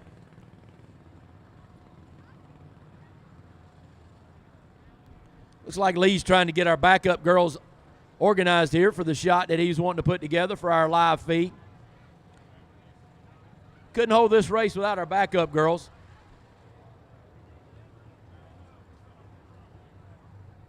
These ladies keep our guys lined up, keep them straight with the help of some of the guys behind the cars as they get ready to move into the next round of eliminations.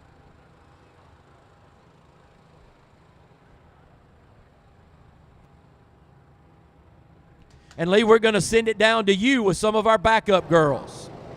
Thank you, David, the voice of the Southeast Gassers Association, South Georgia Motorsports Park. Y'all, this is to get drag racing in. Great place for the Southeast Gassers to be, and we are honored to be here for our first time ever for the Spring Nationals presented by something people love about the Southeast is the backup girls, or bugs, and they love getting out here in period correct attire and picking up these hot rods. They enjoy it, the drivers enjoy it, we as the fans enjoy it. They have even fan clubs, and we're going to give some time so we can learn more about them, starting with Beth Haynes, Miss Patriot, if I may put it. Hi. All right, so this year is wildly different. Championship win last year with your husband Daniel Haynes winning the championship in his Patriot, and this year taking some time off, but yet still here at SEGA. Why? Well, we came to help out a few of our teams. There's our new team is Iron Eagle. They really wanted our help, so Daniel's been helping them, and I really needed to come help out my girl Diana with Quick Draw. And then so a few others kind of said, hey, while you're here, can you come help me too? So I'm spectacular. And you've also got your lovely daughter with you. Introduce us. This always done the trophies, and so she. Reba, you have anything to say? Nope. All right, thank you, Mary Beth and Reba. Robin, you are always out here and backing up several hot rods. Who do you back mostly? I come with Leslie. He's my main one. Sorry. I feel you. And then I picked up a few this year. I've got to learn everybody's name, but I do help as many people that ask. I try to. Well, thank you for all you do. And your husband is someone that tunes a lot of these hot rods to their winning efforts out here in Southeast Gassers Association. This lovely lady is Harley Quinn effectively out here with the Joker hot rod, Miss Lisa Stelz, wife to Greg Stelz, and obviously you're backing up the Joker, a very iconic car out here in the gasser scene. Backing up your husband, what's it like? You're setting me up here, aren't you? It's good. I like being a part of everything. I like being his teammate. Alongside us is our son and a couple other family members that we adopted throughout the way. So we're all a big family, just like you guys are here. So I like backing him up. I like being a part of it. I kind of get to calm him down a little bit, and he gets to calm me down a little bit when things get a little stressful. But it's the name of the game, right? You see, folks, there's more to backing up than just putting car in the tracks. All right, Flower Power girl, looking good and period correct out here. Introduce yourself, and who do you back up? I'm Shannon Lovelady, and I back up my husband, Alan Lovelady, in the Underdog. And today, I get the privilege to back up Michael Oden in the Double Down. So, Michael is definitely a individual in this scene to look out for. Backing up such a beautiful car, you compliment it very well. He's amazing, and he is doing a wonderful job, and it's a privilege to get to back him up today. Thank you. Make it easy. I'll try to make it easy for sure. Tell us the dirt on Quayne Stott. No, I'm joking. We might be here a while. All right, Heather, you're out here, and I haven't been able to watch all the racing action, so clue us in on who you are backing up this week and going with the Flower Power theme as well. I back up Stud Muffin and Georgia Shaker 3. Those are some fine cars to back up. The Stud Muffin is establishing records this weekend. Yes, he is. Thank you, Heather. Thank you. Miss Tie-Dye. My name is Jody McLaughlin, and I back up my husband, John McLaughlin, in disorderly conduct is the car. Oh, so the former Queen Stott, right? Correct. He loves it. Thank you. Thank you for what you're doing out here. If you'll step this way, I'm losing my range, and we'll get you on camera. Introduce yourself. We know that you are backing up Kenneth Phillips in the Silver Streak. Anyone else? As of right now, that is it. I know whenever Kenny is here, I'll back up him as well. I backed up Rick some last year, but he's not here. And then I know Mary Beth isn't going to be here for all the races, so I'm willing to help out. But I'm new, so I'm learning. You are new. What do you think about the duties of a backup girl? I love it. I love it. I get to live out all my hippie dreams. Association drag racing. All right, step up, introduce yourself, and we'll take a different line of questioning in a moment. All right, I'm Alexis Phillips. I'm out of Atlanta, Georgia. Currently at this race, I have 3 cars. I have Rocky Top Missile, Dixie Twister, and Sledgehammer. Half of my field is not here. Hopefully I'll have a couple more at Shadyside, but ready to start the 2025 season. Cynthia, you are no stranger to the Southeast Gassers Association. And, oh, I'm sorry, Alexis, excuse me. Right over there, yes. Alexis, you're no stranger to the Southeast Gassers Association scene. You even know how to drive these things. Give us the rundown of what you were doing not too far back. Yeah, I think it was about two and a half seasons ago. I drove for 2 years. I drove the Flower Power, took over for my Aunt Cynthia. I feel like, I missed the car, but I'm just glad I'm still out here.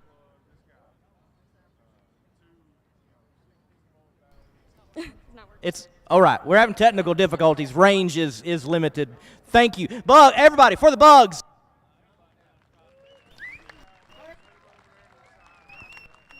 Okay.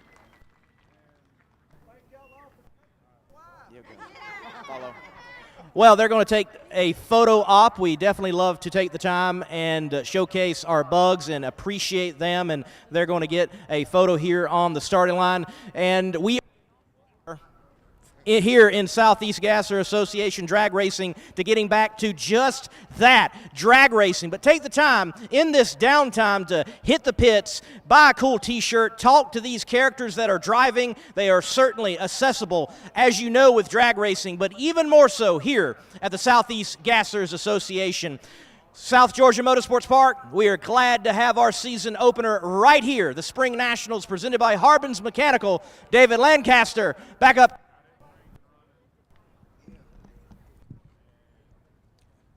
Thanks so much, Lee. Kind of caught me with my mouth full right there.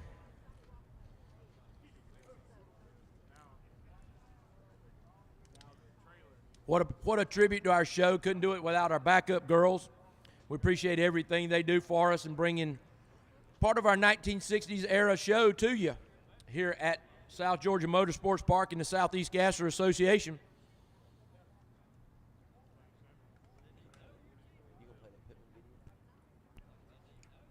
So on our live stream, we got a little video that we're going to show for you, showcasing the Pittman and Sword car of Alan Pittman.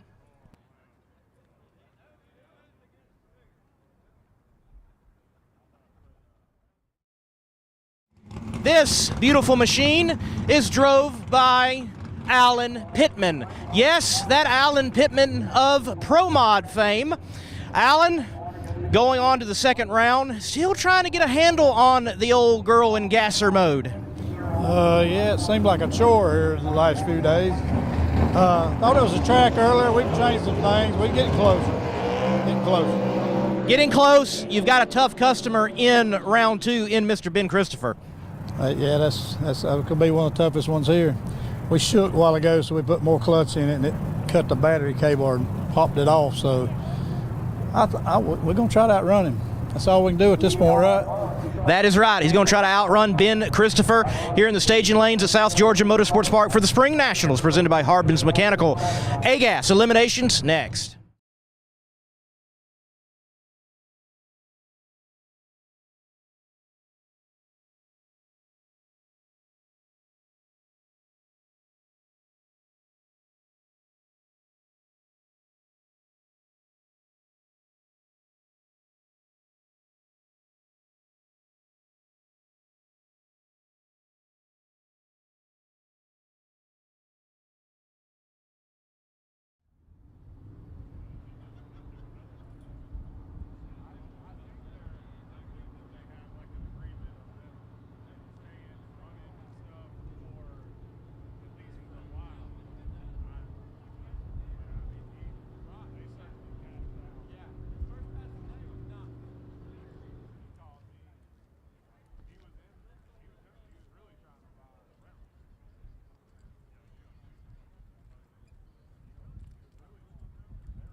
ahead with it now.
All right, folks out there in live stream land, want to make sure you know about all our quality sponsors right here. Hot Wheels, Ram Clutches, Mike Norsha and his brother doing a great job down there in Columbia.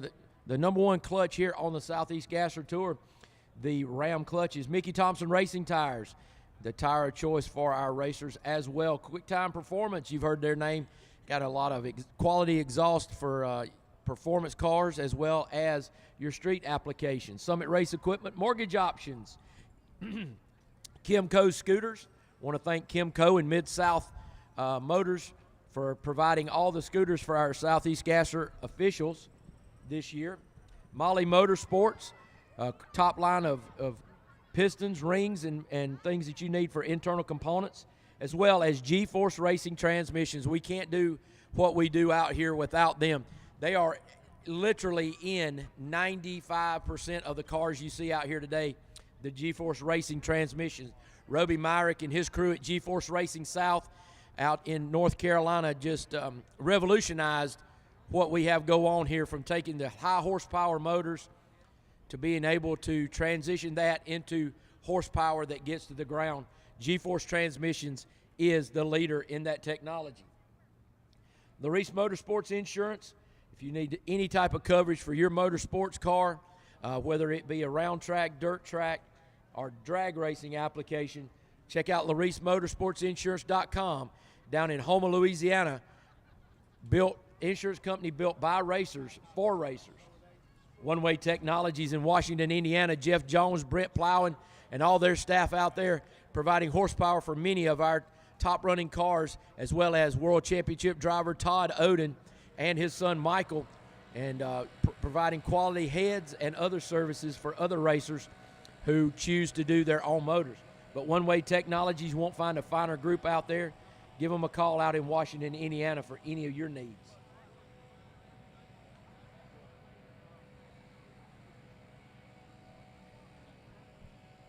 Drivers, we need H-Gas and Super Stock to the lanes, please. H-Gas and Super Stock to the lanes, please.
H-Gas, AFX, and Superstock. We need you to the lanes, please. H-Gas, AFX, and Superstock. You guys need to make your way to the lanes, please.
Superstock and C Gas, we need you to the lanes, please. Superstock and C Gas, we need you to the lanes, please. Spectators and fans, we are just about getting ready to get started back. So you might want to make your final selections at the concession stand, at the Southeast Gas or Gear tent, or wherever you may be, and make your way back to your seat for racing action. Superstock and C Gas, we need you to the lanes, please.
Once again, the providing sponsor right here, the presenting sponsor of our race today, Harbin's Mechanical.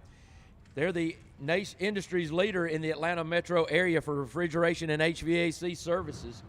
So if you have any needs, they have a solution for you. Customized HVAC and refrigeration services and solutions for all your facilities' heating and cooling needs.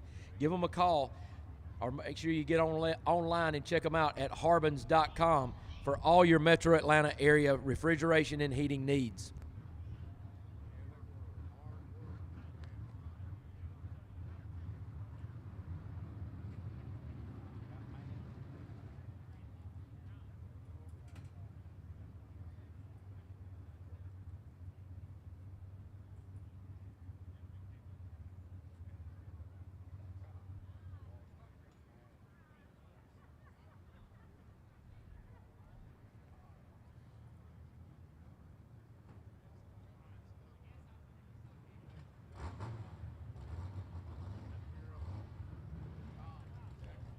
All right, here we go. We're going to lead this off with H-Gas, semifinal matchup right here. Scott Partee and Robert Frazier going to go at it, and Doug Loudermilk going to have the bye on the bottom half of the semifinal bracket. So the Larice Motorsports Insurance lane going to be occupied by Scott Partee out of Florida right here. The 1960 Rambler wagon, the American Woman on the side. Ironically enough, this used to be Rita Frazier's car. He bought it several years ago from Rita and Robert Frazier, and now he's going to race Robert Frazier in his brand new 63 Volvo.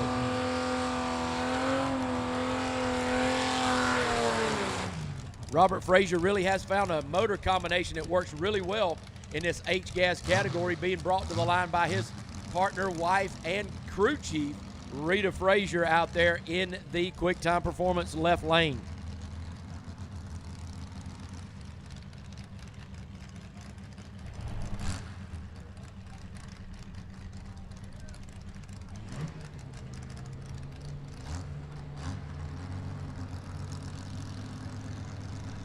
right, both cars getting ready to get into the pre-stage right here as we get ready to start the second round of H-Gas Eliminations.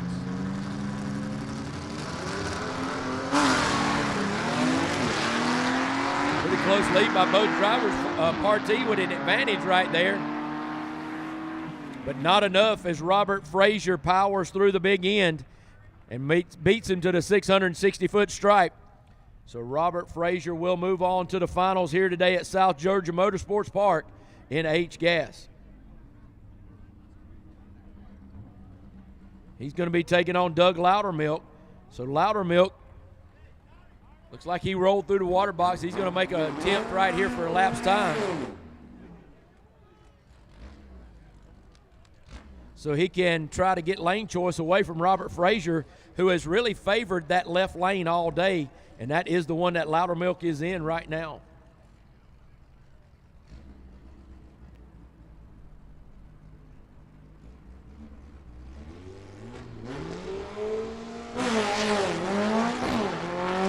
SEGA, we need you to the lanes, please. SEGA, we need you to the lane as Doug Loudermilk takes it down the racetrack and does achieve lane choice by 1/1000th of a second. So Doug Loudermilk will have lane choice over Robert Frazier in the finals here today. That could make a difference as both of those cars within 1/1000th of a second on that run. All right into AFX Eliminations right here. And first off, right at you, going to be the Platt family cars.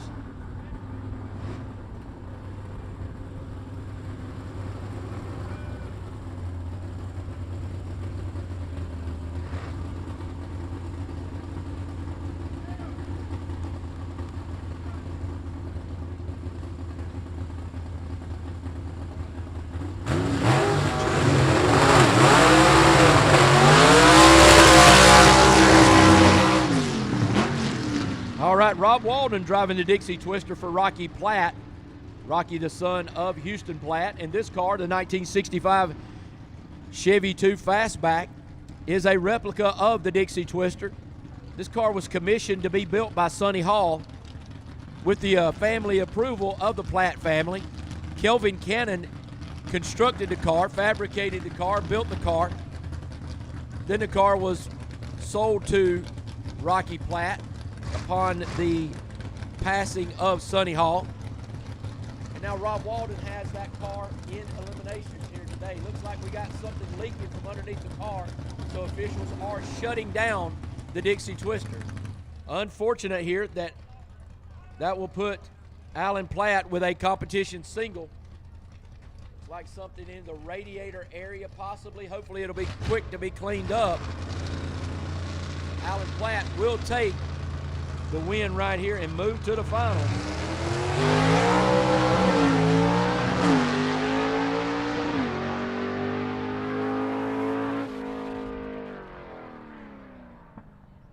We need B-Gas to the lanes, please. B-Gas. C-Gas and B-Gas, you should already be coming to the lanes. So Alan Platt going to take the win right there on the competition single. Unfortunately, the Dixie Twister will have to live to fight another day. So Rob Walden, the driver of the Dixie Twister, getting pushed back. And what a great way they've constructed this racetrack. You know, you can get a car off of here quickly, and we can hopefully get everything dried up as track crews are out there working right now.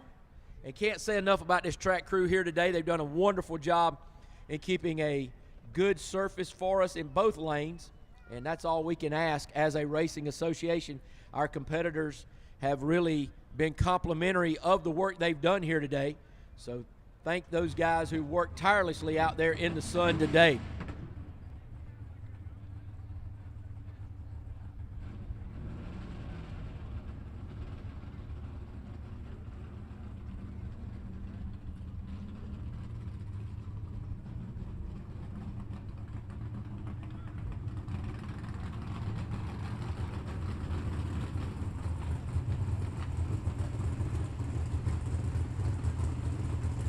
All right, Robbie Walden going to be driving the Sam Gable car, the Moonshot 2.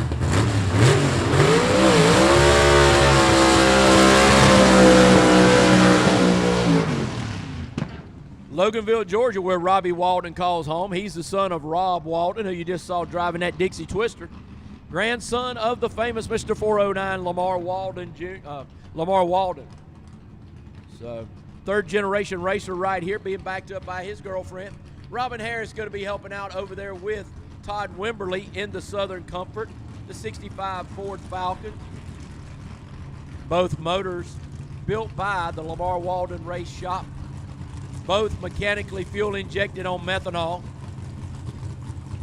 477 cubic inches is the motor of choice in that Moonshot tube.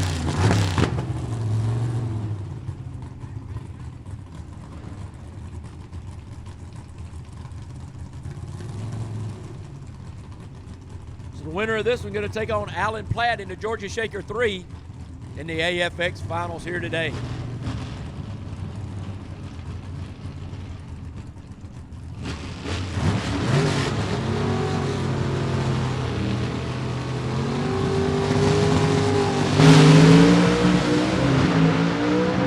Todd Wimberly looks like he's got the whole shot advantage. He does.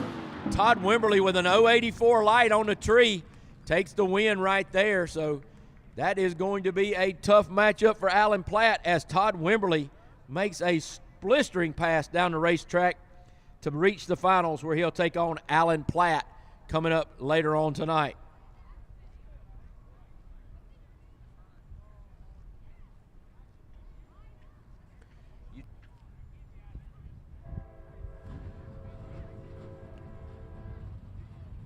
We need B gas to the lanes, and now we're calling A gas to the lanes as well. So B and A gas, make your way to the lanes, please.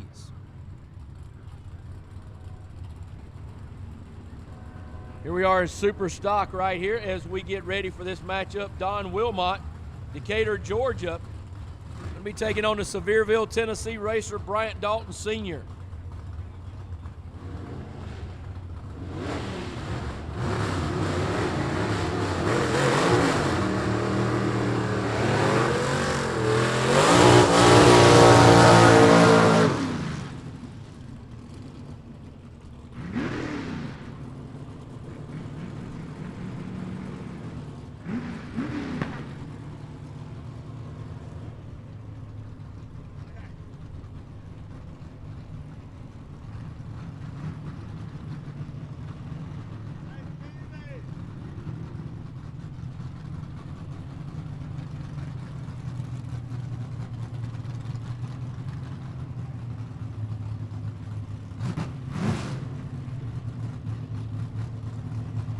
All right, Don Wilmot in the quick time performance lane on the left-hand side in his 66 Mustang Coupe out of Decatur, Georgia.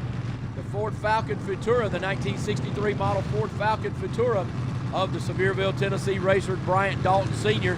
occupies the little Reese Motorsports insurance lane on the right side.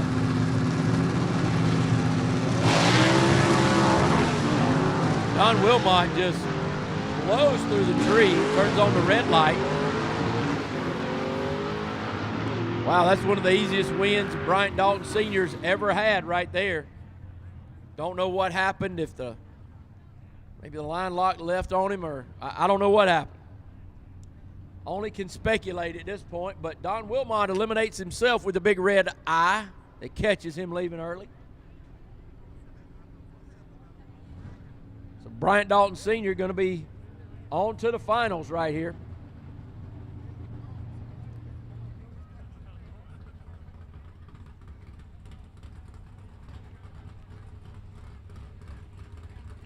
All right, Jerry Dean, Lacey Springs, Alabama. Lacey Springs, Alabama, the 2024 world champion in our Superstock category. In his car, the last Rebel 2 sits in the quick time performance lane. He has a bye by virtue of being that number one qualifier, and he'll be taking on Bryant Dalton Sr. coming up next. Karen Mitchell right there telling Jerry Dean where she wants him to be. He's going to make a run here for a lapse time to try to get lane choice over Bryant Dalton Sr., and I don't think that'll be too hard, as Dalton Sr. was basically looked surprised by the premature start of Don Wilmot and did not really run the car hard through the top end, knowing that he already had a matchup against Jerry Dean in the finals.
All right, Jimmy Huff, the number 2 qualifier here today, knocked off Kurt Reynolds in the first round in the pandemic, was able to knock off Josh Pruitt after Pruitt had problems. And Jimmy Huff finds himself here in round number 3 with a bye by virtue of being that number 2 qualifier. So he'll have a bye run right here to the finals. So Jimmy Huff got a chance to win a big cup here one more time in the Southeast Gassers, as he has already been a winner before in competition with the Southeast Gassers, but it has been a few years.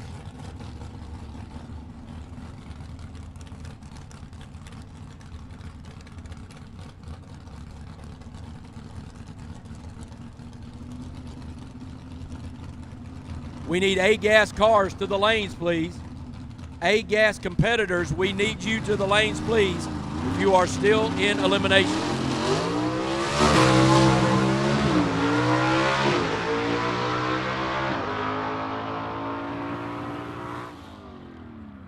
All right, so Jimmy Huff on to the finals. Going to set up a matchup coming up with Jaron Perdue from Peebles, Ohio in the Stud Muffin, and Heath Adams in the Rusty Bullet, the 53 Chevy. Jaron Perdue looks like he's going to take the quick time performance lane on the left-hand side where he's been all day long, besides that one round of qualifying. Already reset the elapsed time record here in C-Gas for the Southeast Gassers. Both these cars possess a Gene Fulton small block in it. And Heath Adams going to try to be the guy that knocks him off of this storybook day here in South Georgia Motorsports Park.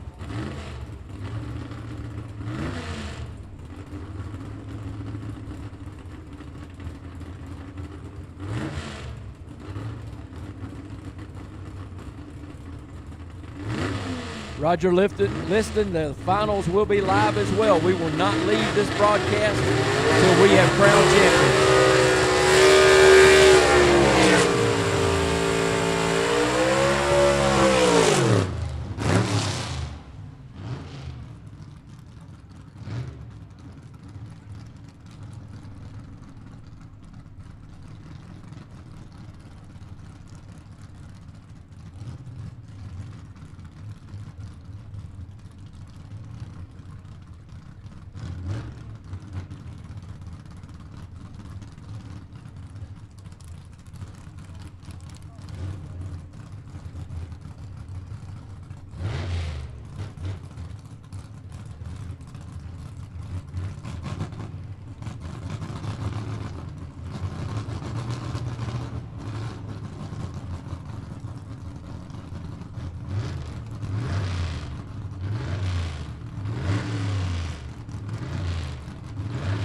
All right, matchup right here. Heath Adams going to be going up against Jaron Purdue right here. This is going to be who gets to the finals.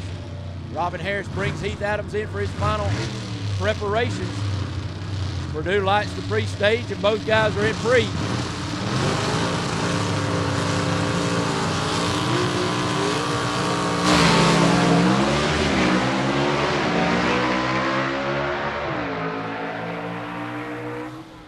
So Jaron Purdue takes the win right there.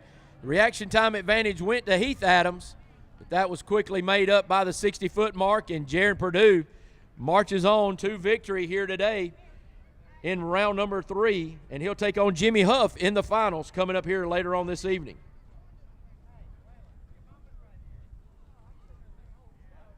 We still need A-gas competitors to the lanes. Let's go, gentlemen. Time is a-wasting.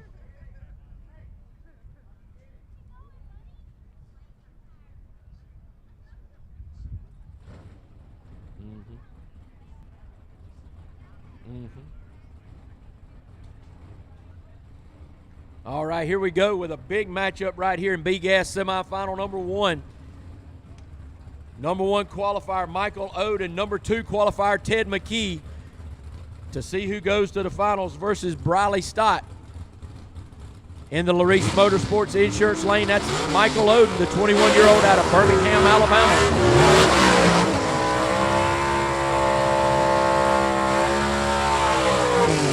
Michael Oden in the 62 Chevy 2 called the Double Down 2. One-way technologies power underneath the hood for Michael Oden. Gene Fulton power underneath the hood for the Rocky Top Missile of Ted McKee out of Lenoir City, Tennessee. Alexis Phillips backing up Ted McKee. Shannon Lovelady helping out over there with Michael Oden. Joey Reed, crew chief, alongside the car for Michael Oden. Jimmy Hare making sure everything's straight on the 66 Chevy 2 of Ted McKee. As this one, folks, has the makings of a barn burner. 1 versus 2 in the qualifying order to see who's going to get to the finals here today, South Georgia Motorsports Park.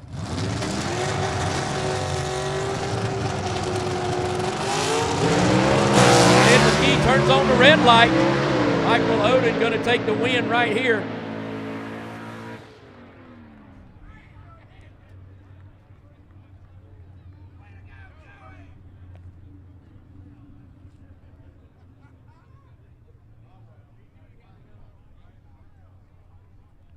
So Michael Oden going to be taking on Briley Stott as he is the benefactor of a red light by Ted McKee.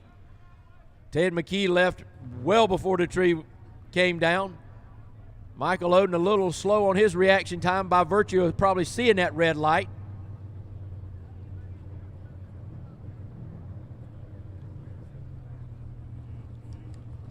And Briley Stott going to make a pass right here in the Larice Motorsports Insurance Lane in his Rambler called the Young Gun. 17-year-old Stott.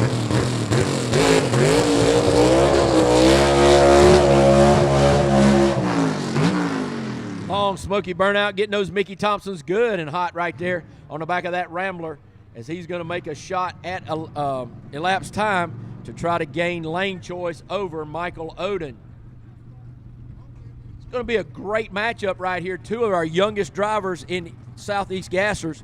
The 21-year-old Oden, already a winner on tour last year, and Briley Stott, the 17-year-old out of Columbus, North Carolina, still looking to punch his ticket with his first ever win.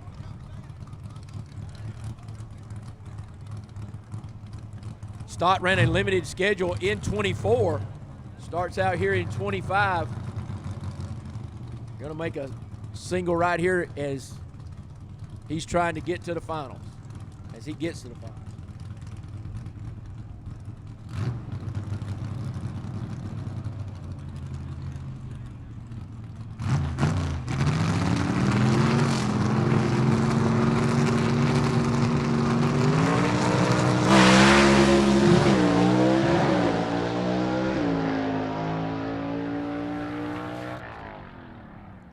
So Michael Oden will have lane choice, but this is going to match up and be a great race. I think it might be the race of the day here in B gas for the finals.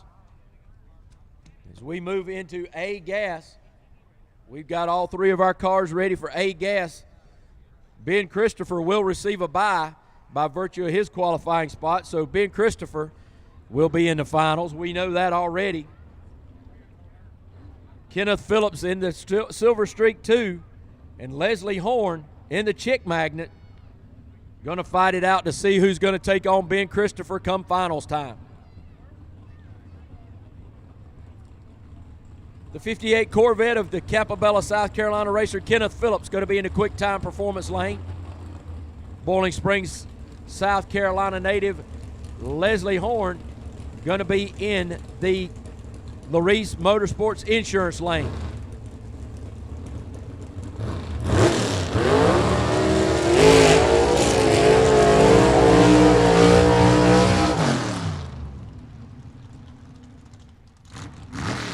Crew Chief Logan Horn right there behind us, Chick Magnet. Making sure that burnout's nice and straight. Brian Harris behind the race car. His wife Robin going to bring back Leslie Horn.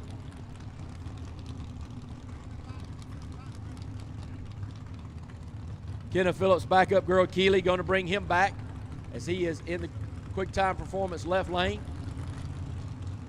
Both these guys possessing Gene Fulton power underneath the hoods of these A-gas behemoths.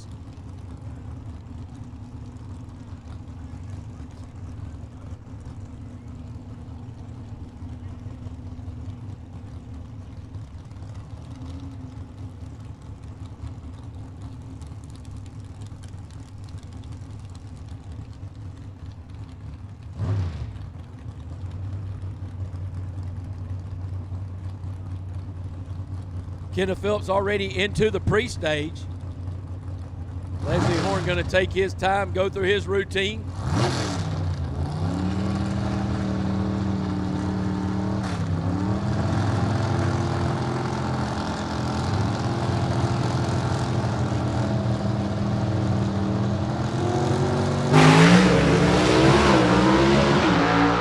Leslie Horn with a starting line advantage.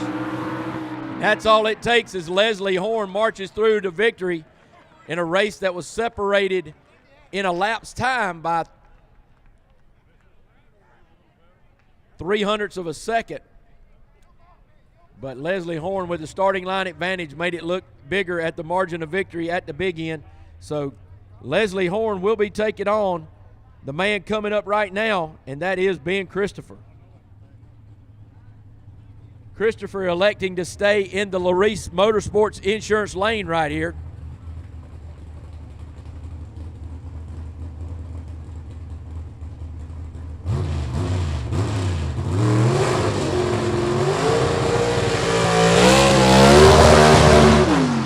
Ben Christopher also from Boiling Springs, South Carolina, the 66 Chevy 2 with the Jason Line power plant underneath the hood.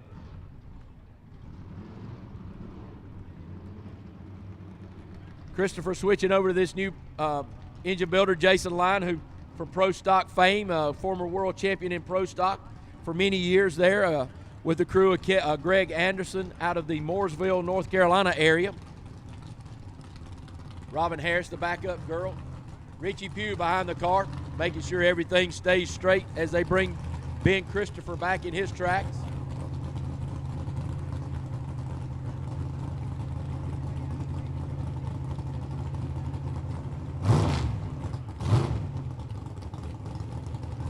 Christopher will have to lay down his best elapsed time of the day if he intends to take lane choice from Leslie Horn.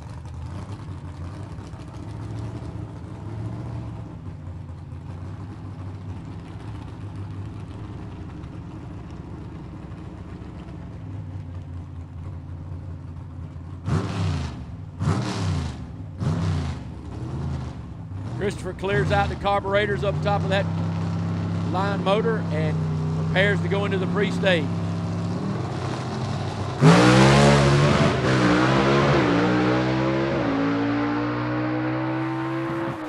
And Ben Christopher will have lane choice here going into the finals over Leslie Horn. by the narrowest of margins. So another great matchup coming up.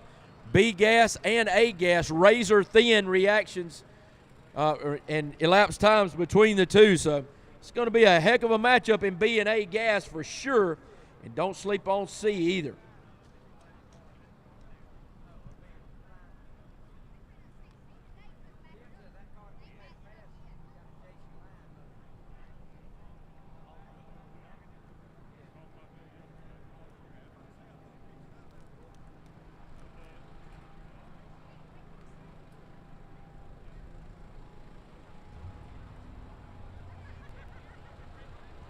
Appreciate all the comments out there for the great shots being brought to you on our live feed here today. Don't forget about our next race, going to be up at Shadyside Dragway, April the 5th, as we get ready to go back to our quote-unquote home in the Carolinas. You guys want to make a trip up there, you're going to see probably 70 cars in action and well over 70 cars, if I'm not mistaken. We've had as many as 95 there before.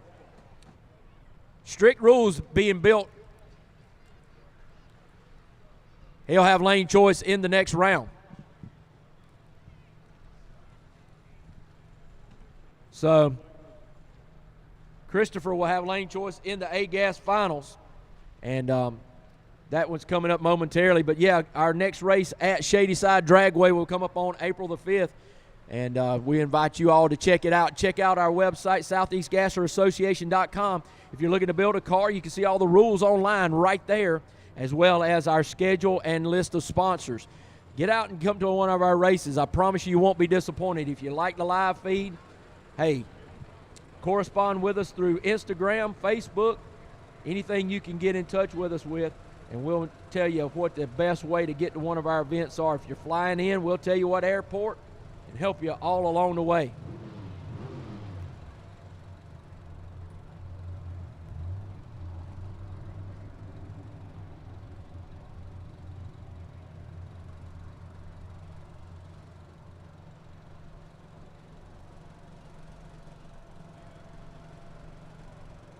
Larice Motorsports Insurance offers drag racers the broadest insurance policies in the industry. Larice Motorsports Insurance was created by racers for racers. Larice insures race cars on and off the track, trailers and equipment. Larice even pays racers contingencies at the fling bracket races. Don't wait until it's too late. Call Larice Motorsports Insurance today.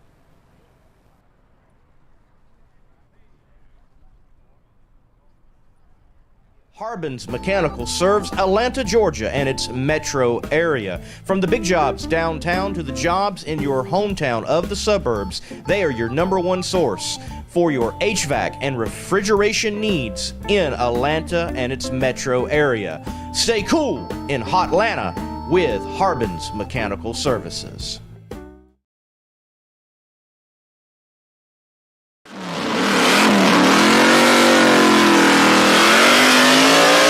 Summit Racing Equipment. From the store, the catalog, or online, you can get your street rod, hot rod, personal ride, and even race car, including a Southeast Gassers Association ride, ready for action. Build with Summit Racing Equipment.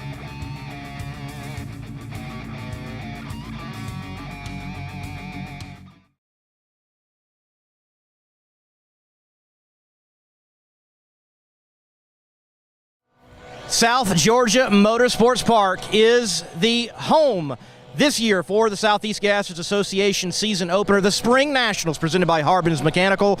And the man over it all here in southern Georgia is Raul Torres. Mr. Torres, what a beautiful facility. And this place, known as the home of flying cars, has held true. We haven't had any go quite airborne, but the SEGA cars are flying. Records have been established this weekend. Yes, sir. We're holding up our share of the bargain here, and so are you guys. It seems like the racers are happy, the fans are happy. You guys are putting on an excellent show, and we are home of the flying cars, and you've seen exactly why this weekend. Mr. Torres, Southeast Gasser Association drag racing, you've seen it for 2 days. What have you thought seeing it in person live? I'm in awe. I'm in awe to see how these guys roll the gears down the 8th mile. I'm in awe of the support the fans have given you guys. Folks have come from Texas, New Jersey, and as far as Canada to come watch this race at South Georgia Motorsports Park. I'm in awe of what you guys have put together and showed out for the fans out here. Well, we're glad that the Southeast Gassers Association is here, but South Georgia Motorsports Park is early in its season. Give us some highlights of what people in this area and beyond can come and experience at South Georgia Motorsports Park. Well, it's grassroots racing here, although this is a big facility. It's run by my wife and I. We're very hands-on, whether it's this or drifting or mud bogging. We go 150%. We go all out, make everyone feel at home, and that's what you're going to experience here at South Georgia. You're going to feel at home every time you walk through the gates. Mr. Raul Torres, the track owner here at South Georgia Motorsports Park, the home of the flying cars.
all finalists please come to the lanes in 15 minutes. That's 15 minutes to be in the lanes, and we'll get our finals underway.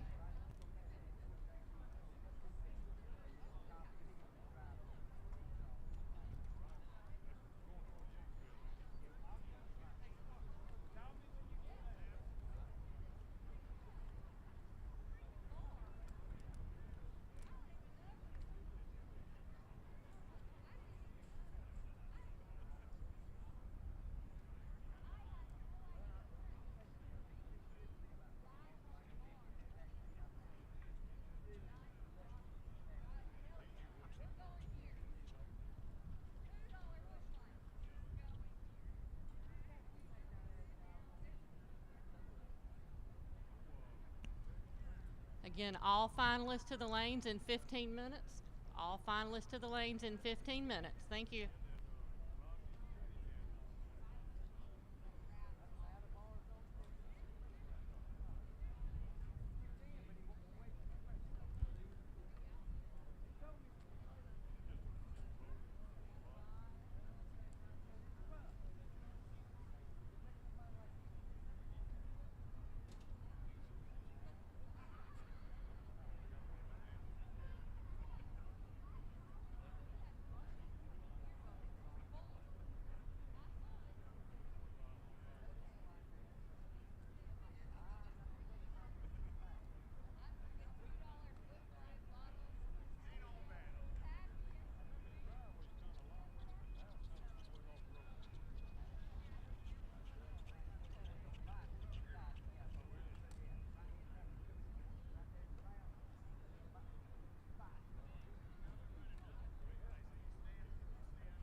Rocky Platt to the tower, please. Rocky Platt to the tower. Raul needs you. Rocky Platt, meet Raul at the tower.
I have no cars in the lanes, and we have told our finalists to be in the lanes by 6:30. It is now 6:26. Finalists in all categories to the lanes now, please. We need to get this finished. Let's go. All finalists to the lanes.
I'm getting a video of the finals. I mean, I'm gonna be up.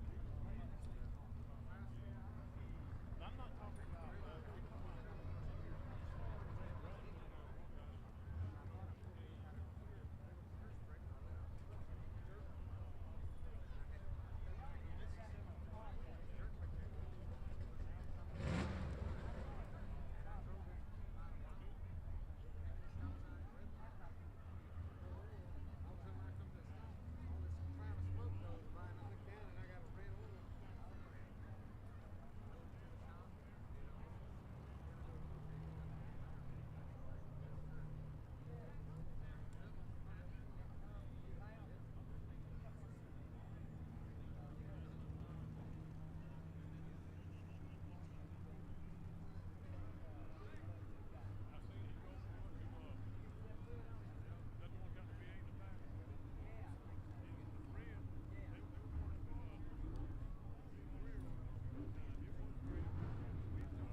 We need Jerry Dean in Superstock and Ben Christopher in A-Gas to the lanes, please. And we will have all finalists, and we can roll right through this finals, bring our champions to our fans. So let's get those guys rolling. If you're joining us on the live feed on YouTube, get ready, get your popcorn finished, and get over here because we're about to crown some champions here at South Georgia Motorsports Park in the inaugural race of our 2025 season. Just to let you guys know, if you are not a member of the crew that's racing right now, you're going to have to get behind those lines. If you are not part of the crew that is racing at this time, you're going to have to get behind the lines, and we're talking about the people in that right lane. Thank you, Heather, for moving them over. Here we go. H-Gas. We got Doug Loudermilk in the Larice Motorsports Insurance right lane, and Robert Frazier, the juggernaut of the 63 Volvo, in the quick time performance lane on the left side.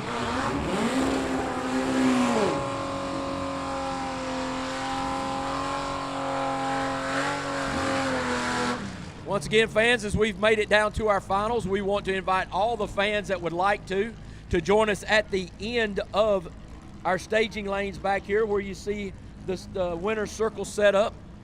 Come back there, join our winner's circle, see your favorite driver receive his trophy today, and you might could even get a picture with them with their winning championship trophy here from South Georgia Motorsports Park. Robert Frazier now is in the pre-stage.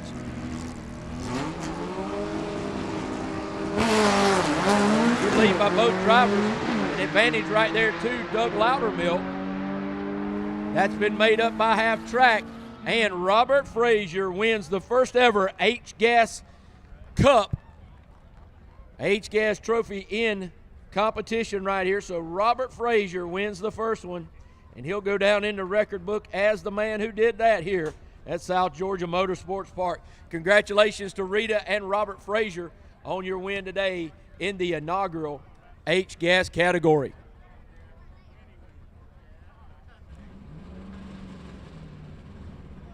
AFX going to be next. Todd Wimberly and Alan Platt. Alan Platt going to be over in the quick time performance lane in the Georgia Shaker 3. Todd Wimberly going to be here in the Southern Comfort, the 65 Ford Falcon. Both these cars mechanically fuel injected motors.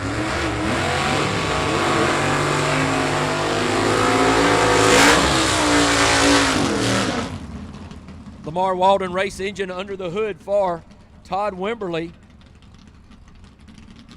Blair Patrick race engine under the hood for Alan Platt, sporting 427 cubic inches of FE Ford power. The Ford Edsel in the left lane.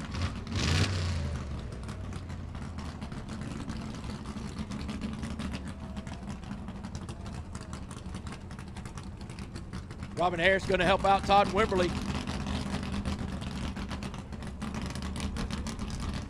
Bringing him up to the line. Heather Peak going to help out with Alan Platt, bringing the Georgia Shaker 3 up to the line, the replica of Alan's father, Hubert Platt's car.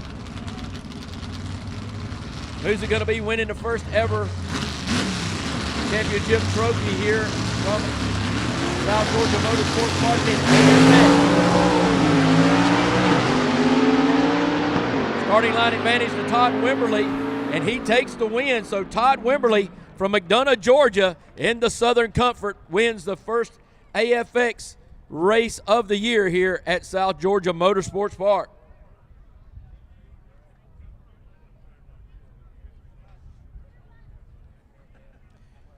Quite a race right there, guys. That race was essentially won on the starting line as Todd Wimberly got the break and went on to the win. Next up, going to be Superstock. Bryant Dalton Sr. in that 63 Ford Falcon Futura. The Dalton gang on the side from Sevierville, Tennessee.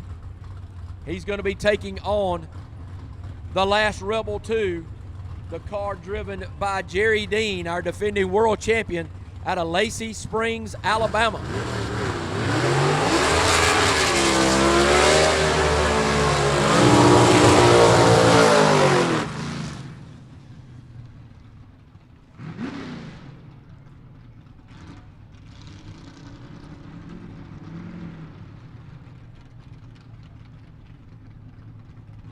Karen Mitchell, crew chief of Jerry Dean, going to bring him back.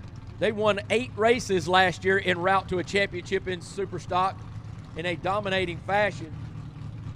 Bryant Dalton going to try to be the man that knocks him off his perch here in 2025 as Robin Harris brings that car back to the starting line. Mike Bully Wiles behind the wheel right there for Bryant Dalton Sr. Danny Preston also helping out with some of the suspension to get that 7-inch Mickey Thompson down to the racetrack as is specified here in the Southeast Gassers.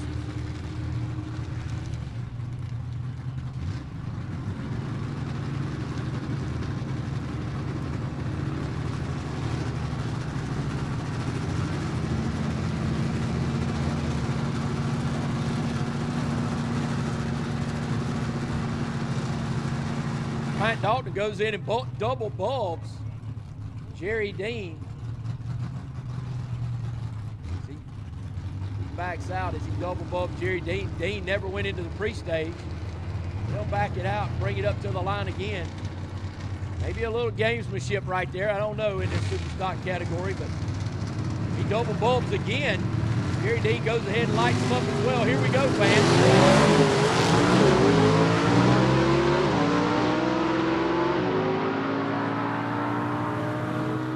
Reaction time advantage still went to Jerry Dean, and he takes the victory here as he moves on to another victory here in 2025 to start this season. So the last Rebel 2 picks right up where he left off last year.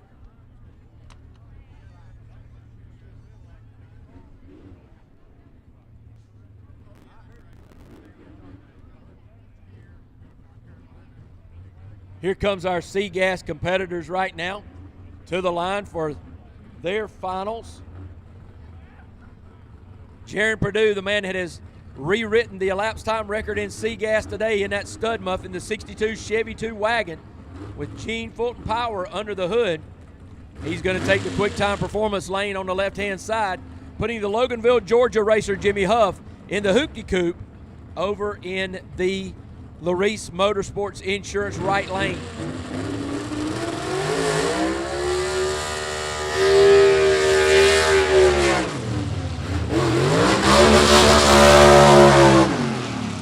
Jimmy Huff rolls it through the beams right there, shifting it into 4th gear for a 4th gear burnout in the hoopty coupe.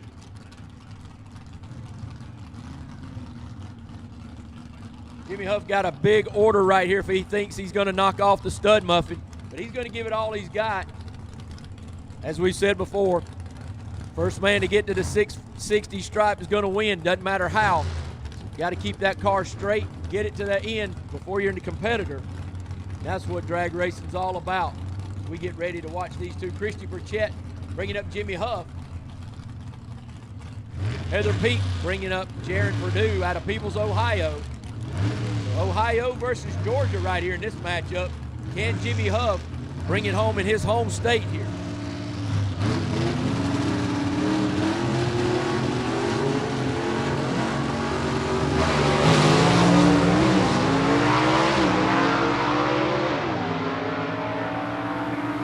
An uncharacteristic 668 light for Jimmy Huff and a 166 light right there for Jaron Purdue, and it was over before it began as Jaron Purdue wins here in SEGA.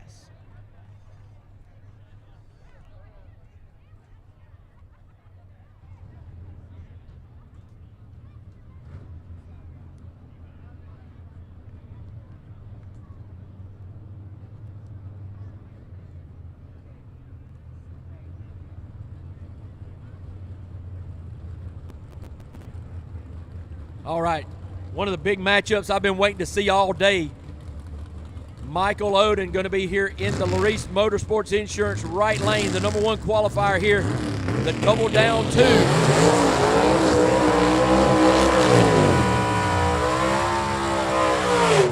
Michael Oden, 21 years old, out of Birmingham, Alabama, going to be taking on the 17-year-old Columbus, North Carolina native, Briley Stott. Stott in the Rambler over in the quick time performance lane. Our 2 youngest competitors here in Southeast Gassers, 2 of our quote-unquote young guns. thus the name of the Rambler, the Young Gun. Look on the back of the car right there for Michael Oden. It says just one more, and that's what he's looking for right here, is just one more win light, as he'll take the win here today if he's able to turn it on over Briley Stott. Can't wait to see the reaction times here and the elapsed time. These two drivers definitely at the top of their game today.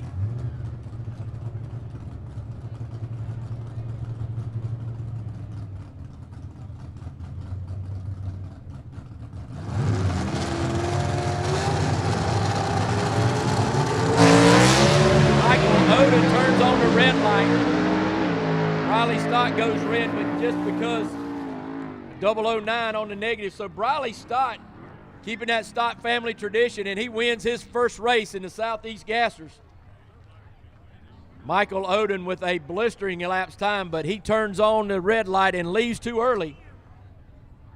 And Briley Stott wins B Gas here today. The 17-year-old punching his ticket with his first ever win.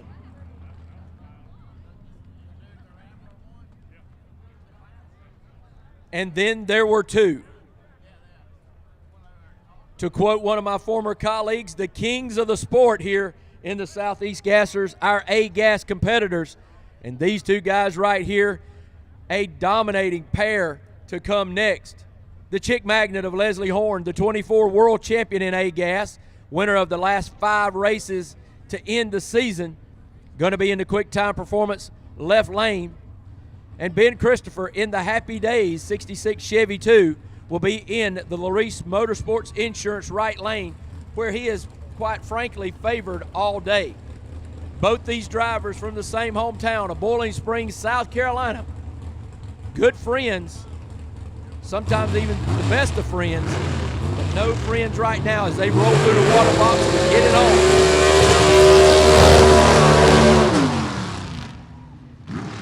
Leslie Horn chooses the Gene Fulton Power Plant, 477 cubic inches in the quick time performance left lane.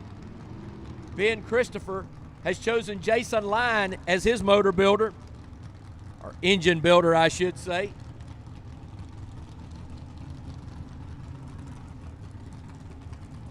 These cars separated by 1/1000th of a second in their elapsed time in the semifinals. And this one looks to be a barn burner. Alexis Phillips backing up Ben Christopher. Robin Harris backing Leslie Horn up.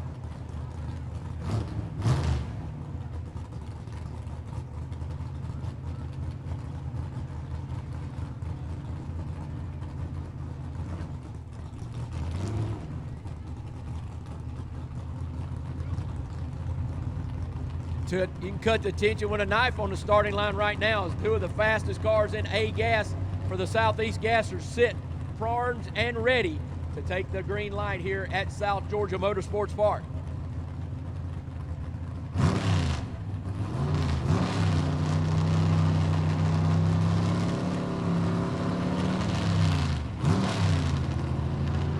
Nobody going in first.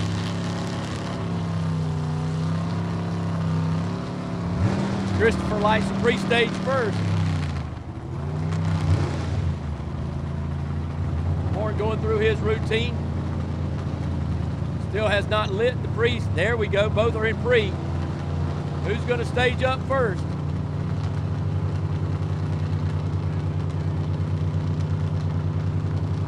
We're working on about 10 seconds here, folks.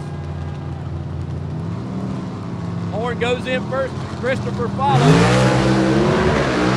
Leslie Horn with a starting line advantage, a 006 on the reaction time by Horn. And Leslie Horn with a whole shot win right there as Ben Christopher out-ET'd him, but a 006 on the reaction time to Ben Christopher's 145, and that is the difference in this one. Leslie Horn takes a whole shot win here today in A-Gas.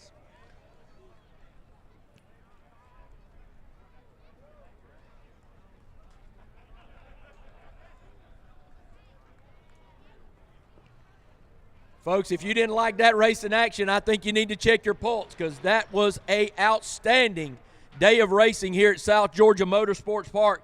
I want to thank Raul Torres and all his staff here at South Georgia Motorsports Park for helping us put on one of the best shows I've seen in the Southeast Gassers in many years. Thanks to our fans who tuned in online through the live stream and YouTube. Folks, remember, check SoutheastGasserAssociation.com for the rest of our schedule and get out to see the Southeast Gassers. Anytime you see our races, you will not be disappointed. I'm David Lancaster, the voice of the Southeast Gassers, reminding you that your right foot is a restrictor plate on our roads and highways. Keep them out of the roads and ditches, and we'll see you next time at the drag strip.